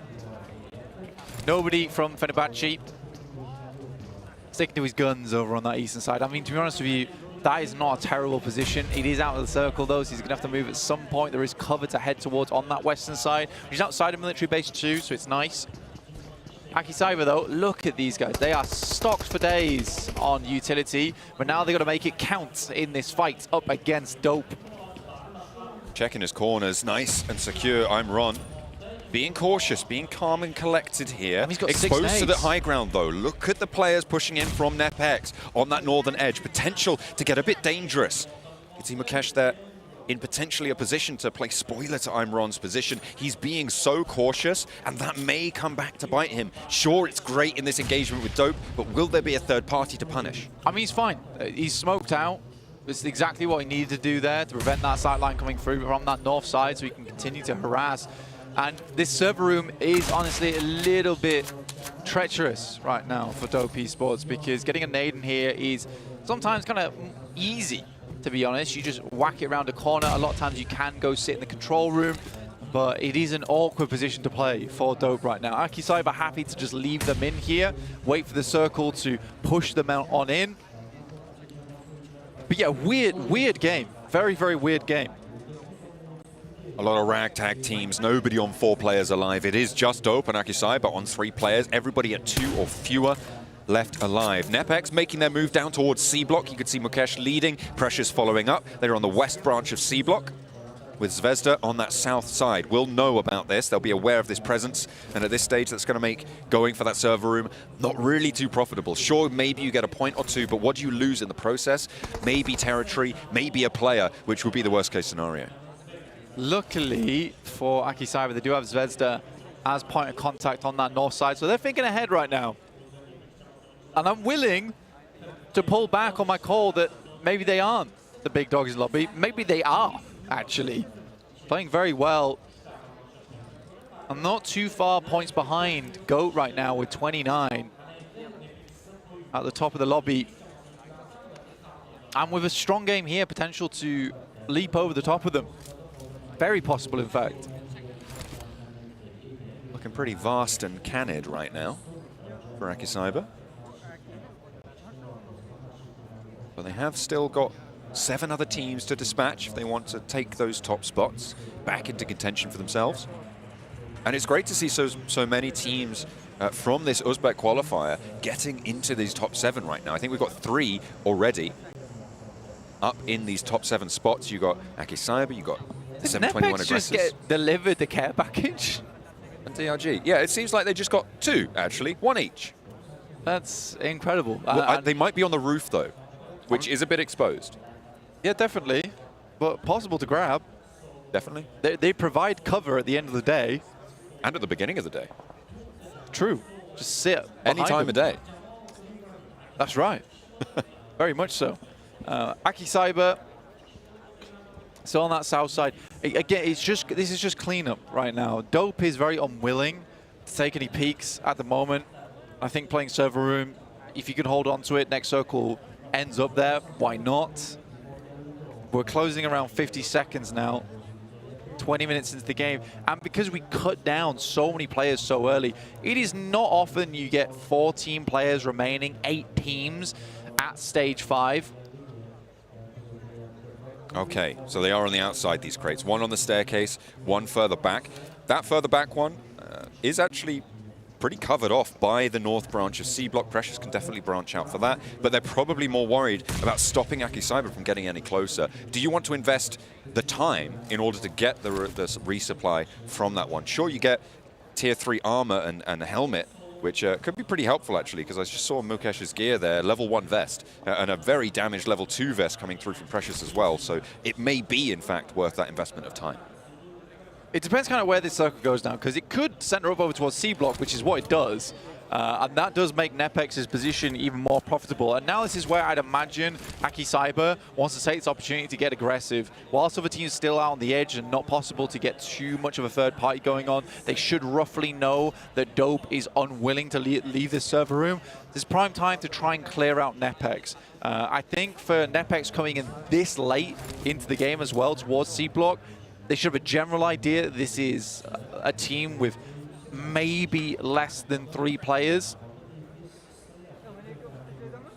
On the east side, I mean, we haven't really talked about too much about these 2 teams, and they are just solos, but you've got Goat Quality, and Fenerbahce. Fenerbahce with 6 elims on the game, by the way. They have done pretty well for themselves on the east side scramble, as well as Goat Quality, trying to defend their top spot here against Divergent, who still also have a representative. They are, however, far more central for Divergent. It's a game of snakes on this east side. Yeah, I mean, it's a hell of a spot. Yeah, nobody will know he's there. It's true. He also has nowhere to go.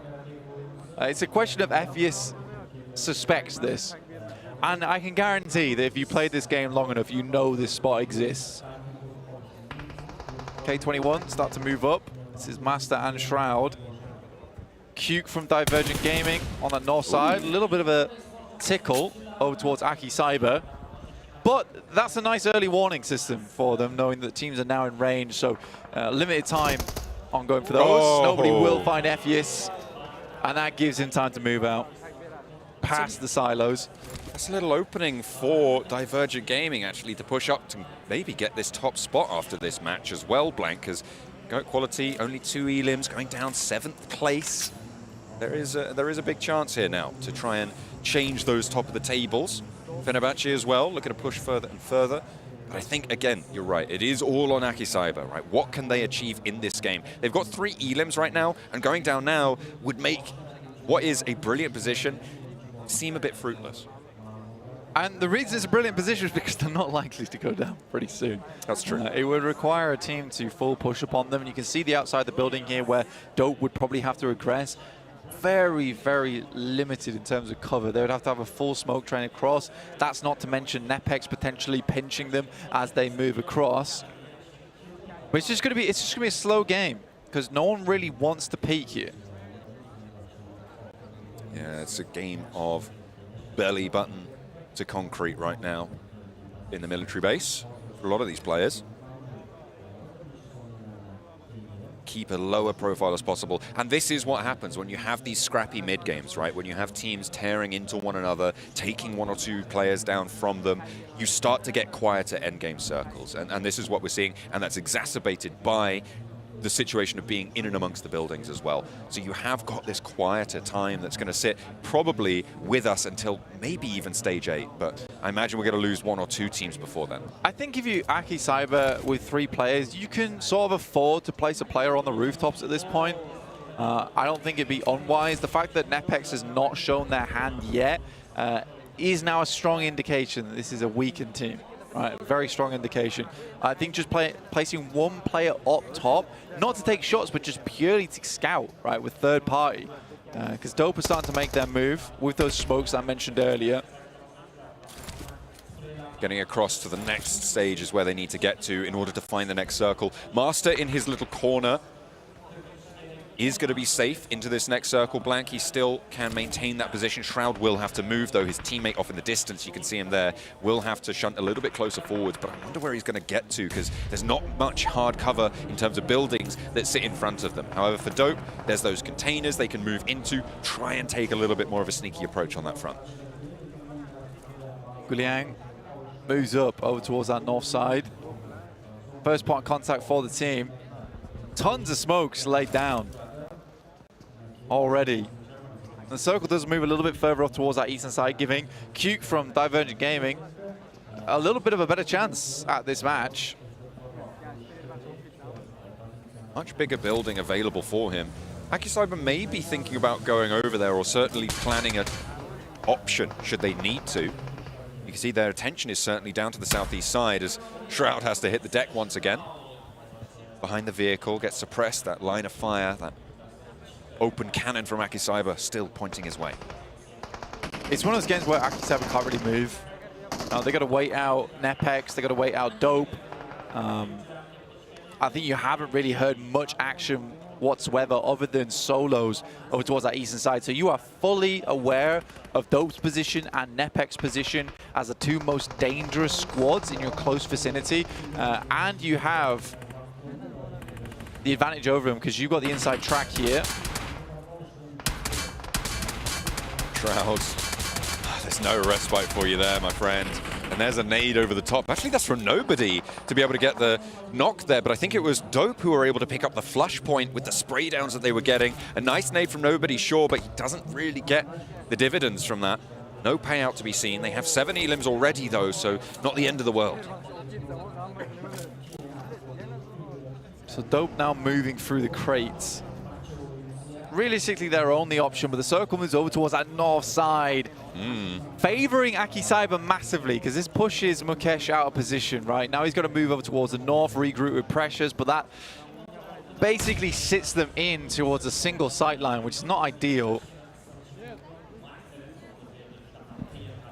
This has got to be worrying now for the teams in C block, because, I mean, there's only one player in Divergent in the building that sits as one of the most prevalent pieces of cover in this next circle blank, but that can really play spoiler to you. I mean, sure, Aki Cyber, they can hold fast for a while, but you know, Dope is going to look for a little bit of a fight here. You know, Nepex has 2 players, 2 sightlines to go for it, so you can't actually contest that. I think nobody could potentially change things around and take down Divergent, but then it's the same situation all over again. It's just a solo in this building, but that is a lot of pressure that's being exerted just by the one player. Vastly increased aura in this spot.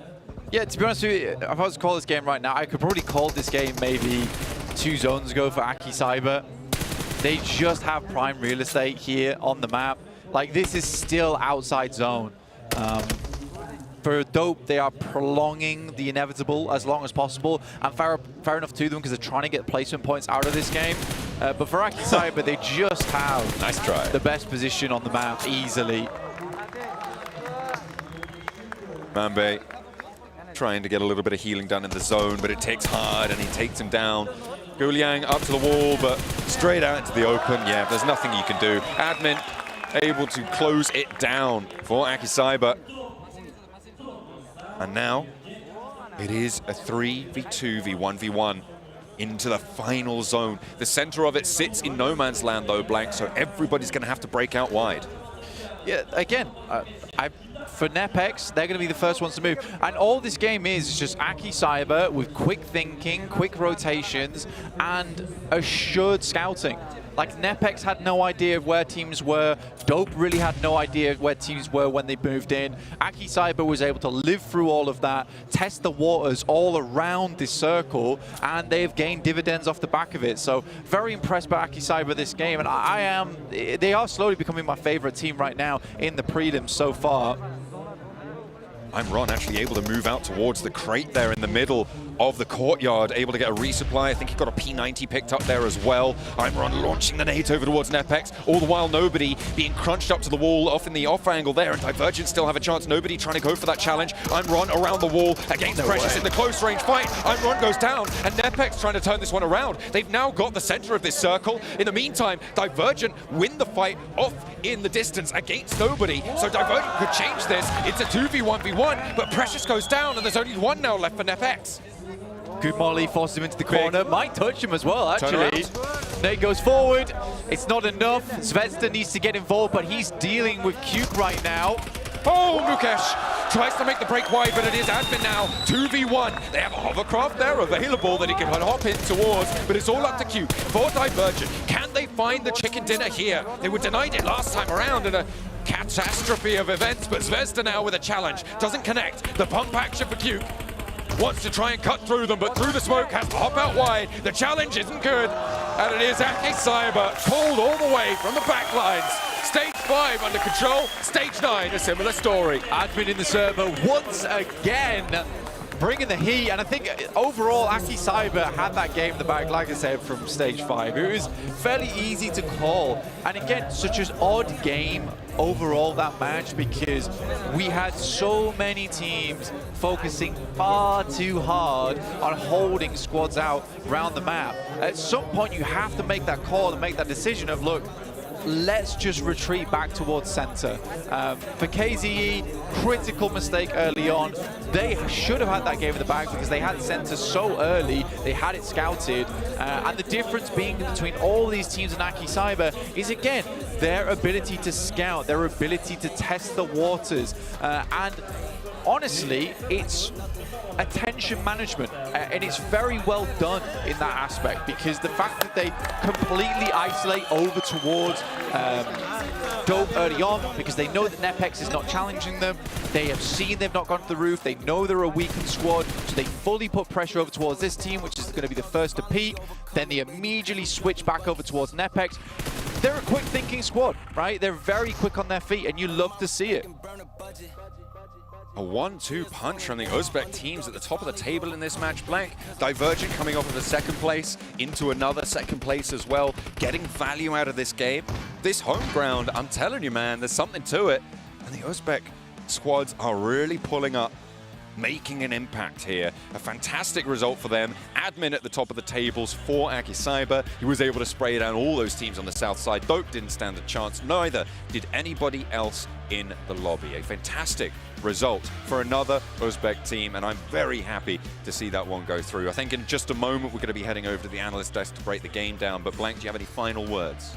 Yeah, well, I mean, just Admin's just unreal, right, isn't he? He's actually unreal. Admin's such a good player on this team, and he's consistently stepping up time and time again. But that's not to say the rest of the squad is not pulling their weight at all, because they're such a disciplined team. A lot of times when Admin's getting this damage, it's already set up by the rest of the squad. It's not just a one-man show a lot of times. I'm happy to see it. Again, you can very much tell that they're all communicating with one another in an extremely good way. We're going to communicate over with the stage and send this one over to Barney for a quick interview.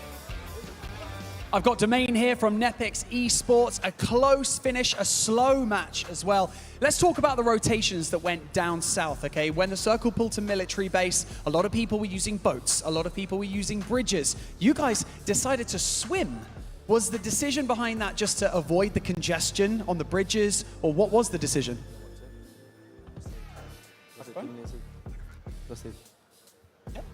Translate, yeah, just translate. जस्तै तिमीले चाहिँ के भन्यौ भन्दाखेरि दुईटा slip गर्यो नि त पानीबाट जाने डिसिजन भयो नि त अहिले आएर चाहिँ त्यो डिसिजन किन रहेछ र के गर्दा ठिक हुँदो रहेछ थाहा भयो हाम्रो ड्रप नजिकै छ नि त पारी जान सजिलो छ किनकि हामी अगाडि हुन्छ अब त्यो पछाडि आउने टिमलाई अब गेट किप गरेर जाने सोच थियो अब म एक्लै गएर बसेँ नि त अगाडि अब त्यही हामी अगाडि भएपछि हामी अगाडि लिन सकिन्थ्यो त्यही भएर चाँडो लिएको. So the first thing was our drop is near to the ocean, and we could easily go outside of the zone to the military base. So after that, what he did was he went alone there, checked if the drone is going there, he's just making sure. And after the drone went there, he called all the players over there. Okay, gotcha. So you went and you checked out first, and then your team followed. Now, obviously, it was a slow finish because you were inside a lot of buildings. When it's a city finish, it tends to be slow. You were eventually forced out of your building. Talk to us about, that final fight. What was going through your minds? What were the communications like? And yeah, what happened? जस्तै चाहिँ अब last फाइटमा चाहिँ तिमीलाई अब circle zone भएर के end circle zone भएर किन यसरी जाँदाखेरि तिम्रो डिसिजन चाहिँ कस्तो थियो अरे हामी 2 म्यान थियो नि त लास्ट जोनमा 2 म्यान थियो अब राइट हान्नु पर्थ्यो तर लेफ्टमा स्मोक थियो अब 2 म्यान थियौँ अब लास्ट जोनै कुरेको अब लास्ट जोनमा चाहिँ अब क्लस्टरमा अब राइट पुश गर्दाखेरि अब त्यही नेडहरूले डिसिजन त्यही नै थियो हाम्रो हुन चाहिँ. So the first thing was, it was the last zone, and we knew that we have to go inside the circle. We tried to smoke. We didn't fight at first, but at last we knew we have to fight with them. So that was a decision, but we didn't go well as we expected. It was a valiant effort, though. Domain and Antics, thank you so much for joining me here on the main stage. You guys have done brilliantly so far, and we wish you the best of luck for the remainder of this event. And, of course, tomorrow as well. But for now, we're going to hand things over to the Analyst to break things down further before our 4th match of the day. Thank you, guys. Nepex definitely performing well today. One team, we got to go back though. Akicyber continuing the performance there from yesterday. And PMGO, especially this year, is about new players coming to the scene. And I got a feeling we're starting to see some, especially from Akicyber. I mean, admin. God damn, like this guy's been mentioned quite a bit during the casting, especially of these games. He's been standing out quite significantly. He reminds me of Groza, a little bit more team-oriented. He's playing around with his teammates, getting off angles that allows them to set up admin and especially those grenades at the very end made just that last fight work in their favor to then wrap up the game, get the chicken dinner. But look at this, man. Admin looking so damn good throughout yesterday and now also today's 3 matches. I mean, my goodness me. I just want to point out one thing here. He's got 6 elims. With 32 healing done. He's not Only taken 32 healing done. He's not taken a single shot. Okay, 1 single shot is what he's taken this entire time. That is an insane stat. He's the new protagonist of Invincible. That's going to be true. He really is just you cannot take this guy down, okay? He's too damn powerful. But yeah, he's been really accurate, and what I do like about him, he's not overly confident in how good his gunplay is. Like, he's like taking fights that make sense, and because of that, they end up being always in those late game scenarios. And talking about players, top players here on your screen, I'm happy to see one player especially, and that's going to be Ida from RA, being able to put up those 4 eliminations. Yeah, I mean, it is a really, really nice start to what we should have been seeing 2 matches ago. I'm sorry, please don't kill me for that. But, you know, it is one of those things. It's the truth, right? I mean, I did make note that throughout these different matches, RA have been trying different things. I mean, first they were trying to be just playing a normal game, super aggressive, doing their thing.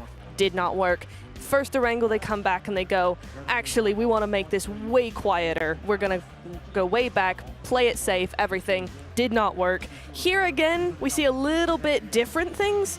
You know, they tried that bridge hold at the start there in the zone against several teams. Did not work. So I'm kind of sensing that Stars is going to be doing a lot of VOD review this evening. Yeah, and you know what? I want to be a little bit critical on that point because I fully agree with what you just brought up, Natura, but I also want to say this is a team that we said is one of the most experienced teams in this lobby. Yeah. They've played at some of the highest stages PUBG Mobile Esports has to offer. For me, we should not have the team trying to find their playstyle on the first day of these prelims, right? This is something that should have been sorted out even before the tournament started, even before the scrims, and during the scrims especially. They should have found their mojo, how they want to play the game, how they want to approach it. But I do also want to give them something in their favor, which is this lobby's a little bit unpredictable because, again, we've got some people, some players we've never seen at this stage. So, like, how is the lobby really going to work out in these matches? It does add a little bit of an X to the equation, but it's a little bit hard to solve. Yeah, not only is this adding a random factor, is that these teams that are new are actually really good. Like, you're looking at Ake, right? They're doing a really good job. I mean, you got NepX as well, playing some really cool plays as well. So it's not only that it's just random, it's random and good, and that makes it very dangerous. I'm not gonna lie, when NepX, with the gift that they got, those 2 crates at the end, I was like, okay, if they're able to collect those, even though it was a bit exposed, they're definitely gonna be able to win. Sadly, it didn't happen. Yeah. No double MG3. I know. That could have been an Akimbo MG3, but actually one of the weapons, I think it was a P90, right? Taken by Akacyber, which P90, if you've got all the ammo available, you haven't used any of that ammo, of course you cannot loot ammo around the map, you can only get the crate ammo to use the P90. It is just perfect for these kind of clutch late game scenarios to secure the win. So it was not only just a perfect crate in the right spot, it was also at the perfect time. It does let you, it does tempt you perhaps a little bit to go a little bit too far and solo push. My precious. Yeah, he went for it, he sure did. But looking at the match rankings here, you've got actually a tie between DRG and Fenerbahce there, 11 points total. You are looking at something maybe stirring over in the leaderboards, right? There's a little bit of that thing coming in there. I believe they're fairly close together on that leaderboard, so that 11 points each is going to be interesting. We see the importance, especially of solos in these kind of finishes, right? Fenerbahce were down to a single solo. There was nobody, 77k. He was entering the eastern side, and he was like, I know I'm not going to get any extra eliminations this match. I'm just going to play full salvage mode until the very end. I'm going to survive, get placement points, which ended up allowing them to push up in a top 5 situation. One thing that we saw there on the first page as well was, I mean, RA. It wasn't just Ida with the eliminations. We saw at least 1 placement point, some eliminations from the teammates as well. So we'll see if maybe they be a little bit more confident throughout these next matches. They don't doubt themselves. We'll see what's going to end up happening as we're going to be going over towards their overall. Oh, wow. That is super close. Akacyber with 33 points, DRG with 32 points, and guess what? The crowd is happy because Uzbekistan is currently leading, baby. That is massive. The fact that Uzbekistan, again, these are the teams that maybe we didn't know much of coming into this tournament, and they are just completely eclipsing the lobby. Like, not only in just individual players, talked about Admin and Groze, especially in yesterday's matches, but the entirety of these teams are just getting completely eclipsed in the leaderboards. And we have some big teams. We talked about RA, talked about T2K, talked about like saving from Fenerbahce. Like, so far, sure, like Fenerbahce are in a good position, But the fact that they are doing so well as a region is very, very impressive. It is impressive. One thing that I want to see, though, I want to see GOAT again. I feel like GOAT is starting to let it slow down a little bit. We saw it yesterday in the qualifiers, right, Neptira? Is it happening again? I hope not. I really hope not, right? Because GOAT, I see it. I see the potential there. I see what they're trying to do. But if they lose that confidence, if those first 2-3 games haven't gone their way and they start backtracking, second-guessing, it's game over. They really need to bring it right back over and not worry about those games at all. Yeah, actually talking about GOAT, I do like I think it was our second Erangel, where we did have actually a very interesting play from them, where they had this massive spread on the southern side. And it was a good play. I don't think they were greedy whatsoever. It's just sometimes they fumble when it comes to like encountering teams, fighting squads. And that is sometimes a good setup that just fumbles because of those little micro issues that you do encounter later on in the matches. All right, Neptura, I want you to put your coach hat back on. Because I'm looking at some of the teams here in the overall ranking, especially at ICURD. We saw this yesterday as well. Some teams being able to put up those eliminations, but not those placement points. At what point do you maybe start telling them, if you're the coach, try to focus a little bit longer towards the end of the match? Now. Right about now. I feel like that is the perfect time. That coach better be right at that stand going, oi, if you don't start getting those placement points. I mean, 7 limbs is pretty good, but not over 3 matches. You've got to pick that up and back it up with those placement points 100%. The coach is saying, oi, is he British? Oi, oi, oi. Look at the survival time. Actually pretty damn low for these two teams. 11 minutes, 46 seconds with 50 minutes and 46 seconds. That's just going to be today's stats only currently between these two squads we are comparing right now. But on the elimination front, they are showing up big time, you know, over the course of these matches only. 12 limbs, 16 limbs, that is a decent average to have for yourself, so keep it going, and top 7 is definitely in the cards. They're staying true to their name there with those 16 eliminations with Nepex. I feel like if this team, Neptura, possibly they're able to clutch it up a little bit more, they could have had a chicken dinner. Yeah. I mean, let me get my sentence. We've seen this multiple times from them. The almost. They're a good team.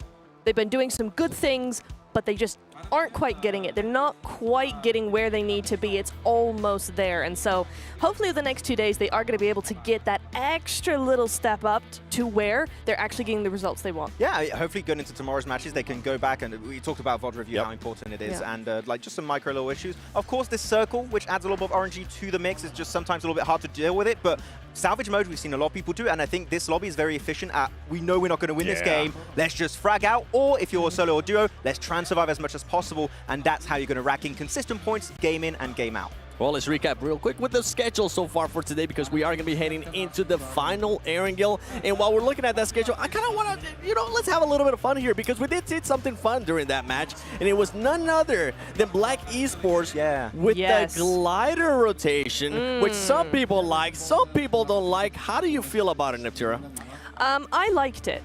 I thought it was a heads-up play that is risky. I will give you that. It is risky. You know I'm going to be against it. I know. 50-50 split right down the middle here. No, I think that it was actually quite nice because it left those two to scout ahead. It's notoriously a very difficult circle, difficult rotation. So they needed that scout. If it all went horribly wrong, yes, they lose 2 players, but they don't lose the game. The other duo on the mainland can actually figure something else out. Yeah, I think you can kind of compare it to what Nepex did this game, which is sending a player ahead of the river. That's Spice Free. We send the entire team, which that I do like.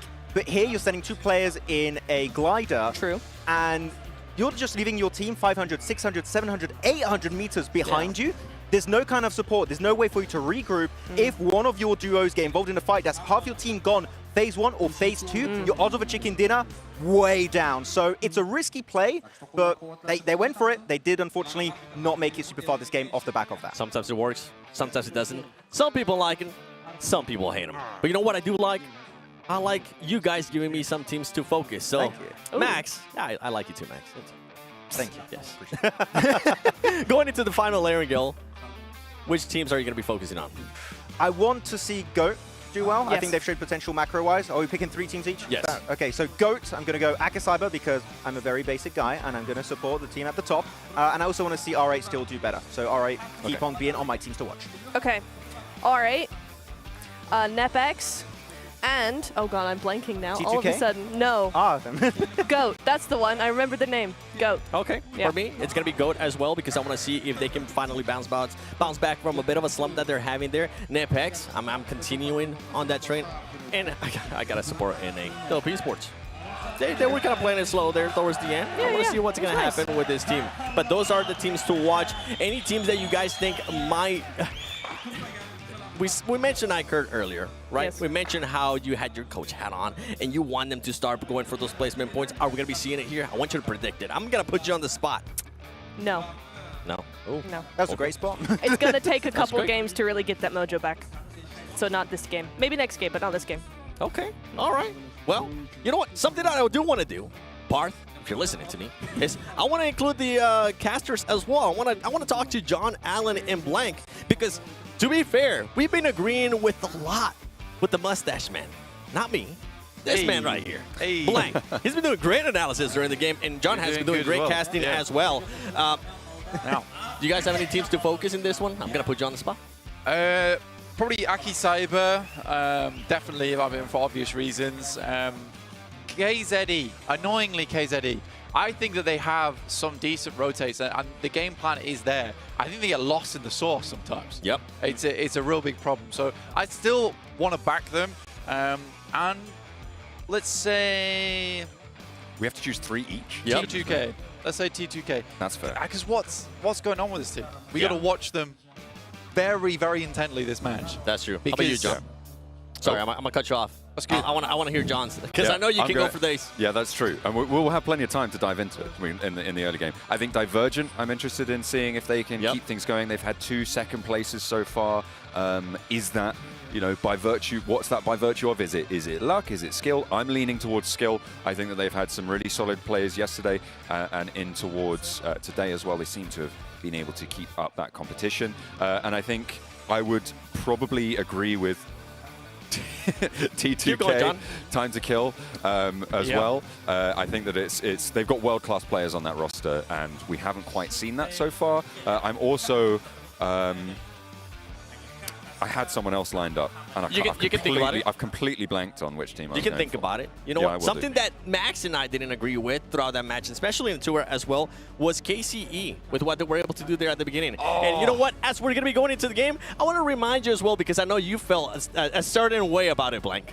I did feel a very certain way. I hated it. I'll put it that way. I hated it. Again, they had such a strong start to that game, and they had it was a trash. very, very simple callback towards Sanhok military base. And that should have been the place they went, because that was their playing ground. And they had it from the beginning. On the other hand, on your own kind of playing ground, you can make one yourself. Custom fun, as always, in World of Wonder. You can also visit the PMGO venue with World of Wonder 2. So exciting stuff. I'm sure it's going to pop up here at some point. There it is. Oh, there it is. There it is. Got the map code as well. I'll say it one more time. Go on then. For you folks at home. Lovely. It's 12123503. One more time. 12123503. Type that one in and you can visit the PMGO venue, a recreation of what we have here in Tashkent in Uzbekistan, where we are holding the 2025 PMGO. It has been fantastic being here. We've absolutely loved it so far, and I'm sure we will continue to do so, as have the home ground teams, currently first and second place in the tables, right? It's been a great result so far for them. Let's see if they can keep things going as we enter our final Erangel of the day. Yeah, again, it is pretty impressive the Uzbekistan teams have done this well so far. And it is nice to see. You can definitely tell that there is home ground advantage here in esports, where if you have the crowd backing you, if it is your country as well, like, it really does add that extra up to you. And I think it's given the confidence for Aki Cyber to make some of these plays. But again, I think beforehand, my critical analysis of them was that they were maybe a little bit too aggressive. It's not the case. It really felt like that there was some definite discipline towards the end of those games that we'd not seen from them before. But that is a nice alteration to see from Aki Cyber.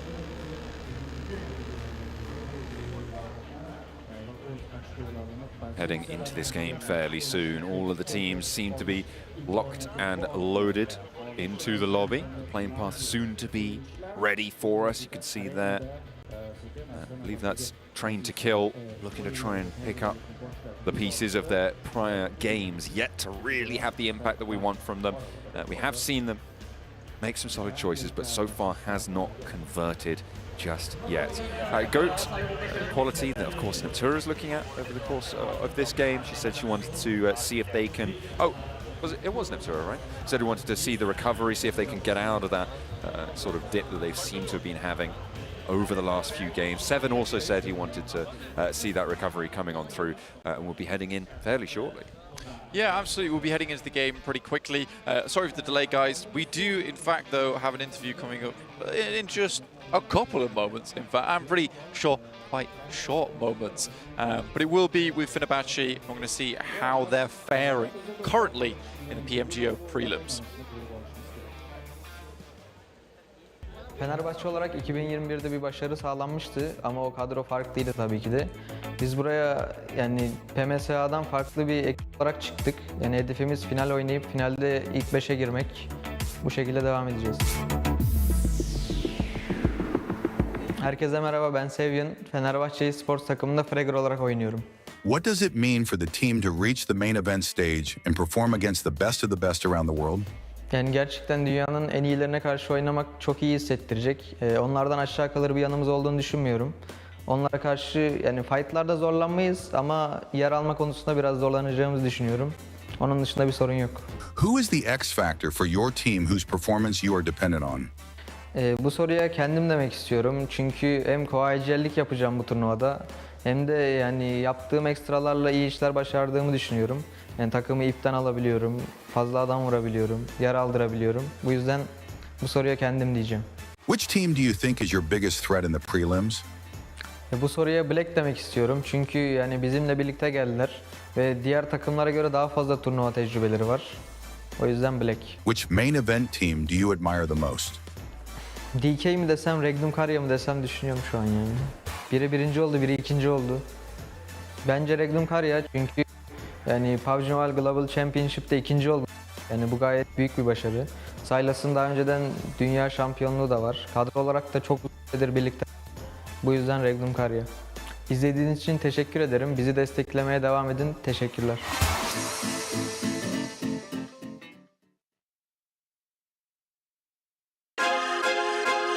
البطولة بشكل عام فيها تيمات جدا جدا كويس وتيمات خبرات بشكل عام، بس مثل الخوف احنا ما نخاف من اي تيم وبنلعب لعبنا.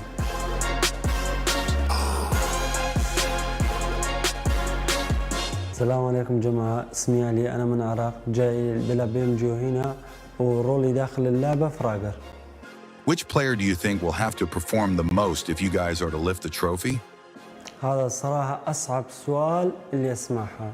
يعني من تيم أنت تختار من 3 لاعبين كويس تختار لاعب واحد، هذا شيء مستحيل يعني. بس أنا أروح للهيوا كلار عشان هو ما شاء الله لاعب مرة كويس وأشوفه بأداء حلو، وإن شاء الله أشوفها من أفضل 3 لاعبين من البطولة وأثق فيها. Talk about your recent roster additions and how they have molded into the team. التغيير الوحيد اللي صار بالفريق غيرنا IGL بشكل عام يعني نص الفريق. IGL يقدر يغير لعبك فريق، فجبنا IGL جديد وصار أداءنا مرة حلو. إن شاء الله نسوي شيء أكثر من اللي سويناه. Who are your top 3 teams for 2025 PMGO main event and why? أول فريق أروح للميرامار جالاكسي عشان كلنا نشوف أداء الرؤوف بالPMGO وبالPMGC السنة اللي فات، وأتوقع لهم يأخذون من توب 3. أول توب يختار لهم توب أول. التيم الثاني أروح لهم 4MV، هم تيم ما شاء الله على أدائهم أفضل تيم في CS حالياً ويقدروا يتنافسون على فريقات العالم. الثالث فريق أروح للريجيكت، هم أبطال السنة اللي فاتت PMGO وأتوقع لهم أداء مرة كويس للسنة هذه بعد. Which main event team do you admire the most? الفريق اللي أفضل أنا أتابعه وأحاول أتعلم منهم هو فريق 4MV بخصوص دوب. صراحة أتابعهم كثير عشان أتعلم منهم. شكرا يا جماعة للمتابعة وللدعم، تحيات لكم ولا تنسوا تتابعونا وأعطونا لايك. Well, there you go. A lot of lovely information from what our players are thinking about, what's going through their heads. A little expose there with iCurd, able to dish out all that juicy information. Lovely stuff. It's what you want to see. I mean, to be fair, what's really nice from watching these team interviews is that there's some real admiration for some of the greats in PUBG Mobile, which is cool to see, and supportive of their own regions as well. So you know that these guys are very much invested within the scene too. But we won't be heading into the match shortly. Slight technical delays happening at the moment, but we're going to try and get in as soon as possible. Well, like this. I haven't really paid too much attention to it, but you can see on the stage the total points next to each of the teams. You can see where they're standing, making sure that everybody in the audience is up to date with where their favorite team is currently faring on the overalls. It's nice to see. I'm loving the utilization of the arena that we've been having so far. We've got these side screens. You guys can't really see that too well at home. We've got some excellent screens along the side of everything going on. It has been done up to the nines, as they say, Blank. It's been great to be here so far. We're loving it. We're loving it, and we will continue to do so as we go into the next game. But we have to go to a short break to make sure that everybody is loaded in, ready to go. We'll see you guys in a few seconds.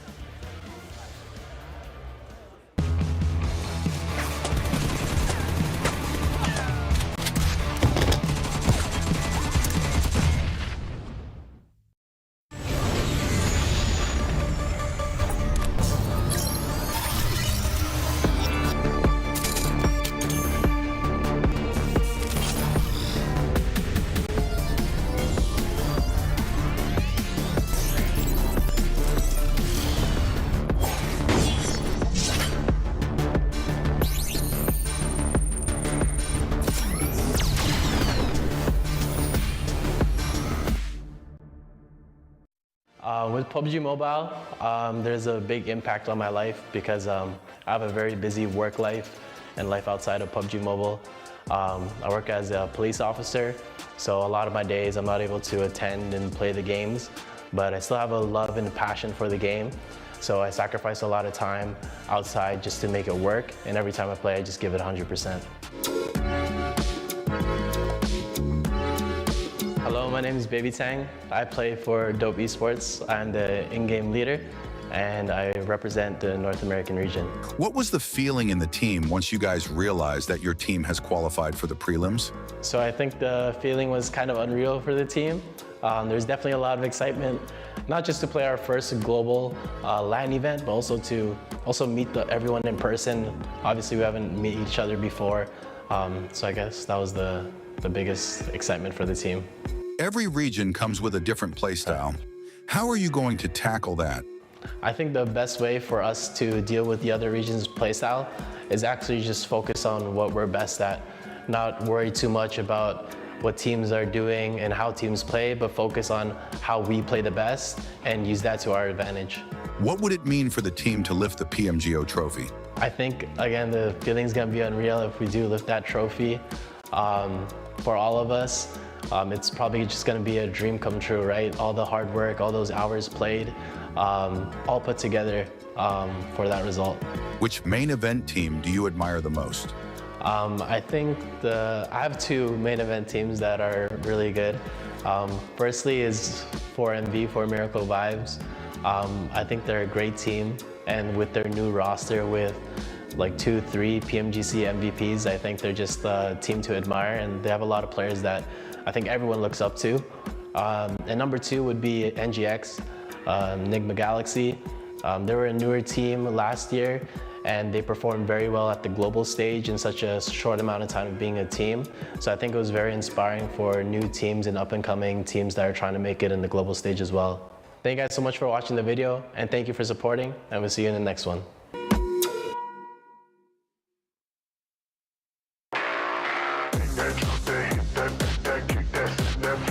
Actually, being humble, we weren't the regional champions.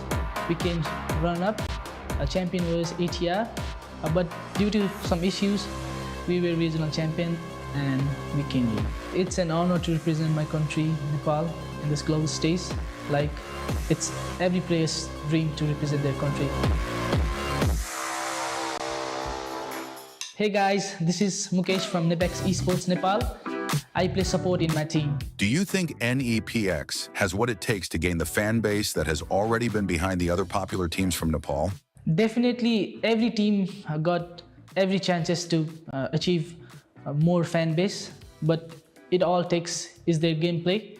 So I believe in my team, and we got gameplay to achieve more fan base and support. Every team plays to be champion at every tournament or every global stage. So it's an honor because Nepal never got #1 in global stage, but DRS Gaming came close with being runner-up. So being humble, I would definitely try to achieve #1, but I don't want to talk about this anymore because mouth shut, but gameplay on. One team that NEPX considers as the most formidable threat in the 2025 PMGO prelims, and why? The team which we fear the most is the one we look in the mirror. But with respect, I want to say my TTK boys, our friends from Nepal, they've been a good team and wish to compete them in prelims. Which invited team are you most excited to play against in the main event of 2025 PMGO, and why? I'm excited to play with every invited teams in the final, but with respect, I want to say is for MV because they got 2 PMGC finals MVP, Joel and Top, so they are actually all-star team. So it will be cherry on top if we defeat 4MB and take the trophy home. Nepali supporters र audienceहरुलाई एकदमै thankful भन्न चाहन्छु हजुरहरुको माया साथ support यिनै एकदमै motivate गरेर हामी global stage खेल्दै छौं। गेमको बारेमा म केही धेरै अहिले त्यस्तो केही भन्दिन, तर जे देख्छ हजुरहरुले गेममै देख्नुहुन्छ। थ्याङ्क यू फर सपोर्टिङ अस, जय Nepal.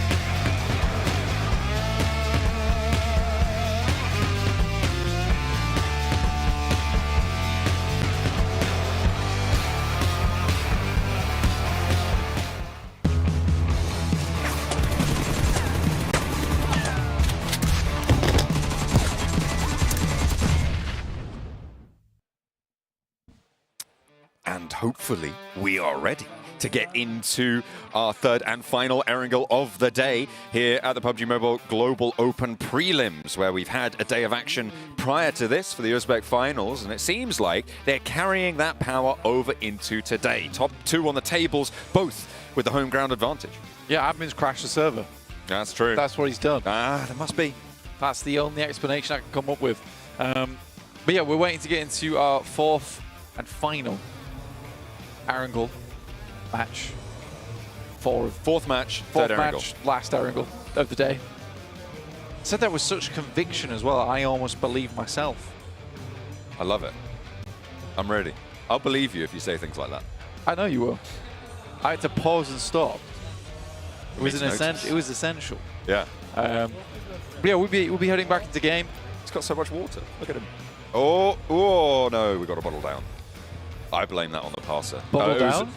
A bottle down. Yeah, I was talking about what was on the cameras. Damn, bottle down. That's not good. No one wants that. Hey, we've got to make sure all the players are staying hydrated out here. Get a savior mission on for that water bottle. It's all right, he picked it up. Yeah, good, good. But we're waiting to get into the match at the moment. We've got all of our lovely teams on screen for you right now, who are all similarly waiting to jump in to their last Erangel of the day. Overall, it's been an interesting day, and I think a day with far more mistakes in it than the qualifiers. And I think that's because everyone's trying to make the right play of what is categorically the right play in their minds. Because that last game, it was all about we need to hold people out on the edge. But that's the only thing that people got into their heads there. And again, I think that when you look at global tournaments, you have this case of you'll have teams that play more edge style, and you have teams that want to go towards the center. Everyone here is looking to just play edge a lot of times, which caused this mass migration where one team will go center because like, well, no one's playing there. Yeah. In this case, Aki Cyber and Dope. And everyone has to follow suit. But by that point, you've been decimated out on the sidelines because it gets a real chock-a-block out there. Certainly does, and it is pretty tricky to be able to pick up those points when you need them. And some of the best teams in the world, the main quality that they display is flexibility, right? That ability to change what they're doing on a die-in, for everybody to do that cohesively on the roster and to be able to execute that strategy well. It is a real tall order. It sounds easy, but doing it in this sort of a situation is nigh on impossible, and that is how champions are made. So we'll see if anyone's able to progress to that point. Playing path heavily on the south side again, Blank. Yeah, this is far, far down. And again, last game, that didn't really matter all that much considering our circle that came through, which was benefiting so many of those teams because it was towards Sosnovka. And it was a pretty confident Sosnovka circle as well. I think most teams realized that early enough, though I did expect more teams to be just rotating fast through onto Sosnovka. And I think it was that early game hesitation that led to a lot of those outside approaches where everyone was stuck on the edge. This time around, though, we'll wait for the circle, we'll see where it pops, and we'll go from there. KZ alone and isolated. We're on board with Aki Cyber on the POV. Southwest side, R8 pretty close by, but it looks like they go for a longer drop up the west coast as the plane finishes its progress over the islands. And we are going northwest, so no military circle this time around. Now, this is where that south cramped up situation does start to get a little bit more tense. You are going to be fighting over vehicles in various different locations. You know that there's going to be a little bit more conflict, so we'll see how teams handle that. Yeah, all the way towards that northwest side is difficult for a lot of squads because you're going to have to get rotations on early. Goat, one of the first ones to start making that rotate as well. It's a question of whether you want to head over towards the north side of the map too, because this is really undetermined, to be honest, where it's going to end up, either on the south side of the river or on the north. But most teams should know that, you know, for instance, North George probably open, shooting range, Severny, northeast side of Kameshki, if you want to make a wrap over towards that north side, come back in through Yasnaya. It is pretty much just a smash grab situation of whatever kind of compounds that you can get your hands on at this point. There's a team that we haven't really talked a little bit about so far from the start of this game that has maybe this game to prove themselves moving forwards. That is R8. They have had the inside track up to the west coast side here with this circle. They can lay claim to Georgia Pole in a way that other teams couldn't really. They were fast up on the west coast, and the circle has gifted them the opportunity to have a good shot into this one. Now, they are towards the bottom of the table. It's not what we expected coming into this tournament, but now they have the opportunity to put up a little bit of a scoreline, and they need to start doing that now because time is running out. Yeah, buffers are being set, realistically, at this point in time. The teams are looking to hold on to those strong positions. I thought that was a bounce back, but it was not. It's a great initial start there over towards Nepex from the 1721 aggressors. Mukesh up on the top side, the rest of Nepex immediately coming in for assistance, but probably too little too late here. They have got the weaponry to be able to hold it out. Mukesh does have a cannon or two at his disposal, but the ammo is low, and unfortunately the pump action is strong from the Butcher. Cleaves him. Nigh on in twain, and now Nepex have two players on the outside. They've committed to this fight. Yeah, that was a seriously good shot coming through from Butcher. I mean, necessary in that short moment. So low HP, had to be a direct registration on the chest too. Get the one pump through. Nepex, two players, Domain and Precious. For Nepex, it hasn't been going all that hot here at the start of the game. And after getting quite far into that last one, 17 points, this is where they could have potentially, got a nice consistent match and gone from there. Oh, a little hop out from the window. Domain goes down, goes low. And now it's just Precious for Nepex. The 721 aggressors convincingly handling that fight, and Nepex tumble. Great news for the 721 aggressors. Again, that is currently, we're looking at, what is that? 3 Uzbekistan teams technically qualify through if we ended things right now. That's true. Only Upgrade bringing up the rear. Yeah, literally. 3 out of the 4 Fantastic stuff. Incredible stuff, in fact. So I think for Uzbekistan, they should be very proud of their players and their teams. Go on the rotate, they head over towards box compound. Not a bad stopping place in my opinion. Rotate?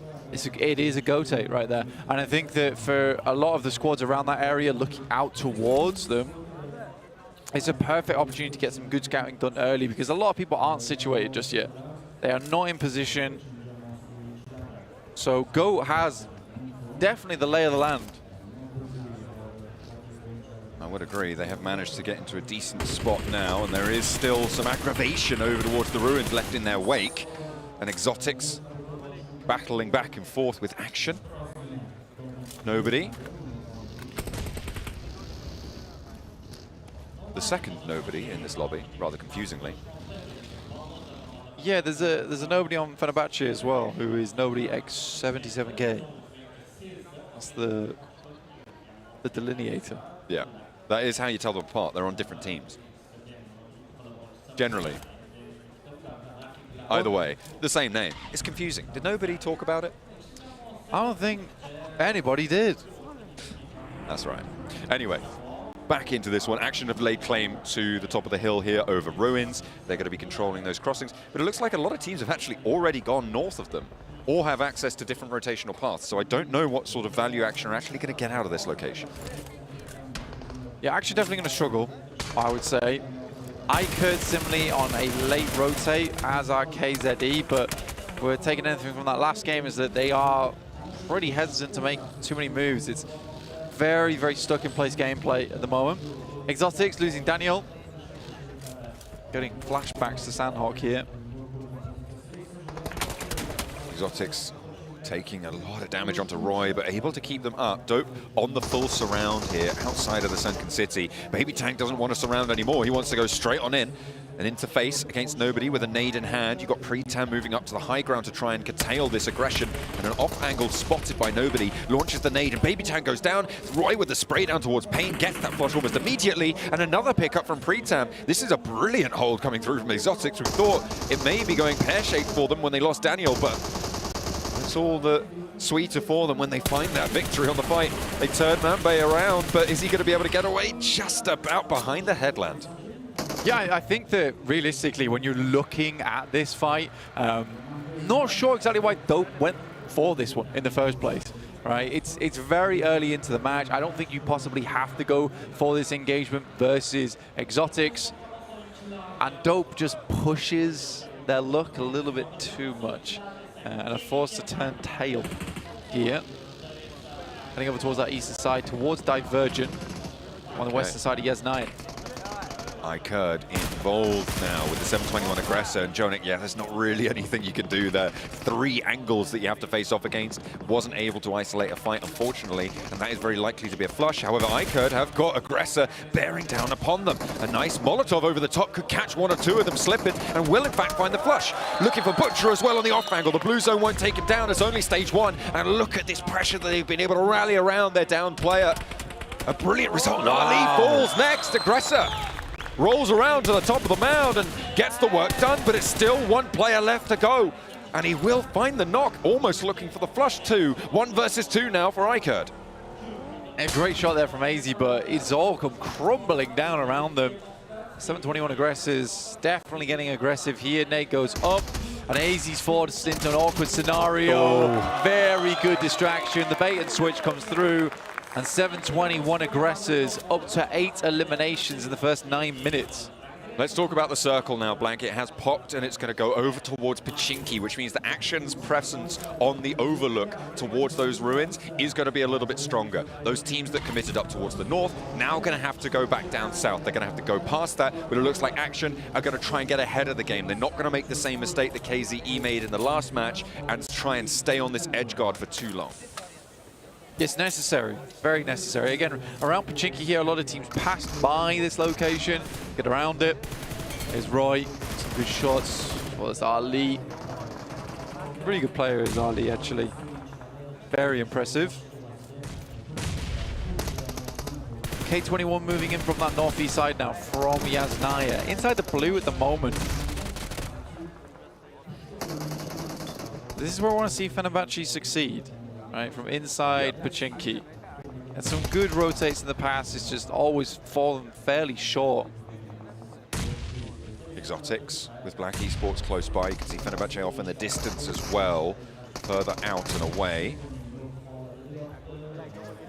Taking a look at this fight, getting their noses involved and merciless. You can see shots actually ringing out across the map towards them and from Savin in the back lines. This is going to slow the approach from Exotics, allow the res actually to come through. But this nade from Roy might be good. Doesn't quite connect. Not just yet. Another nade into the top floor there. And all the while, the rest of these teams are moving in past them. This is a very central area, Blank. It would be great to find an opening and a trade 1-for-1 on these knocks. These nades finally connecting. Symphony very, very low. Roy pushes up to look for the res on the pre-town. Nobody wants to play on the high ground on the rock behind and looks for spray. It looks good over towards Symphony. A lot of damage done. Oh dear! He's taken himself out there. The nade dropped at his feet. And that's a team wipe from himself. Ozzy with a massive misplay.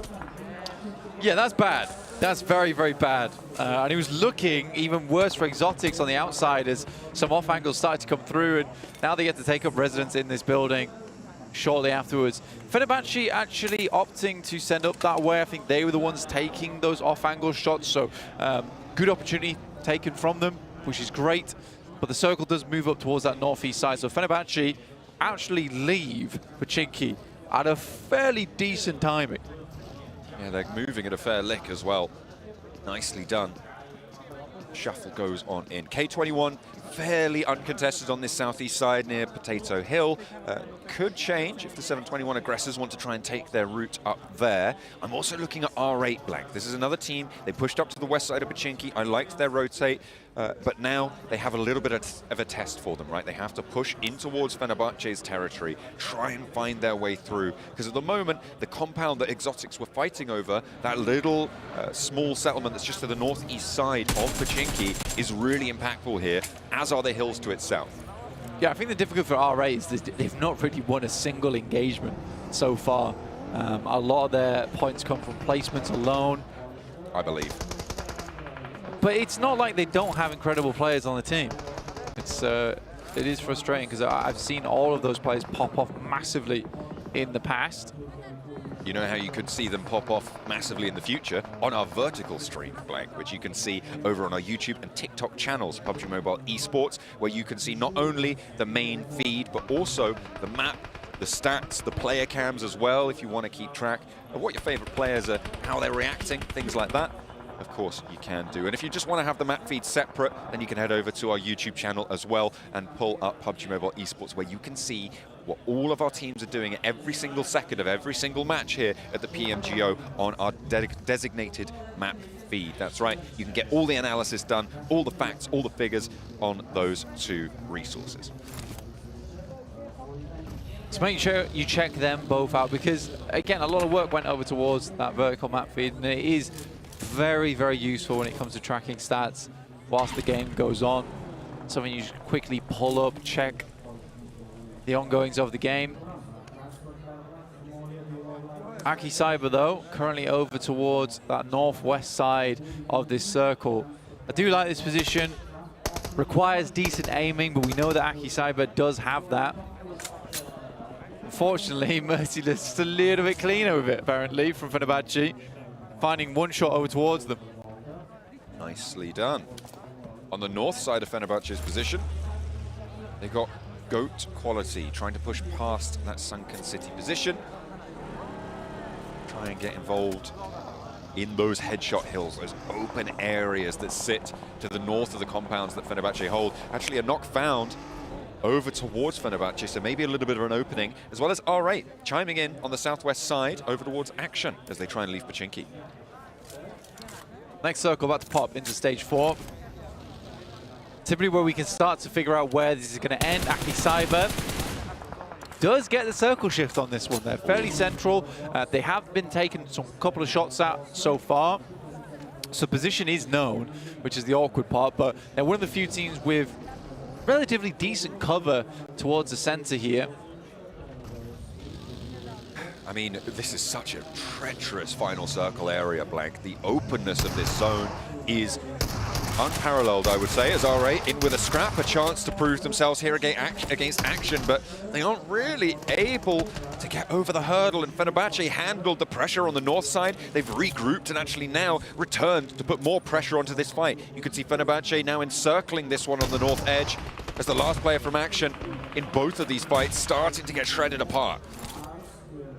Marth doing his best here versus Action. Gillisu in play, but not really hiding you all too much inside this building. It's a back and forth right now, and it is from the side angle that Nusi is taken down. All right. Are 3 players strong, and they have managed to conclude that fight. Fenerbahce, maybe if they'd have been about 5 seconds quicker, they could have found a side angle onto that fight. But now they'll have to try and re-engage in a 4 versus 3. But Merciless is down. That is all the way off in the distance, actually. They might want to try and regroup onto this, and yeah, you could see Simple, Domak moving on back, and I don't think they're going to try and press the issue against R8. They're trying to recoalesce, keep all 4 of themselves alive, and I think that's the right decision. Yeah, no matter what happens going forward right now, you get your teammate up and alive so no one else crashes over towards that position. You know that R8's struggling, they're suffering down towards that southwest side. By the time they move up towards you, having a more consistent location to play on that northern edge, very important. They're going to continue to scout down that way, though. Here's T2K, though. It's Rules with a nade over towards DRG, all grouped up. Oh, he's pulling the pin. He's launching it high. Divergent currently atop that hill, and that nade not quite finding the damage they were looking for, but he's got another. They're aware that they're getting naded, though. And look at the solo player, Manbay from Dope as well, could potentially play spoiler to Rulezog on this angle. I think he knows exactly where he is, but knows that if he goes for the spray, he is position known and unlikely to be able to get that flush converted with presence at the top of the hill. Yeah, had the M79 there as well, one of the new additions to the esports settings. Quickly placing down those smokes around him. Oh, nice. On top of Rozok. Not that it's going to help you too much versus grenades, though. But it does slow T2K down.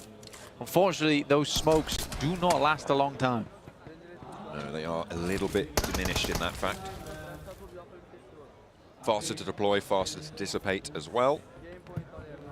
That is the trade-off that you make. With the DP in the hands of Buzz, suppressing over towards DRG. I mean, that's potentially why they were dropping those smokes, right? To not avoid the nades, but allow themselves to run around to avoid the nades, because they were taking fire from across the way from school right now, where Upgrade currently reside. Oh, KZE finding one of Fenerbahce's players on the back there. So it's down to just 3 of them. The circle moves far up towards that northwest. Go with a chance here. That's what Neptura wanted to see into this game, is a bit of a resurgence from them, a bit of a redemption story. See if they can get that done here. Absolutely. Bavarki Cyber, there is prime real estate right now to hold out on that eastern edge. It's going to be a little bit of a test, though, as there's, what, 1, 2, 3, 4, 5 teams all trying to come in from the east. That is true. That is true, although 1 or 2 of them have lost a player or 2, so we'll see if they can keep it together.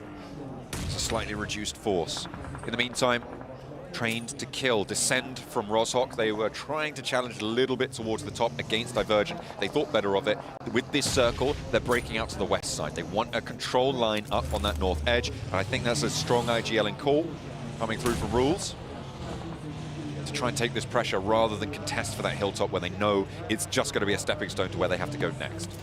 Yeah, I mean, clearing K2-1 right now would be a massive boom for them in terms of their game. Vijaya, though, taking shots from the sidelines. KZE rolling over Fenerbahce, not what we expected at all. I mean, they have taken a knock in response, but that shouldn't be too flushable at the moment. Try and make that one happen. I think Upgrade actually are rolling towards the hilltop from Divergent as well. Upgrade into the foothills, and they were able to find a knock. I think a second. No, that's just a flush coming through.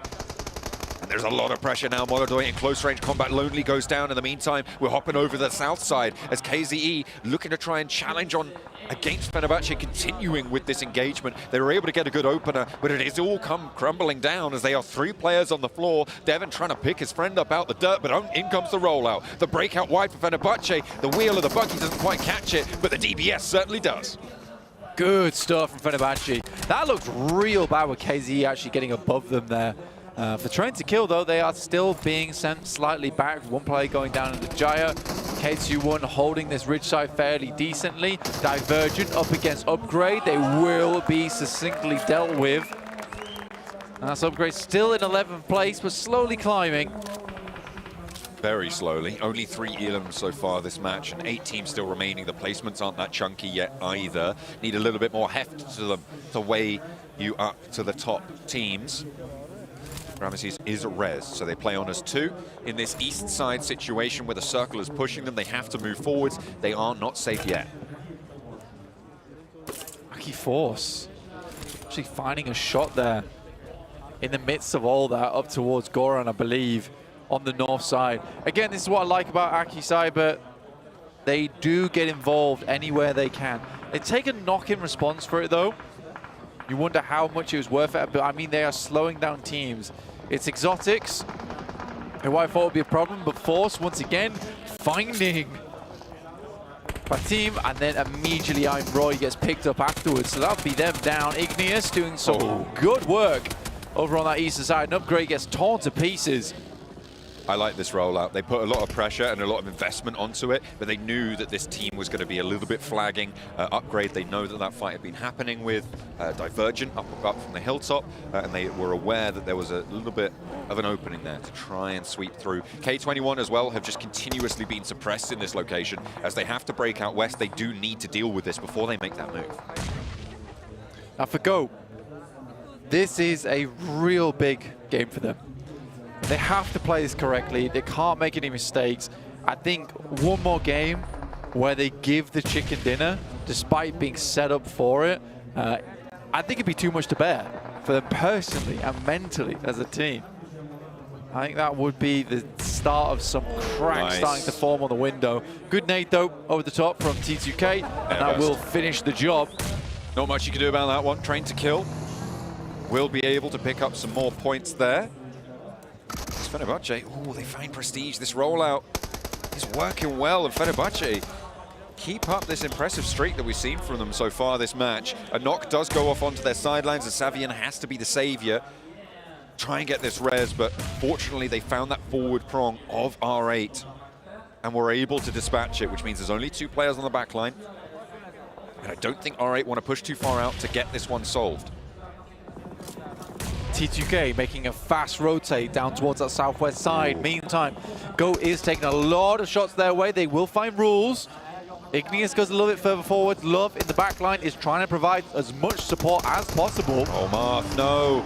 Into the backseat of the buggy and pays the iron price for it. Fortunately, he has a teammate to pick up the pieces here. I didn't think that they were going to try and commit to going as far out as they did for this fight to try and sweep, but there they go, and they win it on the engagement. However, Aki Cyber now going to fill that void that they left behind them for exfiltrating towards the circle. We'll see if they can take them down. In the meantime, 4 teams remain, and R8 are one of them. Is this their time to try and jump up the tables further? Very similar ideas coming through from both Go as well as Aki Cyber, sending Force down that way towards R8. Slowly but surely, teams are getting cut out right now by both these squads of Aki Cyber as well as Go. Ephius gets a little bit too far forward here. Now, you wonder if Aki Cyber is going to put a big emphasis on him instead of R8. If they can get rid of one player from Go who was kind of misaligned himself from the rest of the team, potentially they make their end game so much easier. Luckily for Go, he returns back to the fold. Although Goat do have a Marauder in their midst. A Rogue ready to rupture their game plan in the meantime on the south side. Nasty. All right, getting rolled down, finishing in 4th place for Elims. I mean, it's the best result they've had so far. We'll see if they can keep that momentum going, their upswing potential. But Aki Cyber, they are living on a high right now. I don't know how they've not got rid of Love, honestly. I think you just go for the 3 push have someone sit at the front from Go, watch out for the push coming from Maki side, but you really need to get rid of this guy. Honestly, it is buying a lot of your time up. And the circle again. Little to no profit off the back of it. Luckily for them, the circle does go northwest, which keeps them in conversation for the chicken dinner. But there's 2 loot crates on the eastern side. We've already seen an MG3 from Aki Cyber. You love to see it. But you don't love to see love if you are GOAT quality. He's still got an aid in hand. Got that shotgun. Could be devastating. Spotted on the sidelines. Has to dip back to cover. Ego, no, doesn't need to go in because the rest of the team has it on lock. And finally, love is over. It's ended. No more. It does keep you locked in, though. It's kept them locked in for so long. And now they're in this awkward scenario because you can see here the way the terrain lines up is that you're walking out into open ground. I don't know if GOAT has any vehicles to speak of in this position. If they've hidden some away, fantastic news for them because they'll need them going into this late game. Aki Cyber with 2 loot crates looted. MG3s galore. This should be a win. And the crowd is behind them. That home turf advantage keeps coming back. And I mean, there's that smoke launcher, the M79. That could actually come in pretty useful here. You can step up really quickly and dart those smokes out to GOAT's route out. Yes, the green ghillie as well. Ooh. That is You're diabolical. You never see it. Especially in this terrain too, it's crazy. Anna Groza, like if he pops up out the grass, you're in a real difficult scenario. Again, the thing that GOAT are banking on right now is that the walls are actually quite far towards the center. And it's how long Aki Cyber can play on this plateau. Because they are right towards the edge of the circle here. Much more central for GOAT quality. It's going to be on the smoke play here for Aki Cyber. Unless they get a hard south shift, which we'll find out. It's not going to be there. So now they need to enact a plan. Where do they go? Which direction do they try and roll down? Do they all go at once? Do they leave one player behind? Do they try and smoke off and run through that smoke? All of these options running through the mind right now. Yeah, that's really rough. Smokes will have to be unleashed, you're right. There's nades there as well. They need a wide smoke train. They don't need something that is close. This is a quick play, though. Oh, wow. Again, I just don't think teams can react quick enough to Aki Cyber. They are instantaneous. Luckily, there is a nade that goes through. Zvezda is down. But they paid the price. Let him entry. What on earth just happened? He turns around. There's a spray down from the off angle, and I'm run. Ruins the day. GOAT quality. Set ablaze by a roll down. Zvezda. The entry ticket cost here into the compound, and now Aki Cyber can channel that momentum forwards. Force an admin moving across the open ground, and admin is found. Now back into control. A 2 versus 2. I'm run low on the inside. Pernetti will try and line this one up now, but I'm run still a bulwark for them. Aki Cyber on the inside, and you let him in. It's so difficult to get him out. A 2v2, that's needing to be happened. Baranik does find him. Now it's all up to Imran. And a 1 versus 2. And he will find the first flush. Picking up those points, confirming them. Already 11 elims. The man in the ghillie, the man on the spot. Those stims ticking up, has a first aid, won't pop it. Yes! Immediately turns for the shotgun shell. You cannot be doing that. Not against Unrun, not now. With the Grozer at range, he's got the inside track on the circle. Blanky knows where his opponent is, and he has the nade. Up on high, pin is pulled. Behind the trunk, doesn't connect. The fact that Panatti tried to go and take an off angle and now has set himself up in the worst part of the map is really quite bad. Imran has a statistical advantage as well, facing off with this Grozer. Will pick up the S12K. That's going to be very, very useful close range. Unlike the DBS, you can loose a lot of shells off fairly quickly. Ooh. has got 3 nades in hand. Thinks he's still behind the tree. Ducks out. Imran's position given away now to the back line. The blue zone is pushing in. Blanket closes central, and it is all on GOAT quality to move in more. I think GOAT quality has to be first to face here. He's giving ground. And the fact that Imran was just allowed to wander around the sidelines is crazy. But again, it's still the speed at which that take took place. Also, one thing that we didn't quite cover is the fact that Admin ran up with an M79. He was hitting the windows with those smokes fairly quickly and just isolating sightlines that way. It was a very cool play. Again, the coordination in this squad is just so unbelievably nice to see. Imran has been gathering supplies all this time. He has 5 nades, launching 2 of them forwards. It is so oppressive, and when you compare that to what is on side for GOAT quality, which is zip, zilch, nada, they have really got not much to do. As well as that, all the while, the stims have been popping up, taking up Imran's health bar. He has been healing all this time, and the health advantage is disappearing. Oh, believe in yourself. Oh, no! Believe in yourself, Ron. Same place, same place. Oh no, he has to step up. He knows the route out and immediately gets across. Now it's a ridgeline combat, clean open sightlines between the 2 of them. It is a bit of an even fight at this stage between them. I think Akisaiba still just giving a lot of ground and actually putting themselves towards the edge. He doesn't know where he is. He has no idea. A shotgun shell to the belly is all it's going to take. And down in the grass, GOAT quality, trying to chow down on it, steps up, looks for one, tag for the first, but he's out in the open. Surely he can close it down. Imran with it all to do. Around the side, the M4 swap down, and no! He had it all in the palm of his hand, and in the final moments, GOAT quality snatch it back. Imran, come on, dude. That had to be it. Behind the tree. But a lot more bark than his bite. Sad to see, very sad to see. Great play from the start there, but for Akisaiba again, they were put in the hot seat. The fact that they even went that far in the first place is pretty miraculous. Very well played, but again, I think Imran had all the advantages. All the advantages.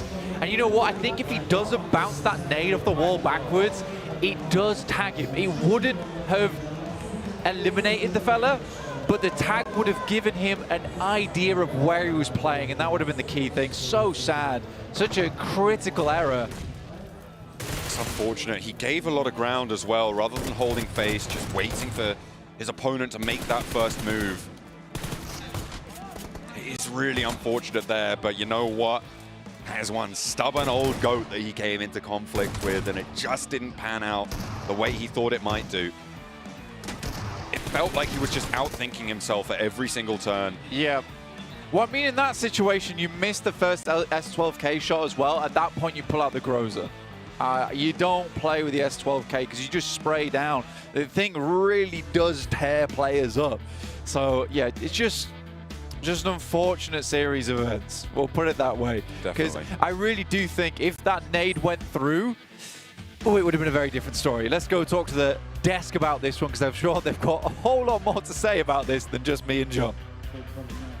Congratulations, GOAT quality. You were able to clutch it up, but oh man, I have to just agree with what John Allen was saying there towards the end. I felt like Imran just kept questioning himself over and over again throughout that final match. I mean, that's because of penalty, right? He was just playing the circle and he was staying as silent as possible, of course, playing around with smokes, which I wasn't a massive fan of the smokes in these final moments of this game, but he was staying hidden. He was trying to make Imran waste his utility because he knows the moment he has no more utility, then it's an even 1v1 fight. So good plays on both sides, a few mistakes on both sides too, but at the end, GOATs are the ones to take home that chicken dinner. And with what you're saying in regards to the smokes, I personally didn't like him. I thought he was giving him a little bit of cover. How did you feel about it, Natira? I'm on the fence about them. I see what you're saying. It did block his own sightlines a lot there. He wasn't seeing, yeah. But at the same time, I kind of do like it that it was completely just giving Ron no information whatsoever. He made a hard job even harder, and it allowed him some freedom to kind of move around as much as he wanted. The only reason why I would say I get why he was using smokes is if he was forcing Imran not only to maybe waste utility because he's denying information, making it hard to know where he exactly is at that point, but maybe he's trying to force him in that shotgun range. Maybe that was the game plan, but he also had a shotgun, which at the end didn't really make too much bigger difference. He just hit the shot first and gets to win to wrap it up. And Max, at one point, Amran actually decided to back up and go to that 2-story building, right? You were wanting him to go upstairs as well and maybe start scouting a little bit? I just wanted him to go upstairs, exactly as you said, to scout, get information, but not to jump off the roof and like do whatever he wants, because at that point you become very predictable. If you have an M4, I think you had a Groza maybe on the receiving end, you're just going to get completely blasted. So scouting, good. Don't give your position away. Then go downstairs and then get very sneaky with it, because the moment you see the opposing player, that final player, that 1 second difference that you have, you see him and he doesn't see you, can make all the difference in these finishes. And the thing is, in a way, I'm kind of happy for Cyber that this happened to them, especially for Amran, that this happened to them during this stage, right? Yes. Because with the way they're performing right now, I mean, they could possibly end up being in the main event, and you want to have those mistakes right now. Yeah, you absolutely do, especially when you've come off of a win in the previous match, right? This is actually the perfect time to have that little setback in a way, because you are able to actually kind of go, yeah, we made a little bit of mistake. Yeah, we could have played this a little bit better, but hey, we won the last game. We're looking really good. We're second place, only by a margin. We should have had that first, but you know what? It's okay, and that's great for their mentality. Yeah, I do like also what Seven was talking about, right? It's good to do these mistakes now at this stage for the prelims, going into the main event. Are you going to see a 4MV allow these kind of like mistakes to pass them? No. Or are they going to capitalize on that to make sure not only do they get the win, they get extra eliminations, and off the back of that, they do get extra placements in the rankings.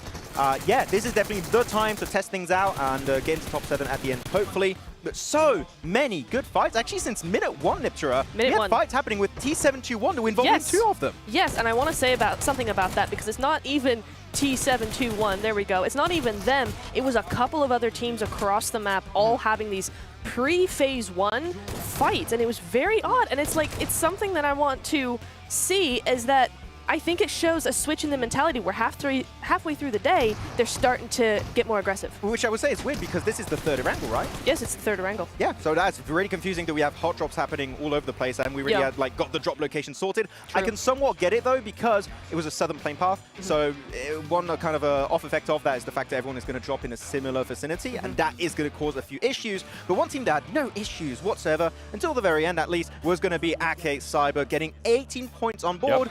Plus Go, it's very top-heavy, just like on the first day of PMGO. It is. I mean, this is the thing that we've been seeing now back-to-back days. One thing that you guys were mentioning with the 7-2-1, the aggression. It's still there. They're keeping track with their name. 8 eliminations, that's what you want to see out of this team. Yeah, I want to see more. I just want to see more out of this team, because yes, I am quite greedy. Yeah, but they're doing so much. I just want to see them continue that. I don't want them to slow down at all today. Maybe that Miramar, the change of map, is going to change something within the team. Maybe they're using these Erangels as their strong maps, but I do feel like they have a little bit more to give for today. You know what? No more Erangels. So Miramar is going to be coming up, and snipers. I'm going to be interested. And you know what? I'm going to throw a little bit of a bold prediction here as a team that I want to see do well on that map is Iker. And looking at them and also like scrim results, etc., Miramar usually not that bad a map, especially in their qualifiers is where the results would go in. If there's a point for them, do you want to see them initiate a comeback? I would think that battleground would be the important one. Okay, Max. I thought you were about to predict something crazier there, so I had the tape ready. Okay, I have tape ready, chat, for everybody currently watching. If he tries to predict any team, don't worry. We got We're going to make sure he doesn't curse anybody. Sorry, Nepali fans. I'm sorry. One thing you guys did notice, though, during the match was something that happened in the map. You know what? Let's just jump into that and let's take a review of it. Yeah, actually, one really strong play from a team that really wasn't involved in that final fight. It wasn't Go Team. It wasn't also the side of Cyber. We are going to be focusing heavily on Train to Kill, T2K. Yes. And actually, if you see on this current circle, there's one spot outside of Sunken City where Go currently are, which is extremely valuable, and that spot is going to be right here.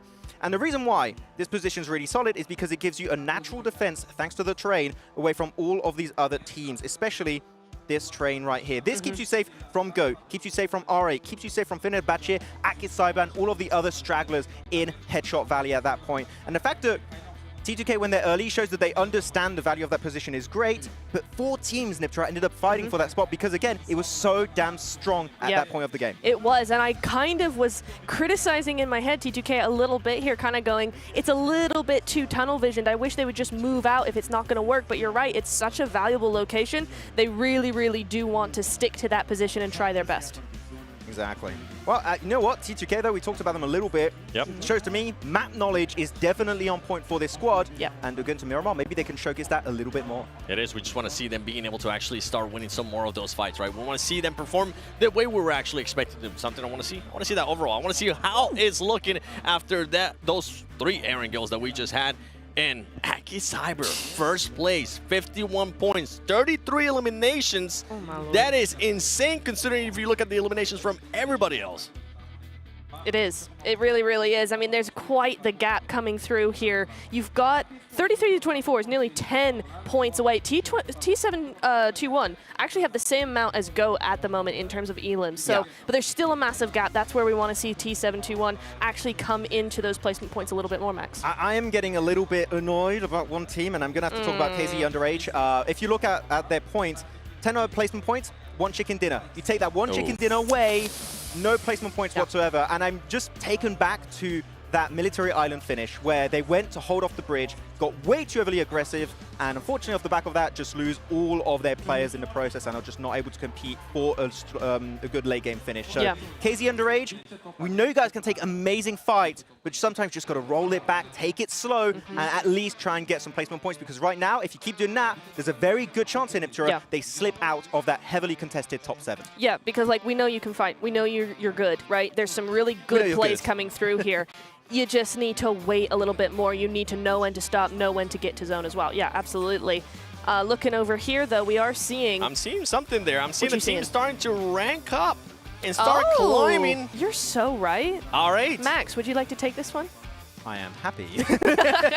no, I'm very, very excited for RA. Yeah. I think that there have been some adjustments happening. I do believe there's been an interview, no spoiler, does happen with Stars. We'll get a little bit of insight later on down when Barney does get around to it, but I think that this is a team that we expected to be able to come back from, right? They had a really, really tough start of the day.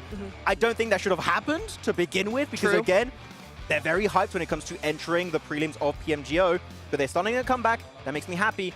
But it needs to continue until the rest of these matches. That's the main one. It needs to continue. We need to start seeing consistency. These teams are not going to have that many matches left. We're already halfway past the point. We passed the point in regards to day 1. We're getting closer and closer to what's going to be happening here, and who's going to end up going to the main event, because I'm getting excited as we keep getting closer and closer to that main event. But don't forget that BYD is the #1 NEV producer in the world. As part of the PUBG Mobile Global Open, BYD is proud to be the event sponsor. Learn more about BYD models and flexible financing options at the BYD booth during the event, or visit bydauto.com.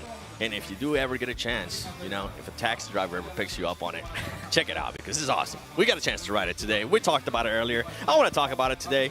I want to talk about it again, actually, because it was actually a really nice ride. It was nice, actually. Skinning game. Oh, I would do like that. I would buy. Spoiler alert. Oh. Wait, spoiler Spoilers? something we don't? Hey, tell us more. It's going to be a headline. You got to believe it. You said it. It's going to become a headline. Yeah, I'll get that skin. I'll get it. Take my money. I mean, you do try to get all the skins that come out. Yeah, you've got Which the one do you F1, have? man. Yeah, I try and get some supercars, but this would be one I'm investing. Maybe you just need a Stonks. NG3 skin. We'll have to wait and see, but don't forget, we do have 2 more matches left after this break.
Welcome back to the PMGO 2025 from Uzbekistan. And it looks like my analyst got switched to just the Infinix GT20 Pro. It does deliver pro-level speed. Not only that, precision and seamless gameplay, giving the ultimate edge to the players. This is the official gaming phone, built to outplay the rest. Okay, you guys may get up now. And you know what? Actually, they're supposed to be here. I don't even think we're supposed to touch them. So, Max, you already have one. You can watch me in vertical stream too, guys. This is... Ah! There you go. There you go. Muppets, reach out. But since you're talking about the vertical stream, don't forget that you can actually watch the vertical streams on TikTok and on PUBG Mobile Esports. And on top of that, while you're watching that, if you really want to be analytical and you want to get some extra stuff, we do have that mad feed available, which we've been enjoying, and we actually been using it after the day. Yeah, it's great. VOD review, if you are maybe an up-and-coming professional player, you want to get in PMGO 2026, you know what? Check out the map feed. Is going to be very helpful with all the stats, all the numbers thrown your way. And it's pretty cool. It is. Someone would say. Yeah. It's pretty cool. I like so it. far, we are on the PMGO 2025. So let's take a look at so far. We do have 2 matches left going into Miramar. As we go into Miramar, Neptura, I'm going to put you on the spot. Who are you predicting to win the first game?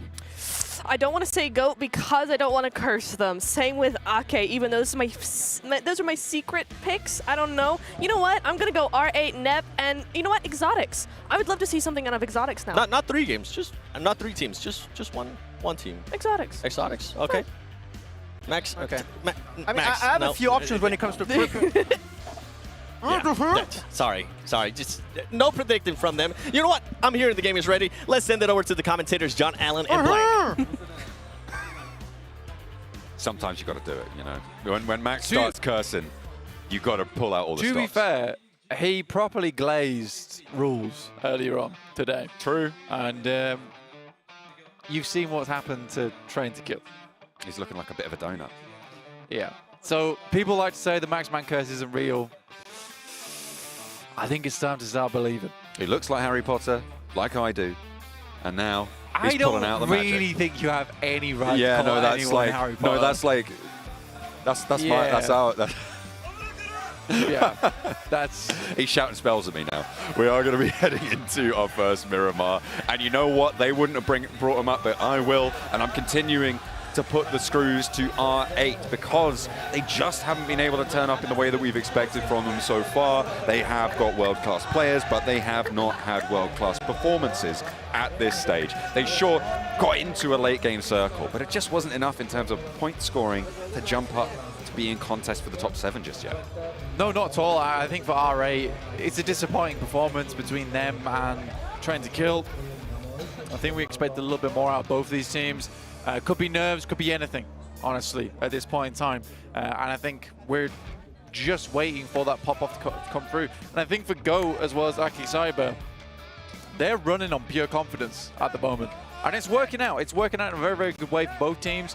I think Aki Cyber definitely takes it a little bit for me. I'm Ron. I think he's more of a supportive player at the end of the day anyway, to admin as well as Force. So I can't blame him too much. But again, that clutch up, it should have been his, right? As the S12K, the ghillie suit, the level 3s, the Groza versus a Pom. Come on. Yeah, you got all the opportunity in the world there. The only one who can trip you up is yourself. Can't be stumbling at that sort of hurdle. Miramar, getting into it, is our next hurdle. It has been causing us difficulties, you know, actually getting into the plane. Yeah, you know what? Double check the boarding passes. Has to be done. But yeah, it looks like the players are getting ready. You know, phones are in hands. That's always a promising sign. But we're heading over towards our first Miramar of the day. We'll have 2. We do have some significant support for Upgrade in the crowd, and Upgrade needs it. Upgrade needs it. They definitely do. One of the only, actually, I think the only team from Uzbekistan who has not made it into the top 7 just yet, and looking to try and jump on up there. I think we're going to have potentially some things chop and change over the next few matches, but we'll have to wait and see because Miramar is indeed locked and loaded. We are heading into match number 5 here of the prelims for the 2025 PMGO the plane path from Partona to Torre Ahumada.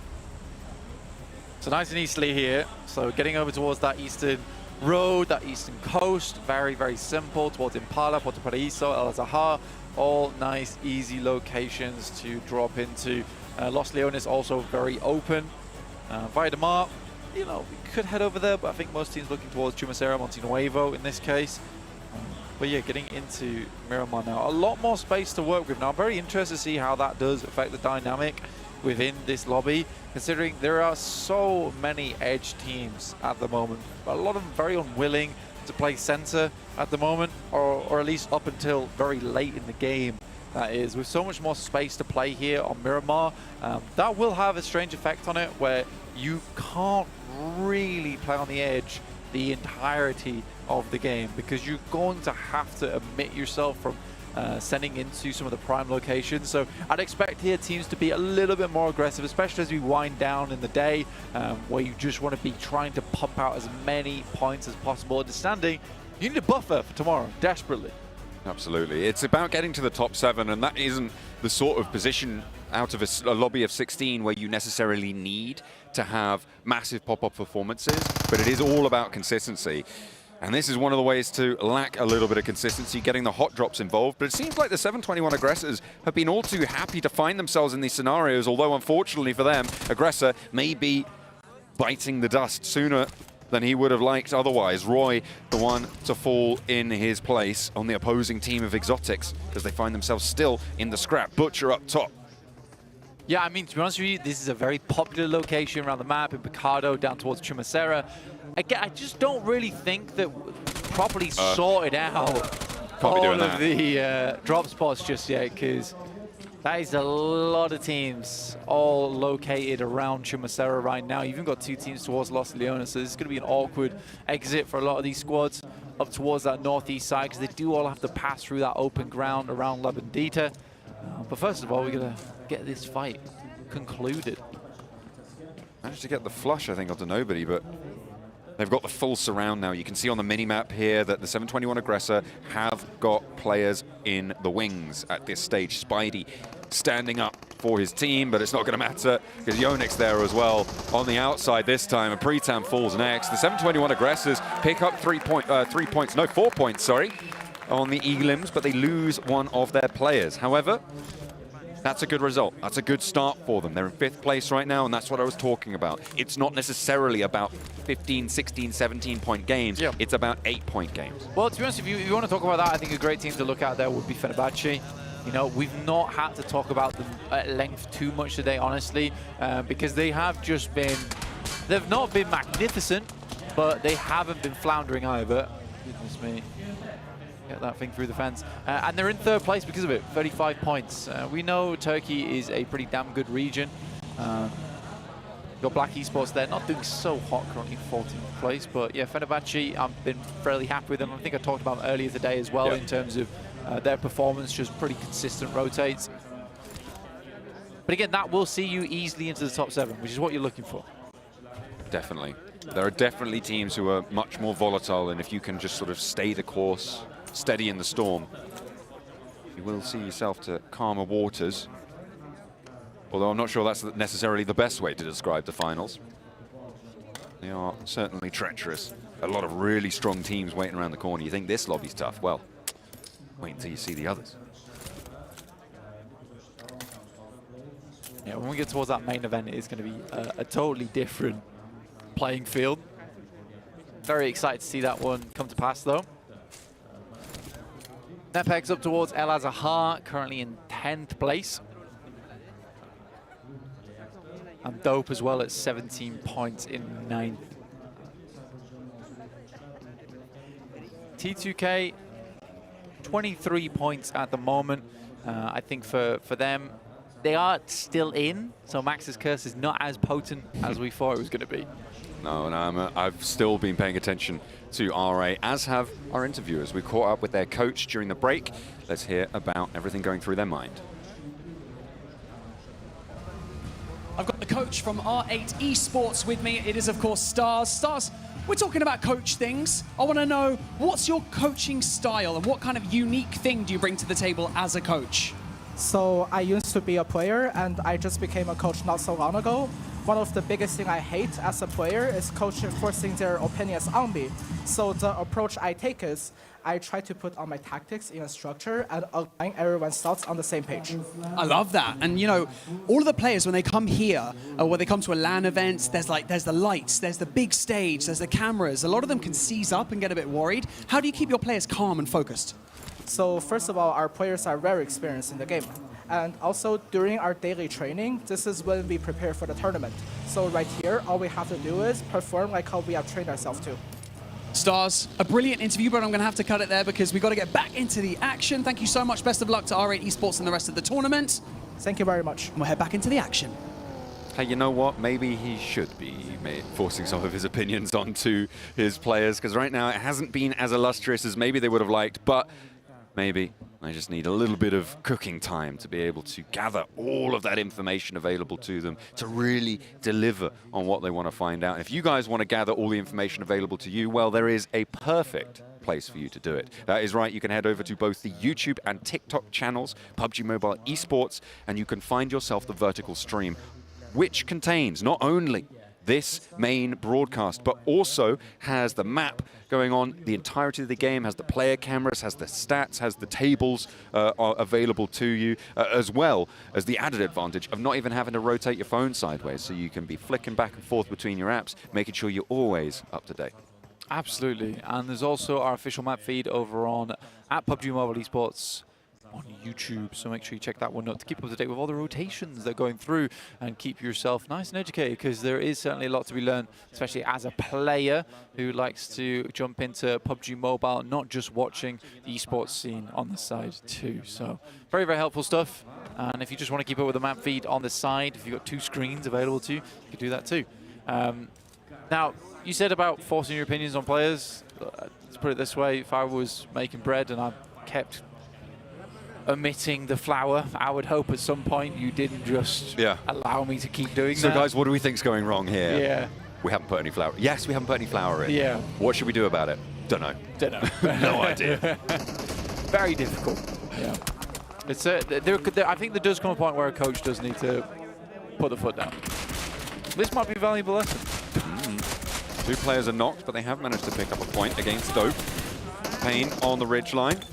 2 players knocked. SK-Ton a little bit more resible right now. Prestige and Marth into the fight with Dope, who currently do have 3 players all up and alive, but they're not all on location. They're not on site just yet. You can see them off in the distance, a little bit slower to it. Payne rolling forwards into this fight, looking for the flush. Will actually be able to take it down with the front bumper. The swap into the passenger seat, we've seen this time and time again go awry, and it will be no different now. However, R8 do fully lose their 2 players in the process. Yeah, I'm not entirely sure how that worked out for R8, honestly. But they do get away with 2 of their players, which is better than none. 2 eliminations to show for it. Dope in a very similar situation. The circle pops hard northwest away from those dastardly islands out to the east side. Blank, not going to be going there this time around. So we're back over towards San Martin, towards Graveyard, that truck stop area as well, north of La Bandita. A lot of difficult terrain to try and navigate your way up, especially on that western edge, where teams like Black Esports are going to have to look. Maybe where Dope are going to be forced to play in, but on the edge of it is that R8 position. Shots coming through from Action. That's pretty far away for Nyx to be going for that one. Upgrade currently hunkered down off in the distance. Yeah, again, we've seen circles end around here already in the qualifiers. It's a difficult spot to play, very, very open. Luckily, this time it's a little bit further east of San Martin, so you don't have that valley that sits through Graveyard, which is in a really awkward area to play. Instead, we're heading further over towards Truck Stop, so there is undulations in the geometry of the map here where you can play within those trenches, which is really, really nice. And there's still steep Truck Stop as well as Minas. Nade over the top from Domain does tag a little bit of damage onto Master. Trying to convert with a second. Again, a little bit of damage. More and more pressure added as Nepex moving past. Minus Generalis looking for the roll down. doesn't really know how to handle that one, and it will be a nice clean pickup for them. They should be able to find a second point as well. It's just down and bleeding out over the ridgeline from them. And no way that you see a pickup coming through from K21 in this scenario. Yeah, NXP, pretty good spot for themselves. Taking that shot over towards K21. That does work out. Again, I think NEPX just doing slightly better for themselves overall. It has been a slow improvement over the day. You'd rather slow improvement than no improvement, though. Yeah, which is kind of what we're seeing from Action Esports, sadly.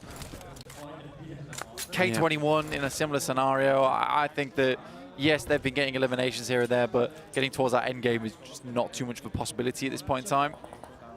It's going to be very tricky, especially given like how central they are as well, because they've got so many teams that surround them. That Labandita crater forces teams either to the east or to their west, so maybe a little bit of a respite there, but it's really not looking too strong for them as we get a little vision on Aki Cyber. Current lobby leaders facing up against Action. Current lobby losers as Force goes down first, and it's Gigante to be able to find the opener. Zvezda wants to spray down out into the open, doesn't connect onto two. Force is in a reservoir position, but Imran charging on in with the pump action. Up to the staircase, doesn't take the damage in response. Up top, it's Admin trying to rule the lobby here. Nade out through the window, takes his enemy low, drops him down with a pump action. 1-2 punch from the two teams. One up, one low, into the vehicle, trying to hide from danger, and actually survives for a little bit longer than maybe he thought he would. But Admin with another nade now, looking to try and put the pressure on. They should see him there, just looking for the flush instead. Admin now looking for another nade over the top, and it is a possibility for him to get this one. It's pretty on target, honestly. Very nicely done, and finds the shot mid-air. Gigante into the corner, looking for the heal. Admin as well. Nick with the cook on the nade. Should know that the drop down occurred. And into the building with the pump action. Admin is a madman. And he's on a tear. Zvezda in for the res. And they're looking to keep it all together. Last player now alive for Action. And straight in through the window. Admin. Is there anything he can't do? A 1v4 practically coming through from Admin there. Keeping the team alive. Yeah, Force goes down, but there was an instantaneous reaction with the smokes. They delayed that fight out as long as possible. I will say Imran was having some horrible flashbacks in terms of shotgun shenanigans. Luckily holds his own for long enough. Quick switch into the party bus as well. Does work out. Great outplay, though, coming through from Admin, as per. Getting the flush mid-air was kind of just styling on them at that point. It's pretty mean, I would say, all things considered. It's not a fun time to be on the receiving end of that one, but you know what? Action kind of used to it at this stage with only 5 points on the tournament so far. And yeah, we definitely need a replay. This is that first nade. He actually secured the flush, spotted that other player off in the back line. I'm surprised that Lennox didn't see this in response, see that nade come through the window. He was completely unaware that that was happening. And that was that drop down. Why didn't Gigante know that there was anyone there? It feels like they're not talking to each other on Action. Yeah, I mean, that is a literal 1v4, though. Kinda, yeah. But we have to put that in perspective. It was the slowest 1v4 I've seen in a while. Let's see what more they can do here on the south side, because I think Fenerbahce have just rolled into town near them. That Labandita crater being traversed right now by Zvezda. And Fenerbahce have taken a knock. They're going to want to invest the time to get this res, but is that going to come back to bite them? Goodness me. Aki Cyber now up to 7 points. 6 eliminations on the game. They are just trying to send it through, desperately not wanting to lose those tires on the buggy. Ooh. The back right one does get spun out, but by that time they're already in on the south side of Minas Generalis. Awkward spot to be in. And we're going to stay over towards truck stop. Okay. All right.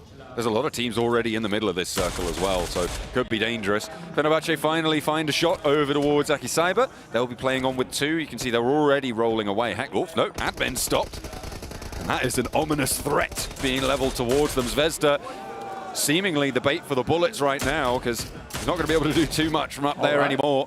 Flushed away, and Fenerbahce doing work here. 1 versus 4, question mark, for Admin? I'm going to do it twice in a row. It'd be awesome. Currently down hidden. I'm not sure Fenerbahce actually have info on this spot. Last player alive, though. 6 eliminations is good. If you can get the flush on that player, it'd be fantastic. Oh, we've seen him. Seen him. He knows. Dead to rights. Needs to be confident in this headshot. A little step to the left and it's immediately broadside. Spray? No, not going to pull the trigger. I mean, fair play to him because it's an iffy scenario there because he could just peek his head back around the corner. I'm not sure if he's rocking a level 3 there either, which would have made that even more difficult. But this is a perfect time to go for it. Yeah, you have to. You have to, but Merciless with the fancy feet gives his teammates time to respond, and nobody was quick on the swivel. Able to take care of him. Admin finally out of the lobby. 6 elims on the game. Not a bust, but still could have been better on that engagement. Yeah, fancy footwork kind of saves him there because I think Admin in that situation does have a clear plan. You know, you take down the first guy, you rotate round the front of the rock, and you just take the full face fire with nobody across in the distance. Yeah, you isolate those fights. Try and challenge in the best possible odds. Nepex with a chance towards Upgrade, who are looking to upgrade their gameplay here. They're not really having the success that they would want. There is a knock in the back lines getting rezzed on up, and you can see Ramses in that forefront as well, crawling towards what seems to be his inevitable demise here. Yeah, it's what we call a downgrade. Side grade? No, okay. Because they're definitely much lower than they were in the qualifiers. This is not ideal for them. Another knock and another flush coming through from Rex. They're going to rain over this position. Domain has 2 players rolling up on him, and they're struggling to find the shots, and he's landing his. They jump around the side, and it's still not connecting. Nobody's connecting, it seems, though, because there goes the final shot to the flush, and only Ruzan survives. But he will be able to res Buzz here, has got a little bit of cover. However, in the sidelines, the rest of Nepex ready to roll. 2 players still up and alive, and they come and will finish off the malevolent shrine that just occurred earlier coming through from Domain. Not quite able to finish off both players, but definitely did enough damage. Nepex will be happy with an 8 elimination game. Pretty gargantuan one coming through here for Nepex, and much needed. Up to 7th place now, so they will have made it in. Both Nepali teams locked neck and neck right now. Next circle soon to close on N. We'll figure out where we're going. Who's going to have the advantage? In the center of the circle, we're seeing Trained to Kill on that north edge of the high ground that sits in the middle, and it does go slap bang on top of it again. Right now, R8 as well have presence there. And in their corner, it's actually pretty difficult to get towards them, given the presence on the north side from Trained to Kill. Yeah, I mean, for Minister Analyst, you got that tiered area around the front, getting over towards the buildings. I think there's plenty of places to hide and stay. I think most teams just kind of want to stay out there just the time being. Black Esports, on the other hand, on the western side, they're just going to move straight in. They know there's an opportunity to go for some buildings, so they'll just take that one up. For R8, though, you're right, they're pretty safe, sightlines-wise at least. Black Esports have been spotted there on the roll-up by Trained to Kill. As we get a look at the lay of the land, you can see R8 atop the hill in the distance there, as Nepex closing down on the final player from K21. I don't know if they're aware of his presence. Yep, they certainly are now. And Rex able to add up another to their tally. 9 elims now blank, and they are in to 7th place. Yeah, dropping T2K down. I think for T2K, they're starting what they've got that rivalry between both teams at the moment. I think they'd like both of them to go through to the main event, though, alongside with the Uzbekistan Massive at the top. Aki Cyber, the 721, as well as Divergent. Oh no, Fenerbahce. They find the remnants of Nepex, and they will put them down.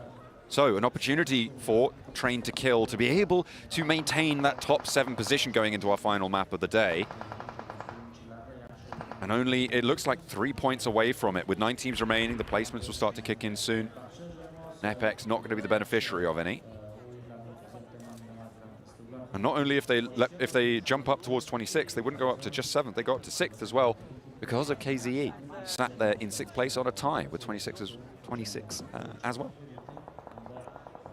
That's correct. Hell yeah. For Nepex, though, I mean, 9 elimination games, really nice. I think they're very happy with it. No placement points, sadly, as you don't tally up over 9 plates here. Fenerbahce out in the open, and Mambe very happy to pick up that elimination. She should get with that tag. Yeah, there it goes. Oh, was that stolen away? I think that might have been. Oh no, it was his. It was his. It did go his way, and he can get Baby Tang back on up.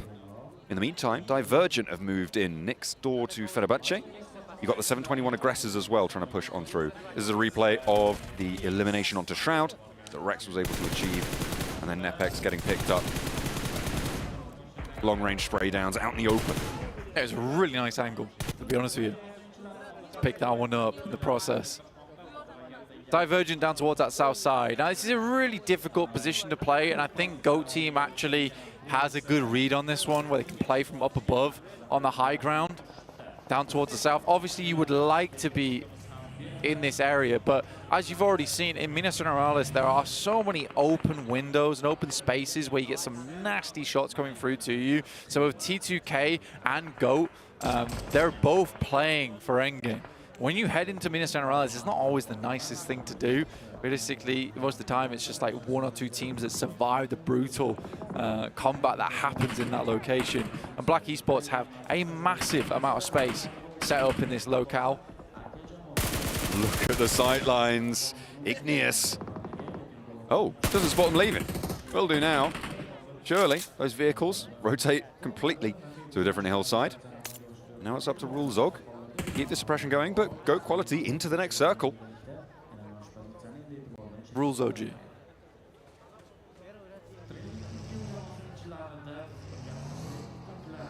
Yep.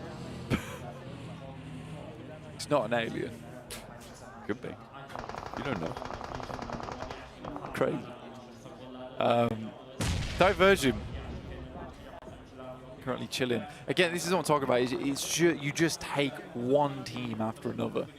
It's so easy to leapfrog in this location, which is why any team like T2K as well as GOAT, realistically, these locations can only be held by 4-man teams anyway, because you need a lot of sight lines around there to find advantage.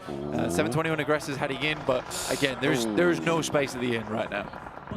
Immediately, the door shut right in their face. Spidey the next to fall as well. And the 721 aggressors denied any room here on the staggered hillsides here to push in towards these areas, towards the north. Black Esports managing to maintain their hold on the south side with all 4 of their players alive is great news. Divergent nice spotted shot out by Dope, who are on 7 elims. Blank, there's another team that could actually jump into the top 7 here. Yeah, it was a really, really nice shot coming through from Mambe, and then this one followed up there by Baby Tang with the Mini 14 suppressed. Oh, jump shot. That's in the building. Oh, that's at his feet. Run away.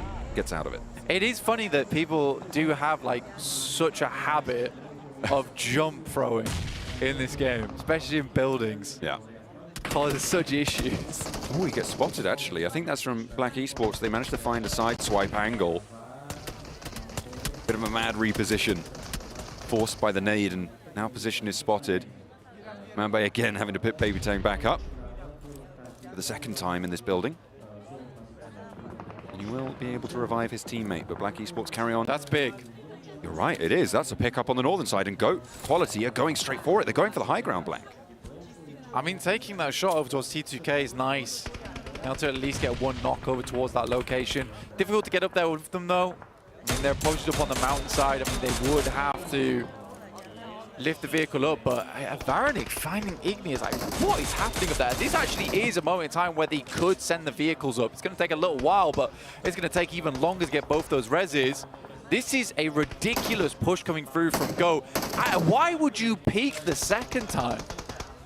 I mean, they're pushing up. They're pushing all the way on in. They had that forward position, and Ikerd are dealing with the off angle as well. You've got Love there, sure, for Train to Kill, but he can't have an impact with Ikerd sat where they are. It's going to be so much harder for him to have an impact. He doesn't have the freedom to do what he wants to do what he's been put there for. And now, Train to Kill, losing a player. GOAT can get ahead. Yeah, I mean, honestly, when you lose a player like that, it's a case of one player stands by with a nade to throw on the vehicle and the other tucks in and goes for the res. You don't peek in that situation because as soon as you have 2 knocks up there, you open up a scenario where no one can hold guard as a team starts to move up over on the cliffside using vehicles. So, yeah, big misplay from T2K. Dope up to 7 elims, 24 points. They will get some placements out of this match. The question is how much. Mambe trapped in the corner. Finally has his teammate taken away from him. Black Esports still putting the pressure on, but Aussie can't quite stand up to the return fire from Mambe. Stage 7, this zone hurts and can't quite make the dash. Lord Cedric cuts across, actually has the backup from the rest of the team. They are still playing as 4, and this res is possible. I think he's coming in too fast. I don't think he can pick his teammate. We'll see. Maybe he can grab it. Oh no, it's not coming in fast enough at all. So yeah, they do pick that one up. Nice. Very nicely done. Love is down on an island on the eastern side. So things go from bad to worse here for T2K. What should have been such a simple game for them as well has turned real sour, real quick. And this was a big, this was a huge chance for T2K. We even duct taped Max's mouth and they still managed to find a way. I know. Well, Love gets caught on the cross, tries to drop down, crawl over to his teammates. The only way he was going to survive, but they were not allowed to do that. They were denied entry, so playing on as 2, and now GOAT quality on that northern side, the major force there. Black Esports in response on that south, also a force to be reckoned with. And Icurd may be an outside chance here if they can get rid of the 2 players remaining from R8. Again, that is a rough circle for Black Esports. The fact that he even keeps that hilltop in for GOAT is really important for them, especially in stage 8, because it will force Black Esports out into the open. And GOAT can move forwards and at least leave a backstop up there for the time being. Again, this also forces T2K to take a fight with him. Overall, GOAT's been impressive today, as has been Ake Cyber. Great to see. It was a good nade out the door, but Marth eats one in response, and R8 proved to be little resistance to Icurd on the eastern side. Now, they are one of the 3 teams with 4 players alive, trained to kill, up on their high ground, up on their throne, but isolated as 2. The only team without all 4 alive. Black Esports now need to start moving over the top. T2K can peek over towards GOAT. They are playing as 2, but they do have a setup there specifically for that scenario. But Varanik and his teammate in this location do need to be a little bit careful with how they deal with Icurd now, as well as Black Esports. But again, likely both these teams will be taking shots at one another anyway. We'll see how long they can stay up there. This stage closes to the middle blank, so they can stay up until the next circle starts to shift, at which point they will have to drop down. The focus will be on GOAT. Okay, they're first of all isolating that vehicle. They are not wanting anyone to play on that. As they drop down, they want to try and cause chaos and separate the 2 positions for GOAT quality. And it's wise. I think they're going to be looking for that drop down now because the zone is shifting. In the meantime, Black Esports marching their way forwards. Shots maybe towards the high ground, and actually damage done to GOAT quality down the hill. That 2-player position up the top.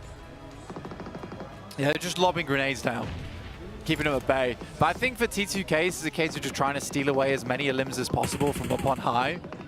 I don't really think they can drop down. Good shot from Lord Cedric, but Ephius immediately counters. What that does is actually cause chaos towards the low ground. It forces GOAT quality to choose fight or go for the res. That means that T2K may have the opportunity to drop down now as they have to go headlong into the fight, and Ephius is down. Both players fall in response, and T2K are chiming into that 4th position, already finding these knocks from the high ground. They might be able to find something, and that's what they were looking for. Now it's just one player moving. No, it's both of them. They both stayed alive there. Icurd sweeping across in the meantime as well as 4, and they are now the major force in this circle. That is mad that T2K is able to overlap. Go. Goodness me. I did not see that one coming. Again, now they've got to make their way down the hillside or fight this out to the bitter end. Long nade up to the high ground from iCurd, but doesn't quite go the distance. Dropping down now, making it behind the second smoke. iCurd from the backlines, not controlling it, but he's spotted, and on the low ground will be picked up with the auto shotty. But in the meantime, Black Esports swelling across the low ground. T2K are out, but iCurd have lost one. A 2v1, a 1v3 now for Lord Cedric into the backlines. Low HP on the side, but it is not going to be enough cover for him. And it is iCurd to close down Miramar. You know, from an early rotate in towards Minas Generalis, pretty impressive stuff there coming through from iCurd. They waited till the turn, essentially, to play this one in. For Black Esports, also commendable game from them. They were taking a lot of very interesting shots, but from Go as well as T2K, some blunders on both sides, I'd say, on that situation. I think that you either focus over towards Black Esports or fully focus towards the drop down coming from T2K and then ramp as a four-man and try and isolate that fight with Black Esports before iCurd starts to push out. It's a hard decision to make in the moment though, and I actually really don't blame them for going for the 2-2 split in the moment. There's just so much to be thinking about. It is a really chaotic situation to be in. I mean, that high ground from T2K, it felt like they were really just saying, you know what, we're not going to win this one. We're just going to try and hold on to this. But then that knock that GOAT were able to find towards them earlier, that isolation of Love on one of their plateaus as well, it really just didn't play well for them. Maybe they could have readjusted to be 2-2 rather than 3-1, but even then, I don't know if that would have played any better for them. The 3-1 was fine. It's the fact that they double peaked after one player got knocked on the high ground. Because you can see here, the only way that Go gets up here is if there's two knocks going on the top side, someone has to res at that point so they can get the vehicles to climb up the cliff face. So yeah, it was a big misplay from T2K. I think that if they just held as soon as they got that first knockover towards them, went for the res, that's what you want to see from T2K instead of going for the second peak. It was just greedy. It was just greedy.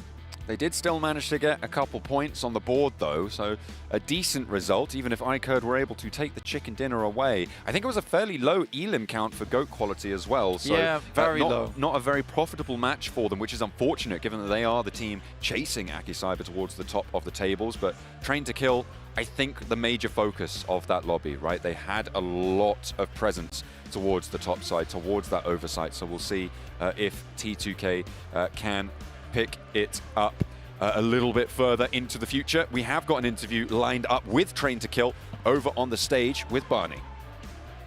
Welcome back to the main stage where I've got Rules with me from T2K. What an interesting match. I really wanted to get a chance to have a conversation with you about that because early on in that one, you guys claimed a mountaintop, and once you get up there, you really can't get off. So you have to go up there with the resources and the loot that you already have and try to survive as long as you can. Did you have a good amount of resources, or did you just plan on getting up there and staying there till late game?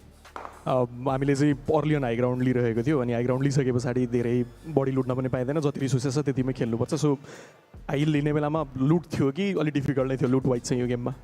हामीसँग चाहिँ लुट अलि difficult नै थियो भनौँ न. अब छिटो लुटेर डाँडा च्यापौँ किनकि रोटेसनहरू कट अफ गर्न सकिन्छ कि भनेको, बट जोन त्यहीँको त्यहीँ इन भएको कारणले चाहिँ हामीलाई अलि प्रेसर पऱ्यो भनौँ. We took the hill early on because we thought that if the zone ships away, then we could be able to cut off the rotations, so that it did not give us much time to loot. So we were struggling through the resources, and then once the zone started coming into us, the same hill, it became pretty difficult because that was not in our plan.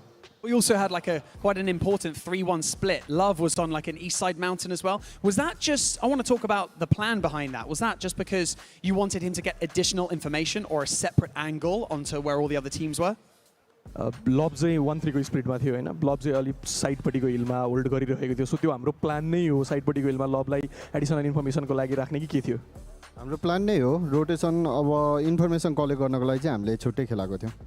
That's under our plan because in such zone we try and keep one player in that hill as well because we get additional info from there as well. Okay, so it was mainly for the information. Rules, thank you so much for joining me in this post-match interview. I really, really appreciate it. You guys are doing so well. Let's hope C2K can make their way into the main event. But for now, we're going to head back to the Analyst to continue day 1 of the prelims. Great information there from T2K, especially from Rules. I mean, what else do you want to know about that, right? One thing, though, that I am intrigued, that I want to know, Max, and that you kind of pointed out for me was they decided not to fight that much, especially when they got to the top. Yeah, resource management, man. That is just all that was really of the essence in that game for them. Just making sure they don't take shots too early, because otherwise, if you have to take a fight, you're just not going to have the bullets, maybe the resources, and especially not the utility, which is really good to nade people downwards on a cliff side to get those eliminations. But even then, they sure had a like, good early game rotation here in Iptura, but then one thing happened, and that was GOAT quality, which was not a good thing. No, it really wasn't. I mean, it was good for GOAT. It just wasn't that good for T2K, exactly. right? They got that knock, and then were able to really push over and kind of limit T2K completely there. And it really comes down to this fine line of, even if T2K have that position and they're like, we're not going to do a thing until late game, it's really, really difficult to keep your momentum going when you put yourselves in a position like that, right? So for them, it's one of those things where you have this thing of you're losing that momentum, and so you're not actually ready to take those pushes and take those fights when that aggression comes towards you. And it's something that's happened already that we have seen, right? Especially today. I can't remember the top of my mind. Do you remember? Yes, I remember. It was Divergent and Underage as well, wasn't it? It was those two. It was the 1v3 in game number 2. The exact same thing happened. You had this thing of they were fine, Divergent were chill, but they were too chill. And then once that other team comes up, it's like, oh, actually we're not prepared. We're not mentally prepared for this, and you end up losing. We've seen it over and over again in the past, Max. Yeah, not it a great trend. Way too much. Yeah, it's just you gotta have that click moment where it's just like, okay, stop messing around. Let's start getting into the action here, and hopefully get more points on board, more eliminations, more placement points. I don't really care. Just get one of the two. Them, yeah. If possible, both of them. That'll be even better. But so it's not going to be happening every single time as you go through some of the replays. And really, Blank is becoming a giga fan of admin. Like, yeah. He just keeps giving him content after content every single fight, I have the impression. And really grows at admin, 2 players that now are, in my eyes, the most impressive players in Uzbekistan. And if they can keep living up to that kind of legacy they've set so far, man, going into the main event, they can do that again. That would be even more impressive. Absolutely. No, I think we're going to be seeing them a lot more regularly on the global stage for sure. If this is how they hold their own against teams in increasing difficulty as we get a little bit more global and more global, certainly in the main stage, we'll have to wait and see. But for now, it's looking very promising for them, Max. Yeah, exactly. I mean, I think just to give a comparison is Shifu. This guy was playing in PMGO EU back in the day, and it was like, this guy, this individual is going to get picked up by a big team. And now he's like joined what Dagestan 77 X Godlike. So like, you know, these names, you might see them in the future, maybe even in PMWC, PMGC, it doesn't matter. I'm sure we'll see them in future events, but like, bring it back. Still good games. Looking at the leaderboards here, 17 points for iKurd that actually had some really interesting rotations I have to mention here, which was their Eastern rotates. They were playing pretty passive here in Iptura, not getting involved in too many fights because they knew that Minas Generalis was going to be a hot commodity. Everyone was going to send it over. They're like, we know exactly how the lobby is going to respond to this circle, to this scenario that was being gifted to them. What's going to be happening here? We play it chill. When everyone's already engaged and push inside the circle, when everyone is wounded, there's 2 out of 4 players, and that is when you swarm the compound. Absolutely, and I love how they played that mid to late game before that push as well, right? Great big splits, a nice 2-2, just to get that control over the zone, that informational control, so they knew the next step as soon as possible. I mean, for iKurd, I got to give him props. 17 points. This is a team that definitely needs those points as we're getting here towards the end of day 1. And boy, do they make a jump up. As you can see them there in 7th place. But we're still seeing an issue, which is you got that one banger game, okay? I talked about KZ Max, Underage. they just got the win. Give them some props. I want to be negative today. No, realistically, it's cool to see they can get that pop-off performance. It's like, I just need a little bit more, right? I know that it's easier said than done when we're out here on the desk. We're not playing, but I do still want to see a little bit more consistency, and that would allow them to stay in top 7 and be pretty safe going in tomorrow. And if we're being picky here in regards to placement points, I'm going to be looking at one team that's going to stand out massively, and I don't know if you're seeing it as well, Natura. It's 7-2-1 aggressors. Yes. They're getting those eliminations. Those placement points aren't there. What placement points? What placement points? Literally. It's like literally less than 5 points. 4 points on the board compared to 30. That's pretty impressive.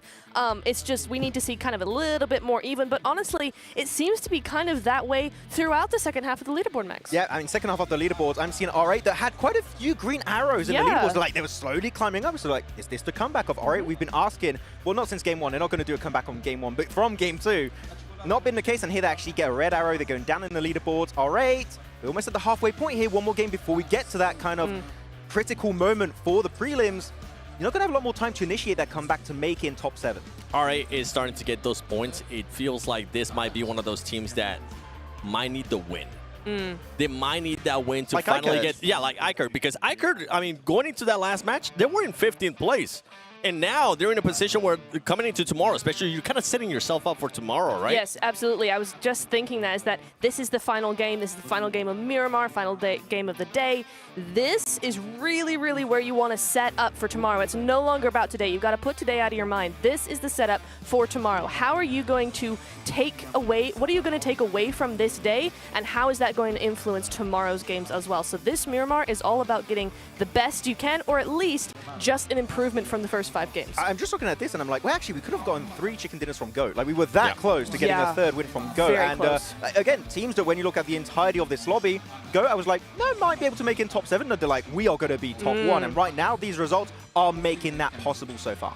I want to continue to see that confidence out of GOAT quality. It's not just GOAT quality, it's also GOAT confidence that they currently have. We do want to go watch that last match, though, because this is day 1 of PMGO Uzbekistan prelims. So you know what? Let's send it over to the commentators, Blank and John Island. Absolutely. Let's send it over here. We are ready and willing to receive the honor of casting this final match today. Yes, we are. I think so. I'm ready. I'm so ready. Are you ready? No, you're Blank. I'm ready. No. Oh, okay. I see what we did there. I'm very ready. Yeah, that's true. Ultra ready. Omega ready? For this last match of the day, where we will be kind of like putting into perspective, like who's not really going to have a chance for tomorrow. Because a lot of times we have the 3-day tournaments. That's usually what we go for in the international. Here it's slightly different with Smash Rules towards the end. We go through with prelims here. Again, you do have that buffer, and then it sort of differentiates in tomorrow where you have like 10 teams that could shift around a little bit, and then you have the 6 underneath who don't really have that much of a chance. An outside chance maybe, but not much of a chance. So if you can set yourself up today, like Aki Cyber have done, like GOAT have done, it's going to give you a massive boon going into tomorrow. I'd quite like to see an absolute slobberdocker again coming through from Aki Cyber at this final match of the day to really solidify their position going into the main event, because I think they deserve it. I think they really do deserve it. Absolutely. Those 7 tickets are going to be hotly contested, however. Everybody wants a piece of it. Dope, no less than anyone else. And they had a little bit of a glimmer of hope over the course of today. The plane path about to be loaded on in, as for the 6th time today we will fly over the battleground. This time it is Miramar, of course, and we're going from Puerto Paraíso up towards the northwest side, towards the ruins, towards Crater Fields. That's not right. That looks very wrong. Something is stationary when it should be moving. Hopefully we can get that one sorted out. But yeah, you can see in the picture-in-picture there. Public map We feed. fixed it instantly. There we go. Nothing even happened, and I don't know what you're talking about. But you're right, you could check it out over on the public map feed, which is available on YouTube at PUBG Mobile Esports. And you can head on there and keep track of all of your, any of your favorite teams rather, and all of the teams simultaneously. You can see where they're rotating, get the tips, the tricks on how to navigate your way through some of the most treacherous terrain in the game. Exactly, and with Miramar, Erangel, as well as Sanhok, there are very different rotates you need to make here. And again, incorporate those into your own gameplay is always going to be useful in the long run. KZE dropping out nice and early towards Puerto Paraíso. And we do, come on map feed, don't fail me now. It's fine. It's fine, it's still going. GOAT's dropping very far up towards the north side. And again, this is a much more reasonable playing path as opposed to the last one we saw. Despite that, we still have, what is that, 3 teams all in the same locale down towards that south side. And that is a hard shift over towards the western side. That is a grim circle. Certainly is. A lot of that western side cuts itself out with that high ground being unplayable beyond that cliff that sits all the way to the west. It's also a lot of open territory on that western road, right? You've got those long, sloping, open positions where, sure, if you get there early into the buildings that sit on the west side of that road, you can have a pretty decent hold-off, but getting there, really, really tricky unless you're there first. And even then, it's a gamble that it's going to go out that way. So it's a really nasty area of the map. Yeah, it's quite funny because it's like you can rotate fairly easily from the south side of the map through Miramar, Erangel, over Chumacera. You could rotate towards the north side of the map through Torre Armada, all the way past La Cobreria and down El Pozo. Like you say, though, once you get to that point, you know, getting to those positions where it is open area is fine, but it's a question of whether someone's there already. So the initial rotational path, pretty simple, pretty simple. After that, though, it's a case of kind of playing Tetris with the teams and trying to fit them in where you can. It is rough stuff, and that is not an easy puzzle to solve, let me tell you. We've seen it time and time again. Be the downfall of many a team, no matter how strong, no matter how prolific and storied. It is always a tough challenge. Goat up on the northern side, split around La Cobreria and Crater Fields. Will have to make their way down at some point. They are not in this next zone. Monte Nuevo fully occupied by Black Esports right now, so they should really have the pick of the litter in terms of where to go in this circle. But where do you choose, really? I feel like for them, for my money, you go south towards the La Riera Hills and take that north point of it. Right now, you do nothing. Well, yeah, now you're looting right now, but... Not even then. Like, right now, you literally do nothing. You think you stay in Monte Nuevo if you're Black Esports? Well, yeah, absolutely. Because what if this goes north? What if it goes... It could go either way, right? You currently have a central position. This is the easiest it's going to get to rotate when you get to stage 2. So there's no reason to move right now. You're just waiting. You're just waiting. No matter what happens, they're likely going to be the first to whatever the circle deems is going to be central on zone 2. So we can just chill for now. Really, the onus is going to be on teams like Go, because they're in La Cobreria, which is close enough, but they're going to have to zoom in. And it's a question of where is their landing post coming from. For me, you know, heading over towards the hillside that sits towards the El Pozo, to the side of El Pozo, sorry, that would be fantastic. That would be where I'd post up in particular. They're going to have to figure out how to go all the way from the top of the map to somewhere around the bottom side of it. Of course, a lot of verticality in that rotation, and a lot of verticality available on our new vertical stream, officially on PUBG Mobile Esports on YouTube and TikTok, where you can get all of the info that you need available to you. Not only this main feed that you may be watching now, unless you're already watching the vertical feed, in which case, well done, but also the map, the player cams, the stats as well. And if you just want to see the map as a separate stream, you can do that as well. We provided that for you. It's very gracious of us, I know. You can thank me later. Over on YouTube at PUBG Mobile Esports, and that is a separate stream. You can whack it up on a second monitor, a second browser window if you have that sort of technology available to you, or on a second phone, maybe another Infinix GT20 Pro. Yeah, what John's trying to say is we're not forcing it upon you. You may have it if you wish. But you have to. But you don't. No, you don't have to. No, you have to. You don't have to have it. What? You could just have that, actually. You mean I've got this stream up on 7 different devices and I don't have to? Well, you can, though. And it's probably beneficial, too, because you're getting all the stats and all the extra info. All the time. But I don't want to force it upon you, okay? Yeah, okay, I'm trying to do some reverse psychology right now. Like when you trick someone into... When you trick your partner into doing some admin, they're like, I'm going to sit down and do some admin right now. You can do it if you like. And then they're like, yeah, I probably should. I don't think I've ever done that. Have you not? No. It's good. It's not necessarily unhealthy. It's like, you know, hoodwinking them into being productive. Damn. Yeah. You're manipulative. I only use my powers for good. Let's take a look at what's happened here. Again, so, look at this. So, Black Esports moved down towards the south. I don't know why. I'm not a fan of this. Shall I tell you what I was thinking when I suggested they might do it? Yes. It's easier to go back north than it is to get into the hills once teams have filled that area. Okay, but let's take a look at what's happened here. What's Black happened Esports has moved down to the south, and now they have been backfilled. You cannot return. I would still, what has been backfilled. I would still argue that it is easier to get back through that. If a team has taken a position on those Ladriera hills, it's really, really tough to push up to that from the north. Whereas it's a lot easier to careen down the hill into Montenuevo. I'm trying to sort of give them a little bit of an option. Yeah, like devil's advocate. Yeah, a little bit. And sure, they do give ground, but they do gain oversight onto a lot of territory and a lot of potential to pick up eliminations towards the south edge. Yeah. Again, I just see that mistake made by KZE earlier on Erangel over on Sosnovka. Yeah. I'm not a huge fan of it.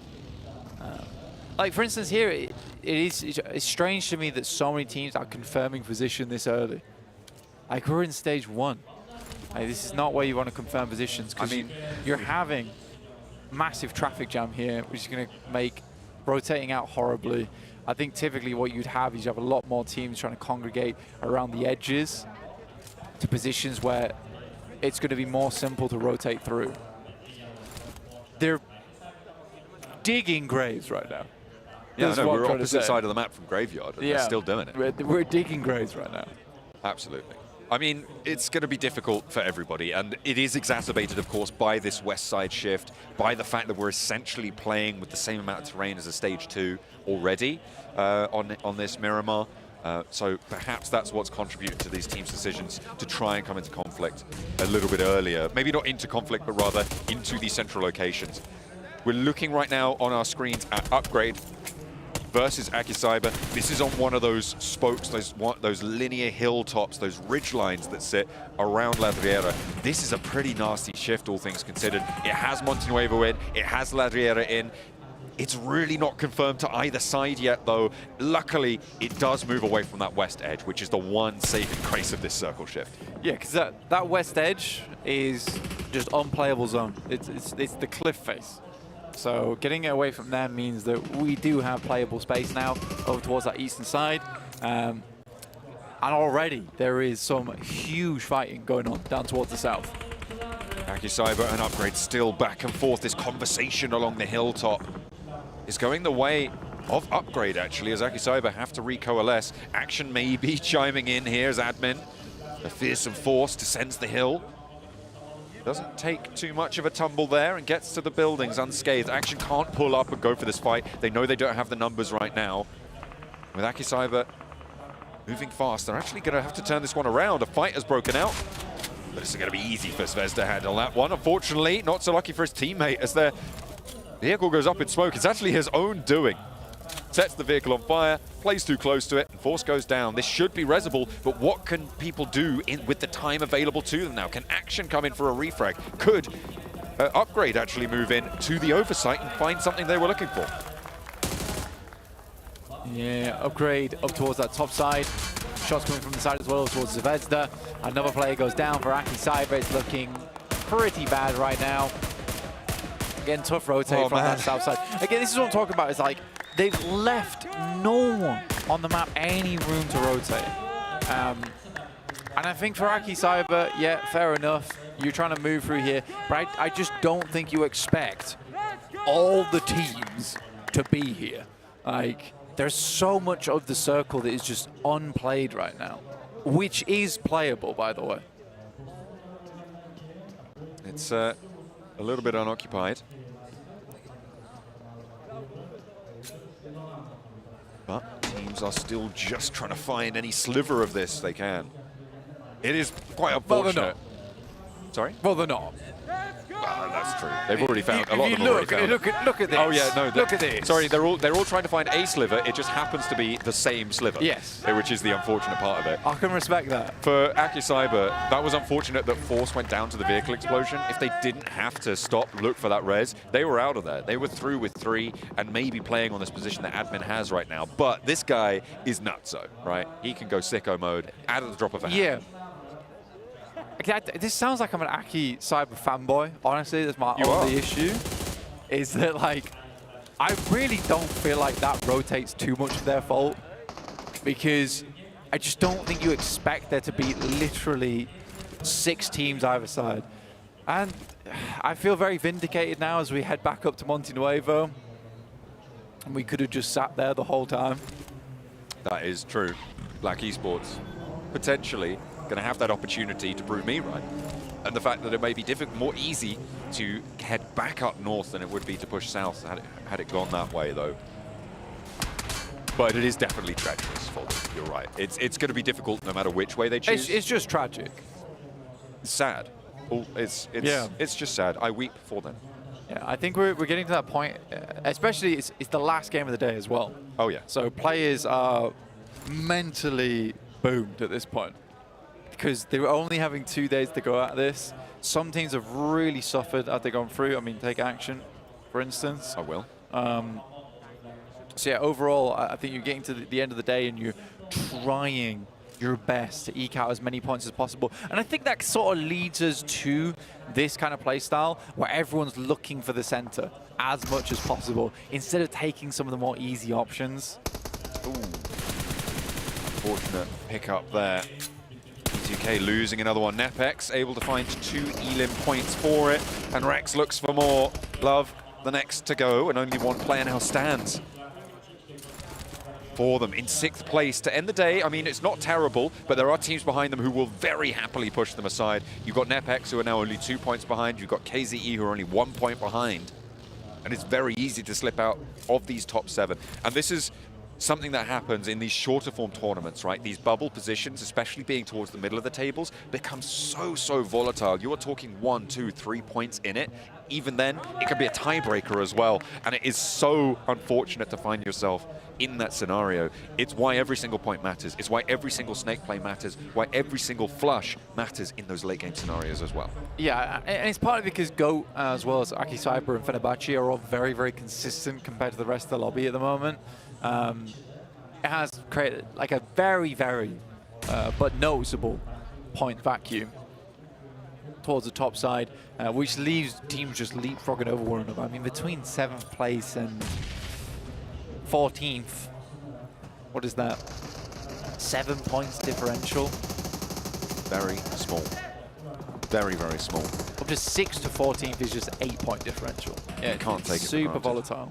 Upgrade now, trying to push past R8. Both of these teams looking for a little bit of a resurgence into this one. Upgrade have the numbers, but R8 have the high ground and the inside track towards the zone. 3 players alive. Prestige and Marth on the high ground. And forward operator SK-Turn is dispatched. First goes down. No answer yet. The nade doesn't quite get the job done. Stage 3, the zone's ticking hard. He should be able to get that first aid off, though, in time. And now the rest of the players moving on up. Buzz and Molodoy on the sidelines force them away. Prestige and Marth read this. They're in the vehicles. They turn tail. Oh, Molodoy dropping down to the blue as well. Does suck, that one. Buzz trying to move through. Will find himself inside the zone. Just about, but no meds. Nothing to be spoke of. 5 eliminations for Upgrade, though. I think this is probably the best they've done in the first 15 minutes of a match. GOAT finding some good shots for themselves. That's over towards K21. You know, extracting them from that location, just on the western ridge, could be a great position for GOAT to play. Do have that chance. A lot of teams pushing in towards Monte Nuevo now. We've got K21, we've got GOAT as well on that southeast side. Fenerbahce on the north. Ikerd as well waiting in the wings. Dope springboard on that southeast quadrant. Try and find it as well. So a lot of emphasis on the north side here. Teams packing their way in. And R8 now trying to move into the west side, that high ground that sits over Monte Nuevo towards Ladriera. Could also come into contest, but it's Exotics who have got control of it for now.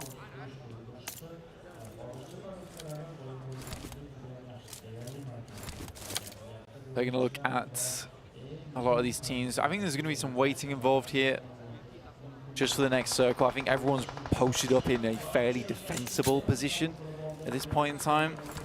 There's not too many teams outside the circle, and realistically, at this stage of the game, you are just looking for a home.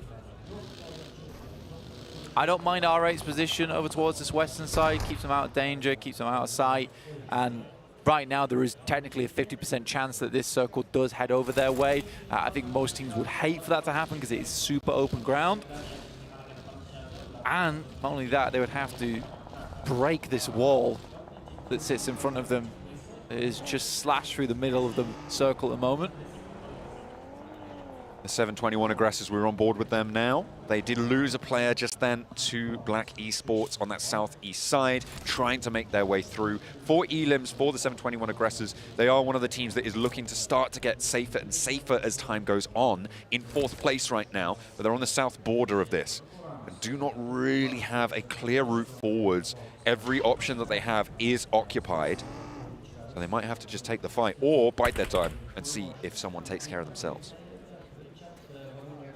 Yeah, definitely. I mean, if a team wants to take care of themselves, sure. That's fantastic. I think most teams would. You know, like leave an edge position, try and take a fight themselves, you know, not rather than just like, nade themselves.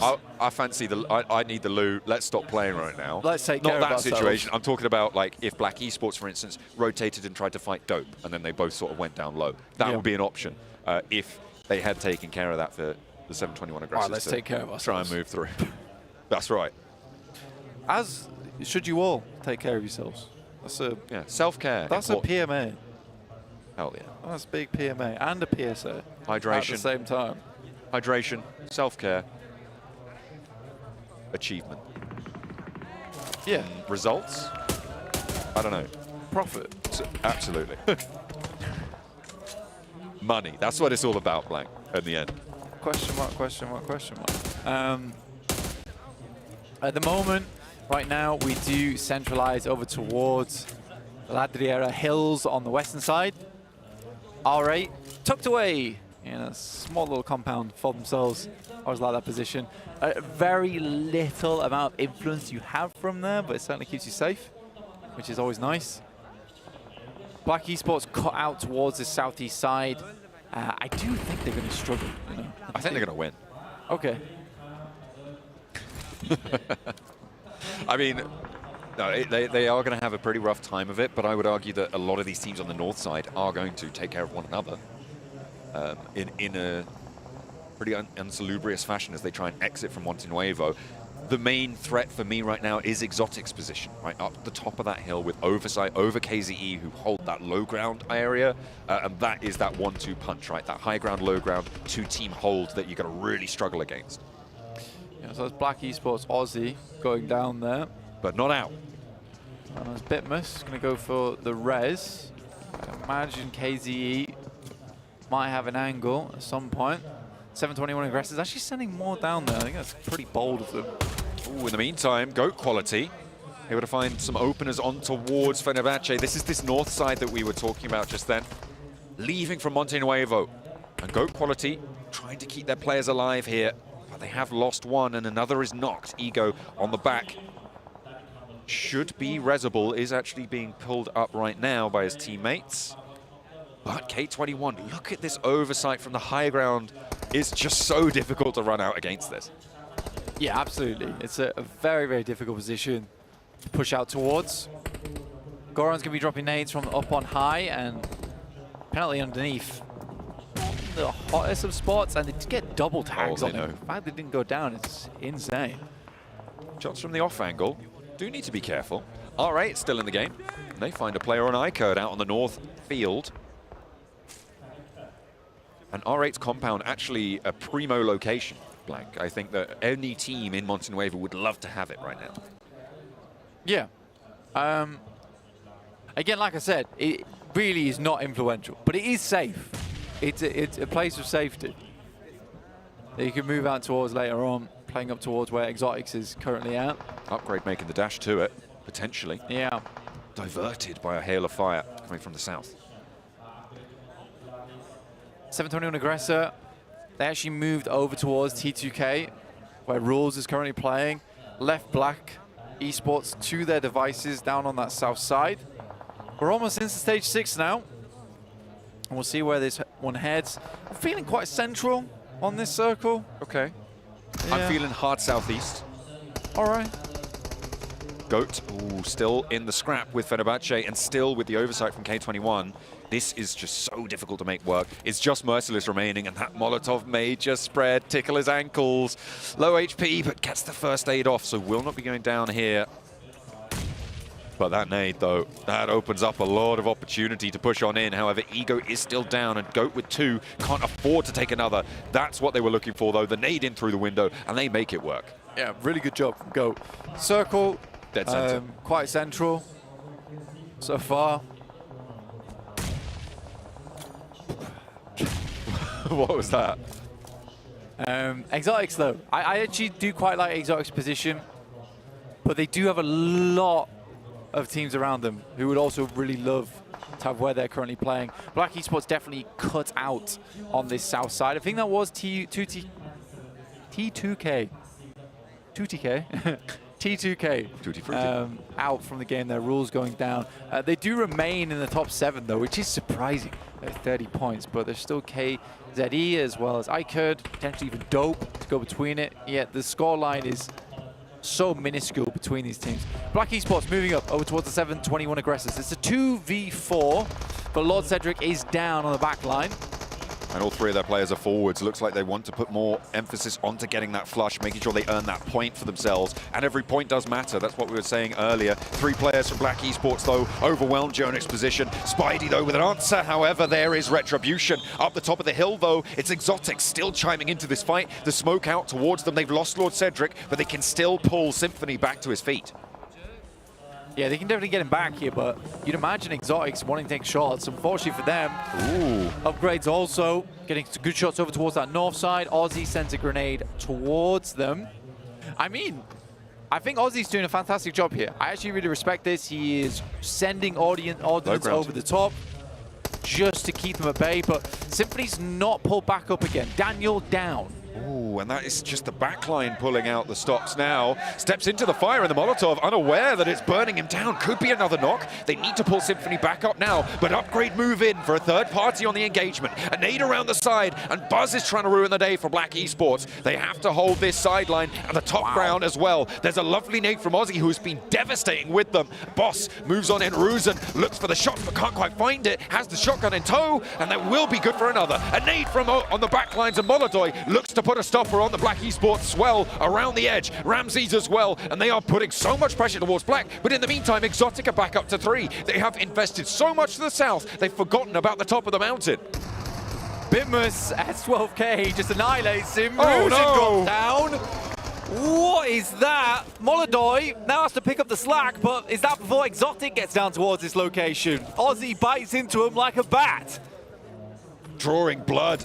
Time and time again, Molodoi left alone. Buzz isolated, cannot be picked up here. The drop down, Molodoi wants it, but he's not going to be allowed to. Denied entry to the fight. And Zeptimus doing a lot of work for the squad in that engagement, pulling Symphony back up time and time again, isolating the fight, suppressing towards Exotics on the top ground, and it is so important for them to keep their feet here. 8 elims. Yeah, a lot of elims found.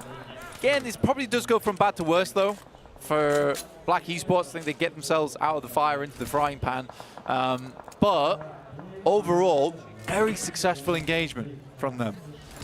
I like how they played over on the previous Miramar, and now I'm liking how they're playing on this Miramar. Overall, Black Esports was impressive on this map. I'm telling you, they remain an uncooked goose. I'm liking it. Feeling it for Black Esports. I think they've got a chance here, however outside it might be. Okay. And if I'm being realistic, it is K21 who should be able to take this one home. Unless Exotics can take control of that position the Master's in right now. iCurd trying to find these openers, but will fall to the blue zone, and the pressure from everyone on the off angles. K21 investing a lot to sweep out this north side, but I think they need to. Yeah, it kind of depends. For K21, like, in this circle in particular, the way I would look at it is K21, yeah, fantastic spot, but if the circle does go east, then equally KZE as well as Dope have that chance. So I would put it as a 3-way at this point in time. But weird things have happened on Miramar. I've seen a lot of global championships in my time. That is true. We have seen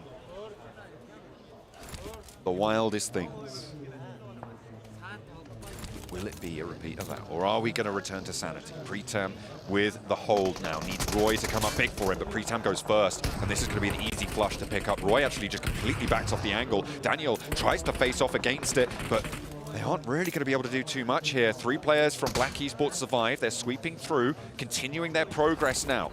Don't really have to worry too much about the low ground, but KZE may be able to find an angle if they're being sneaky. Up around the corner, Daniel remaining quiet, but is spotted. One goes down, but there is the answer. Roy now the last to stand. The nade for Roy, no, it's just a Molotov, and Zeptimus has to push up to the rock. He'll be more than happy to do it. And that's the nade they were looking for. Black still stay standing, and with 11 elims, they have got a position to take control of this circle. Yeah, I mean, they just went through them like a ghost through a wall. I'm not sure exactly what just happened there, because Black Esports has just made a mockery of both Upgrade and Exotics. In both situations where it should have been fairly simple to hold them out, it's 2 missteps. Fair play to Black Esports, though, man. Fair play to them. What did I tell you? What did I tell you? I'm feeling it for Black Esports. I don't know why, I don't know how, but they have found their feet here in this Miramar. 11 eliminations, and now they're looking to take control of the high ground in a central spot, whilst the teams below fight it out between themselves. Dope in a scrap with KZE. 1 player down on either side, but the res comes through for Dope. They can control the sidelines, but it's an immediate re-knock, and Shadow slices through them like a scythe through wheat, and will be the last player to stand for them, but needs to go for a little bit more. Baby Tang has the backup, and we'll be able to finally put that fight to rest. But in the meantime, Black Esports swell over and into the fight. K21 have an answer. It is a weird game. I'll put it that way. I mean, Dope's kind of concluded exactly what they can down towards that eastern side. Now it's realistically up against K21 and Black Esports. Black Esports having that advantage of being on the high ground, but there is equally some significant grenades that could come through. I am worried, though, because Aussie has picked himself up a P90. It's pretty gross. K21 have to worry about Dope, though, because they have to push up the hill. The question is, which team do they go for? And I think that may be the difference maker in this circle. Not to mention Marth, a third-party off angle. Huge potential to backstab onto K21 here. Baby Tank walking up. Just up against this hilltop now. Him and Guliang and Payne. That is a slow crawl, but they've made it. Mambe also in the back line. Could follow. Last circle. With Black Esports position, yeah, it's looking pretty good, but a lot of this is vaultable. Marth down. Picked up by Zeptimus. That's 12 elims now found. 3rd place guaranteed. Nade over. Zeptimus found for the opener. Aussie not in a position to get a refrag here, and this may be go time for K21. Push up and over. Try and allow Dope to backfill you. Maybe you want to leave someone behind. You do have the numbers to do it. But Master leads the charge. In the meantime, the drop down, no, they send Shroud out wide. They're taking 2 fights at the same time, and Master falls as well as Shroud. Dope losing 1 in the meantime. Marco's gone down as well, and Black Esports may have the opening that they were looking for. Goran now the last for K21. It's Groza versus P90. The bull pops back and forth, but it's Aussie to win, and it's Black Esports atop the hill. Dope for flagging. They've got 4 players alive, but can they mount the top? What is K21 doing? What are these guys doing? Sending nades to one another. I'm kind of lost for words at this point in time. It's all right, because I've got it from here. The rightest guy in this lobby. Black Esports on for a chicken dinner. Potentially, but Dope have the numbers. The center of the circle favors the high ground here, and you can see Black are playing back from it right now. They're controlling the access to it rather than the ground itself. That is important because Dope have to push up, have to go for some dangerous vaults. These smokes are dissipating, not right now, but fairly soon. Aussie and Symphony isolating these fights towards the low ground here. Zeptimus back up, has the shotgun, but a forward position now. Baby Tang with it all to do. Guliang goes down, the off angle, the second pincer. Can they come through with the second wave? It's a 3v2 towards the high ground, and Mambe and Payne have now not got the tempo for it. Black Esports don't need to push out, and they've done so much work in this lobby. There's Payne. Symphony drops down, and a cacophony of bullets ring through the hills of Miramar. Black Esports all the way. This is one of the fantastic game, by the way, but also one of those situations where I don't think you want to be right about that. Calling them, but I'm so right about it. Yeah, but we could come back to the conversation we had about teams taking themselves out. That happened a lot more than I expected it to. I'm so smug right now.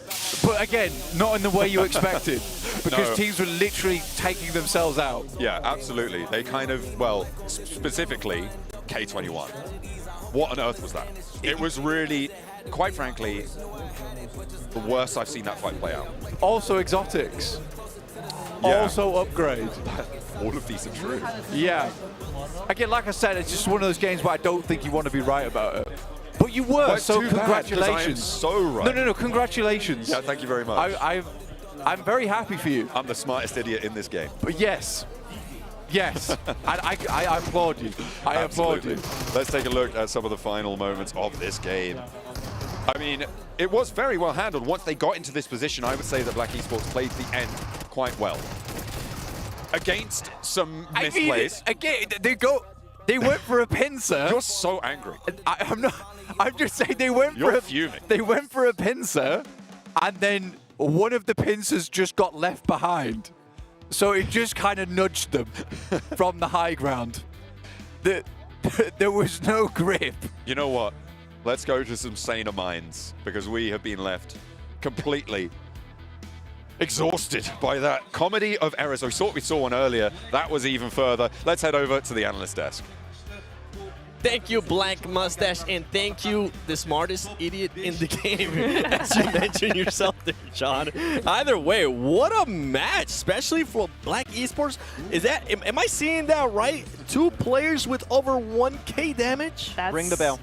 Ding, ding, ding, bell of 1,000 damage times 2 for these two. I mean, honestly. It's her thing. It's my thing, yeah. Well, is it? Is it my? Yeah, I'll say it's my thing. It's definitely my. Kalash is like, you stole that. Hey, he's gonna be in your DMs in a minute. Yeah. No, but it was really, really nice to have that like really high percentages. So you got that those other two teammates doing a lot of support work, a lot of those angles, a lot of that damage, but they're really leaving it open for those top 2 to just frag out and be the meat of the team. I mean, Lord Cedric not even playing at that point because he got eliminated. Just go, keep doing that, guys. It's totally working out. Yeah.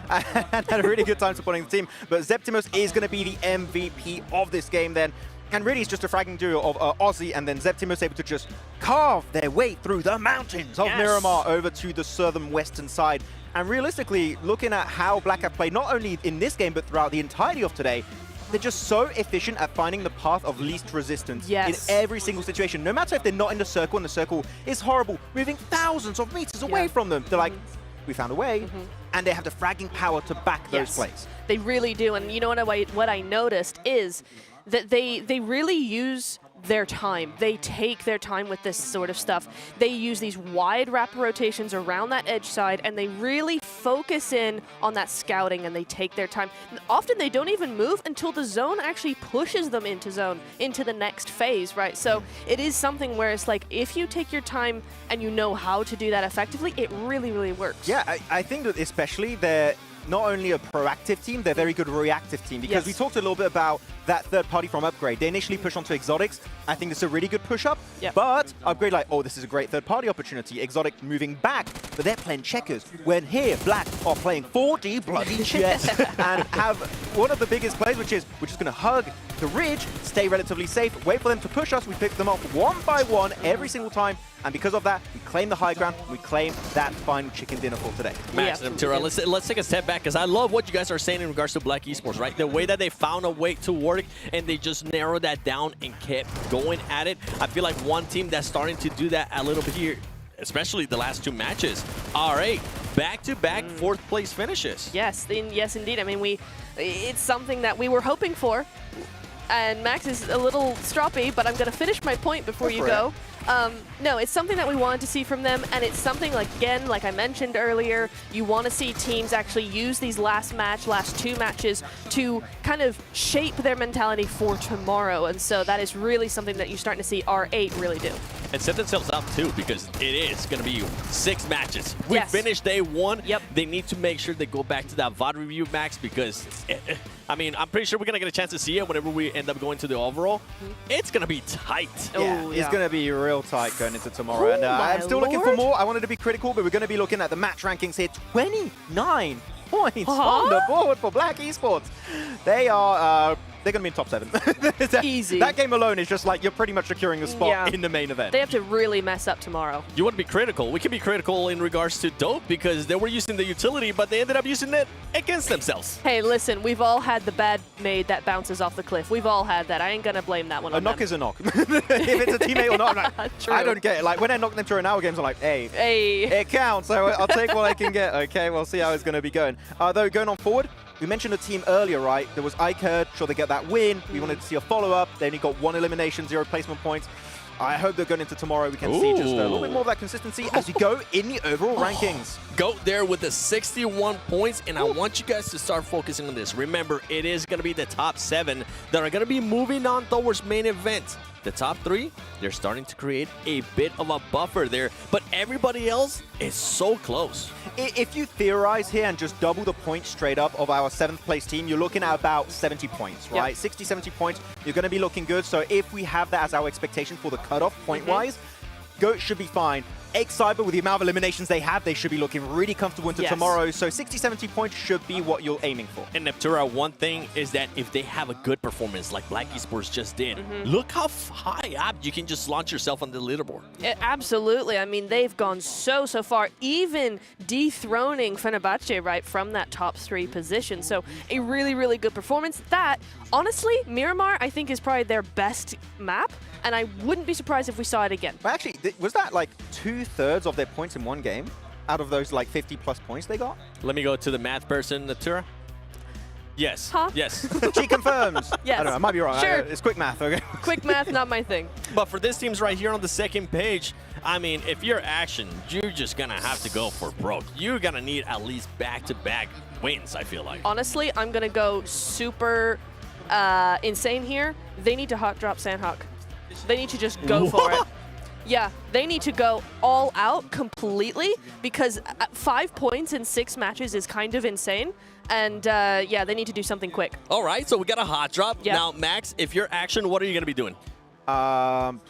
Just get a good night's sleep. I don't. That might be working out for them. Action right now, nothing happened.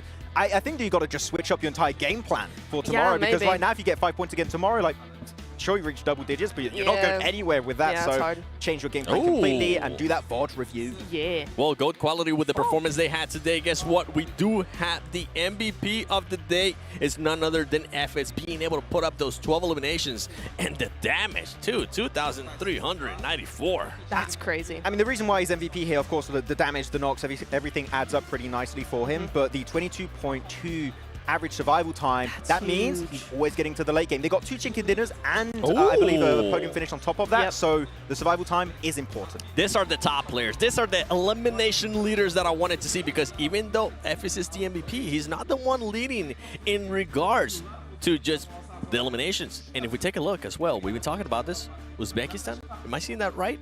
3 players at the top. 3 Uzbekistan top fraggers out of 5 so far in this first. And again, this lobby, big level up compared to what we had in the tournament yesterday for the Uzbekistan finals qualifiers. So, yeah, I mean, Zveda, admin, of course, to Blank has been, you know, really a fan of throughout the day. And putting, again, Uzbekistan, when it comes to top fraggers, on the map. Yeah, absolutely. And again, you're seeing that same sort of thing repeated here. Of course, Groza is going to be our #1, right? Absolutely. But Don and Ezik as well coming in from Uzbekistan.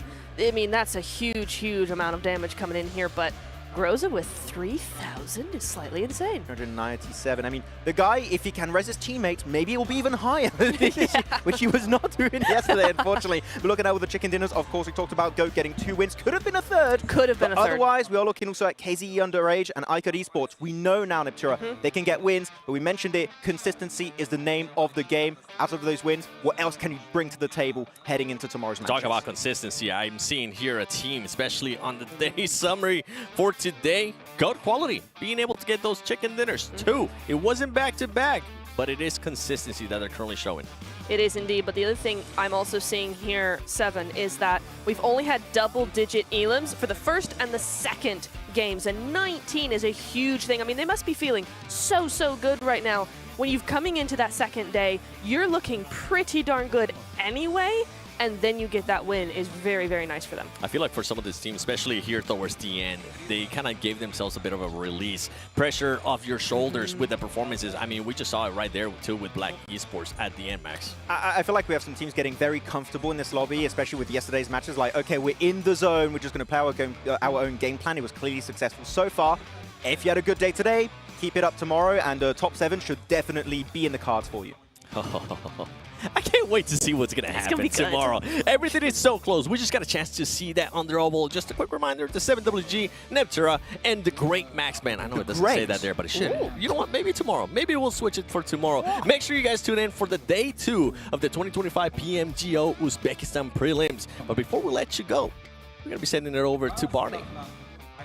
And with that, day 1 of the PUBG Mobile Global Open Prelims has come to an end. Just 6 matches remain until we find our final 7 teams that will round out that main event leaderboard. So that does mean that they still have a chance. That's those teams that had a slower start today. They do still have a chance, but that means tomorrow they'll have to come out swinging. Qadrli kibersport ishqibozlari, bugungi kun albatta saralash bosqichlarini bir pog'ona yuqorilab, albatta qiziqarli bahslarga bizni shohid qilgan guruhlarning barchasiga minnatdorchilik izhor etamiz. PUBG Mobile Global Open'ning ertangi kunida 6 ta xaritida birgalikda jangchilarni mana shunday shijoatiga guvoh bo'lishimiz mumkin va jadvalni to'ldiradigan 6 ta emas 7 ta jamoani siz bilan birgalikda aniqlaymiz. Barcha ishtirokchilarga esa ertangi kunda shijoatga to'la omadlar yor bo'lishini tilaymiz. Once again, thank you so much for tuning in and supporting all of your favorite teams. It really does mean a lot, and continue to share everything across social media platforms. And I do have to say, thank you so much to all the hard work so far from production, from the casters, and from all of the analysts. Keep doing what you're doing and keep up the hard work. But for now, we're going to see you back here tomorrow, same place, same time, to see how the prelims come to an end. See you then. Ertaga esa barcha sevimli jamoalaringizga sizning ovozingiz va qo'llab-quvvatlashingiz juda muhim. Ertaga shu vaqtda yana siz bilan birgalikda bog'lanamiz. Hozircha esa xayr deymiz. Omon bo'ling.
Yeah.